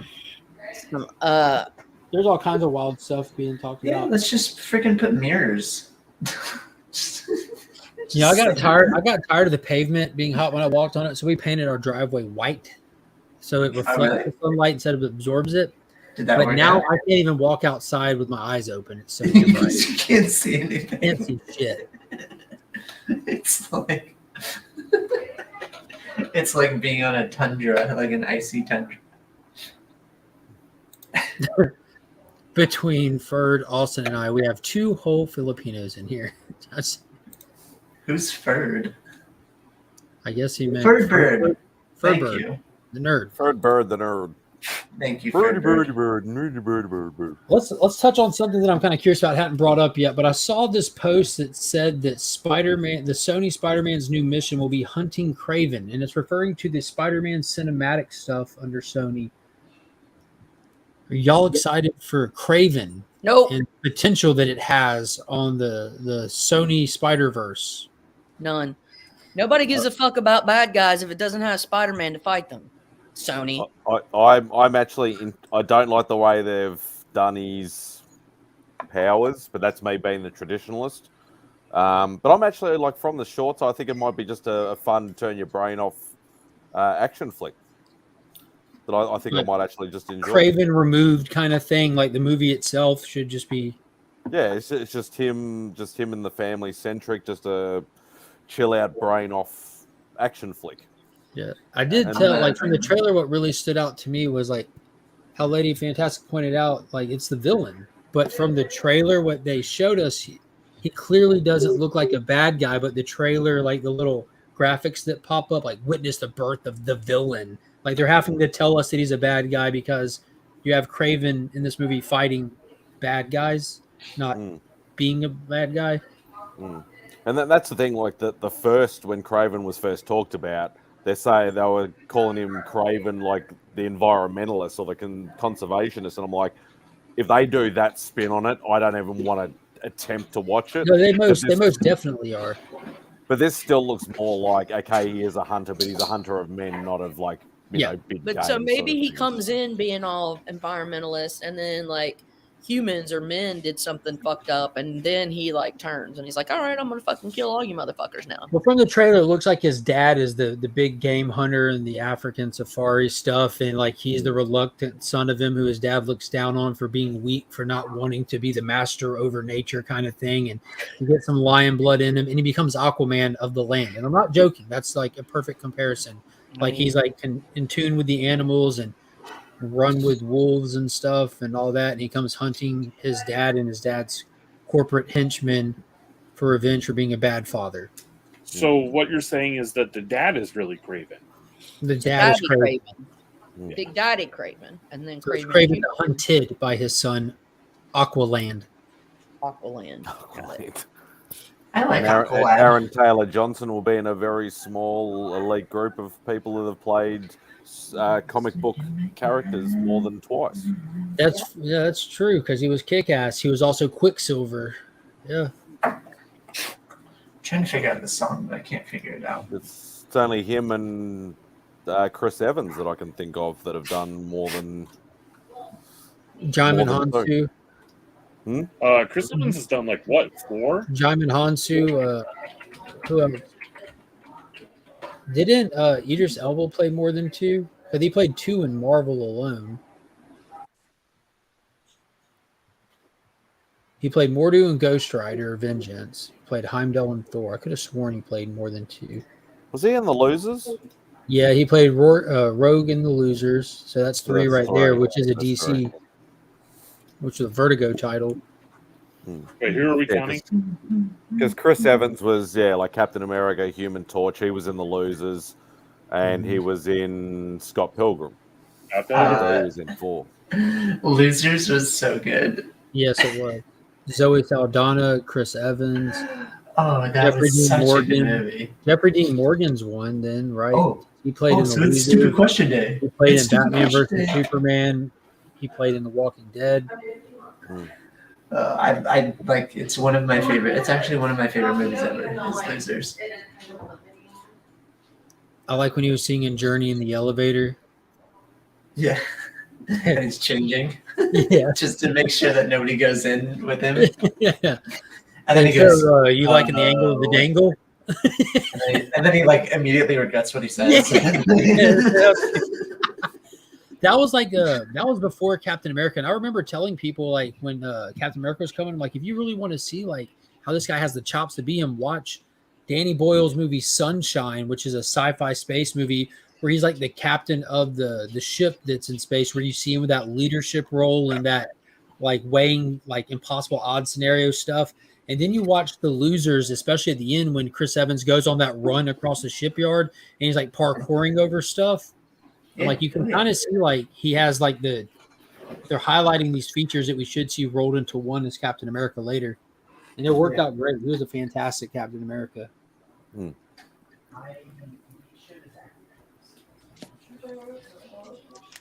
Who else has played more than two? Yeah, I'm just trying to think. What's better, The Losers, the A-Team remake, or Red? Ooh, I definitely enjoyed all of them. Red was Red was pretty cool. That first one was so cool. If I were to rank it, I'd say Losers, Red, and then A-Team. I think I would agree with that. A-Team was action-packed and hilarious. It just didn't have like the same emotional impact as John Malkovich with a bunny. that was awesome, man. Have you seen the Becoming Carl Urban and Bruce Willis's feud in that was epic. Actually, what about Carl Urban? Carl Urban might have played a few. Yeah, he's been in The Boys. He's been in Red. He's been in Dread. He's been in Star been Trek. in Lord of the Rings. That's Lord of the Rings. Yeah, Carl Urban's everywhere. Shut up! I like him as AMer. Yeah, no, I like Carl. And Do you have his magic card, Lady Fantastic? I do.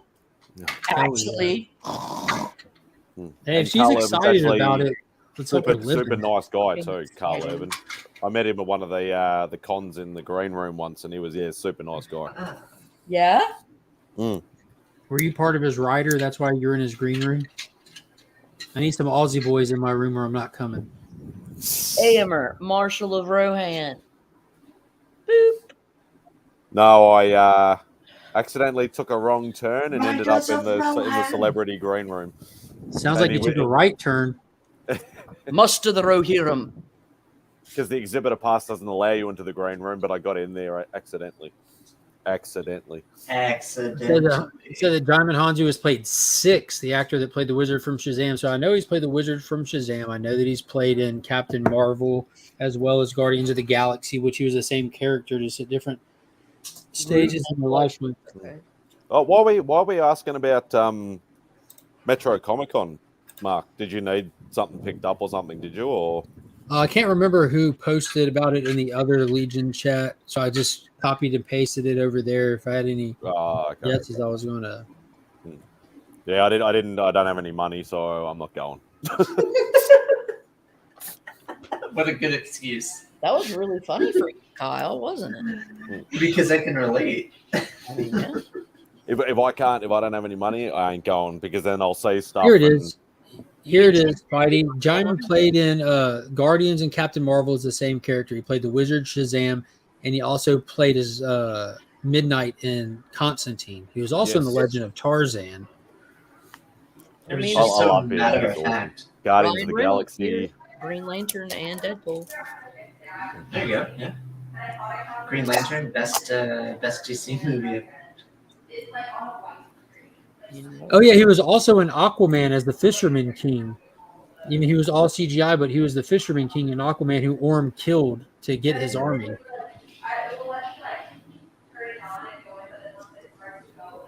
Yeah, so he's been in a lot.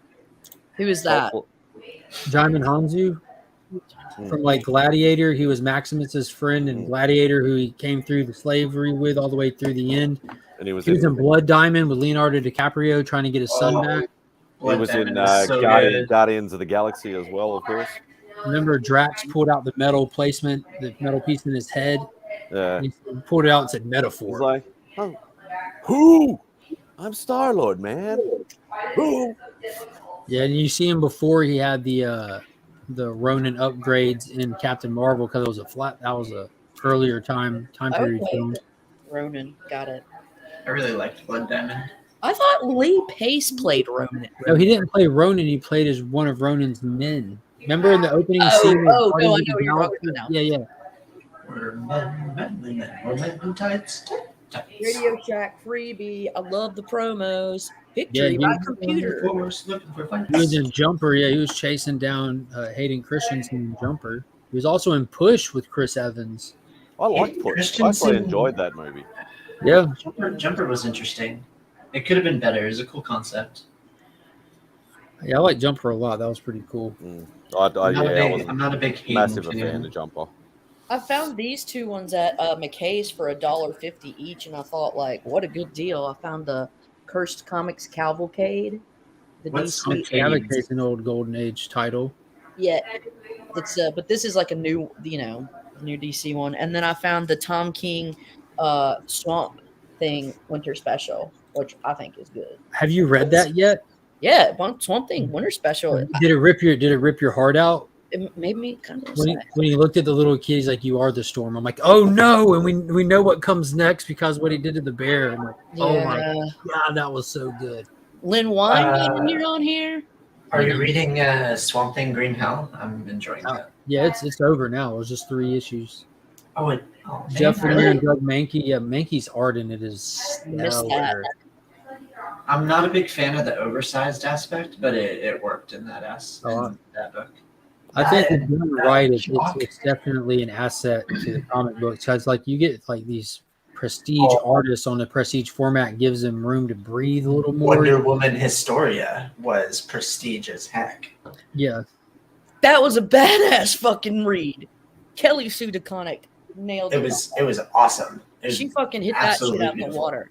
And that's coming from someone who, like, when I did college, I did like this stupid honors college thing. And when I did college, we did this stupid. Well, it was within it. Did It was like you even college?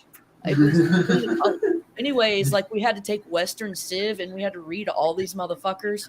And it was like, she then like showed her books that she used to do like the research for Historia. And I'm like, you bad bitch. You go on, you bad bitch. Because she was, she was dope. For the sources, dude. Actually, what is going on? How are you today? Let me see if I have them with me. There's this really cool book that I got the other day.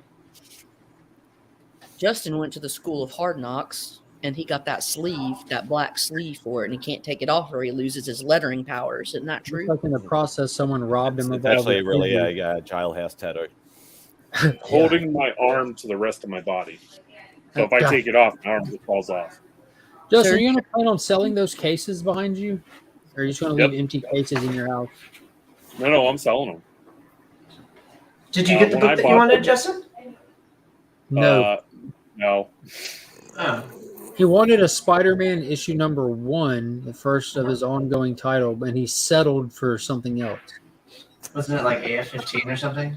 Yeah, just a piece of shit. Mm-hmm.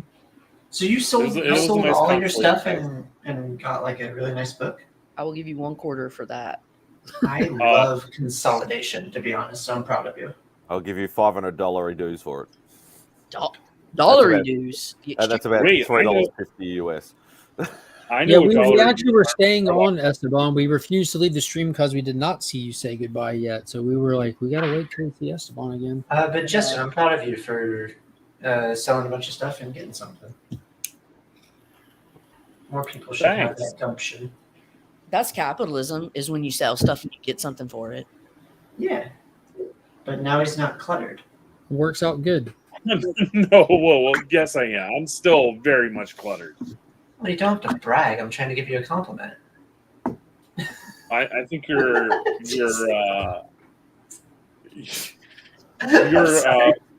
You have higher hopes for me than what is actually actual true. reality. Gotcha. Yeah.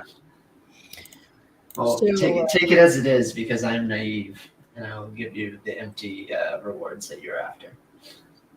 There's the Lord of the Rings magic that came out. There are these specific packs called collector's boosters, where everything's like foils or rare, and a box of 12 packs of those. So 12 packs, each pack has 15 cards. It's go for like $500 now, and they're selling the packs for like $45 to $55 individually. But wasn't it just because they were trying to find the one card? It's because they have the serialized card, and the One Ring's already been found, and Yeah, the price is still like holding. Weird. And Maybe I'm people just don't sitting know there that they found like I'm sitting there like there's no fucking way I'm buying that shit. I'm not. Well, I want to throw this into the ether real quick. Austin LeMay is on the hunt for an AF-15. Okay. If anybody knows where to get one, I think he said he's looking for 9.0 or better. Oh, okay. Jesus. With a budget of $1 dime. $1 dime down. But we are past the 4-hour mark, and I do got to head out of here. This is like a real Legion hangout now. We usually do like 2 or 3 hours, and you guys end. Typically around 11, I've been cutting it just because I'm in the busy season, like right now. So and Fridays is an off day. I'm not off for a string of days. It's just one day. So having stuff I need to still take care of. Can't really limit myself. I got to go by the bank. I got some stuff done. I cut up my edibles. Like for me, like half my day is gone, and right now the kids are with Pops. They're going and hanging out on the canal today and doing some stuff. I gotta drop off some shit at a UPS store. I gotta ship a bunch of books before I have to go back to bed because it's almost 2 a.m. Which AF-15, Austin? The AF-15, Amazing Fantasy 15, first appearance of some guy in Spider-Man's arms, right? I have a AF-15 sterling gold and silver plaque. The Arachnid Kid. The Arachnid Kid. That's $400. That's what I thought. He's looking for between a 1 to a 2.5. So Justin Birch has one for sale. I have a tiny plaque. It's about Justin Birch is trying to consolidate right now, so he can sell you one. He's trying to declutter. Yeah, I mean, I've owned it for like 6 weeks now. That's a good amount of time. That's enough. Let it go. You're kind of just hoarding at this point, right? I know. Yeah. You know, if you sell it, you probably could buy a bunch of Hot Toys and Hasbro crap. Oh, that's a great idea. Oh my god, don't. Please. Dude, I could just sell it and try to rebuy all your stuff. He's like, look what I just got. He's like, I could All do the that. shelves Turn it are around. just- See how many times you could just flip it back and forth, back and forth. Jesus. I gotta Video go. documentary. Oh yeah, we're Read- gonna head out. Be read sure to ducks, check out everyone. the channel this Friday. Sunday night at Weeks In will be live for the spoiler-free look back. Everything. Check out Mad Spidey if you want to watch the premiere YouTube channel for statue unboxing and reviews and more. Go to cbcawards.org and vote for Mad Spidey over there for the statue unboxings. And if you want to see Justin Birch, just pick up a copy of Something is Killing the Children and look for his handwriting.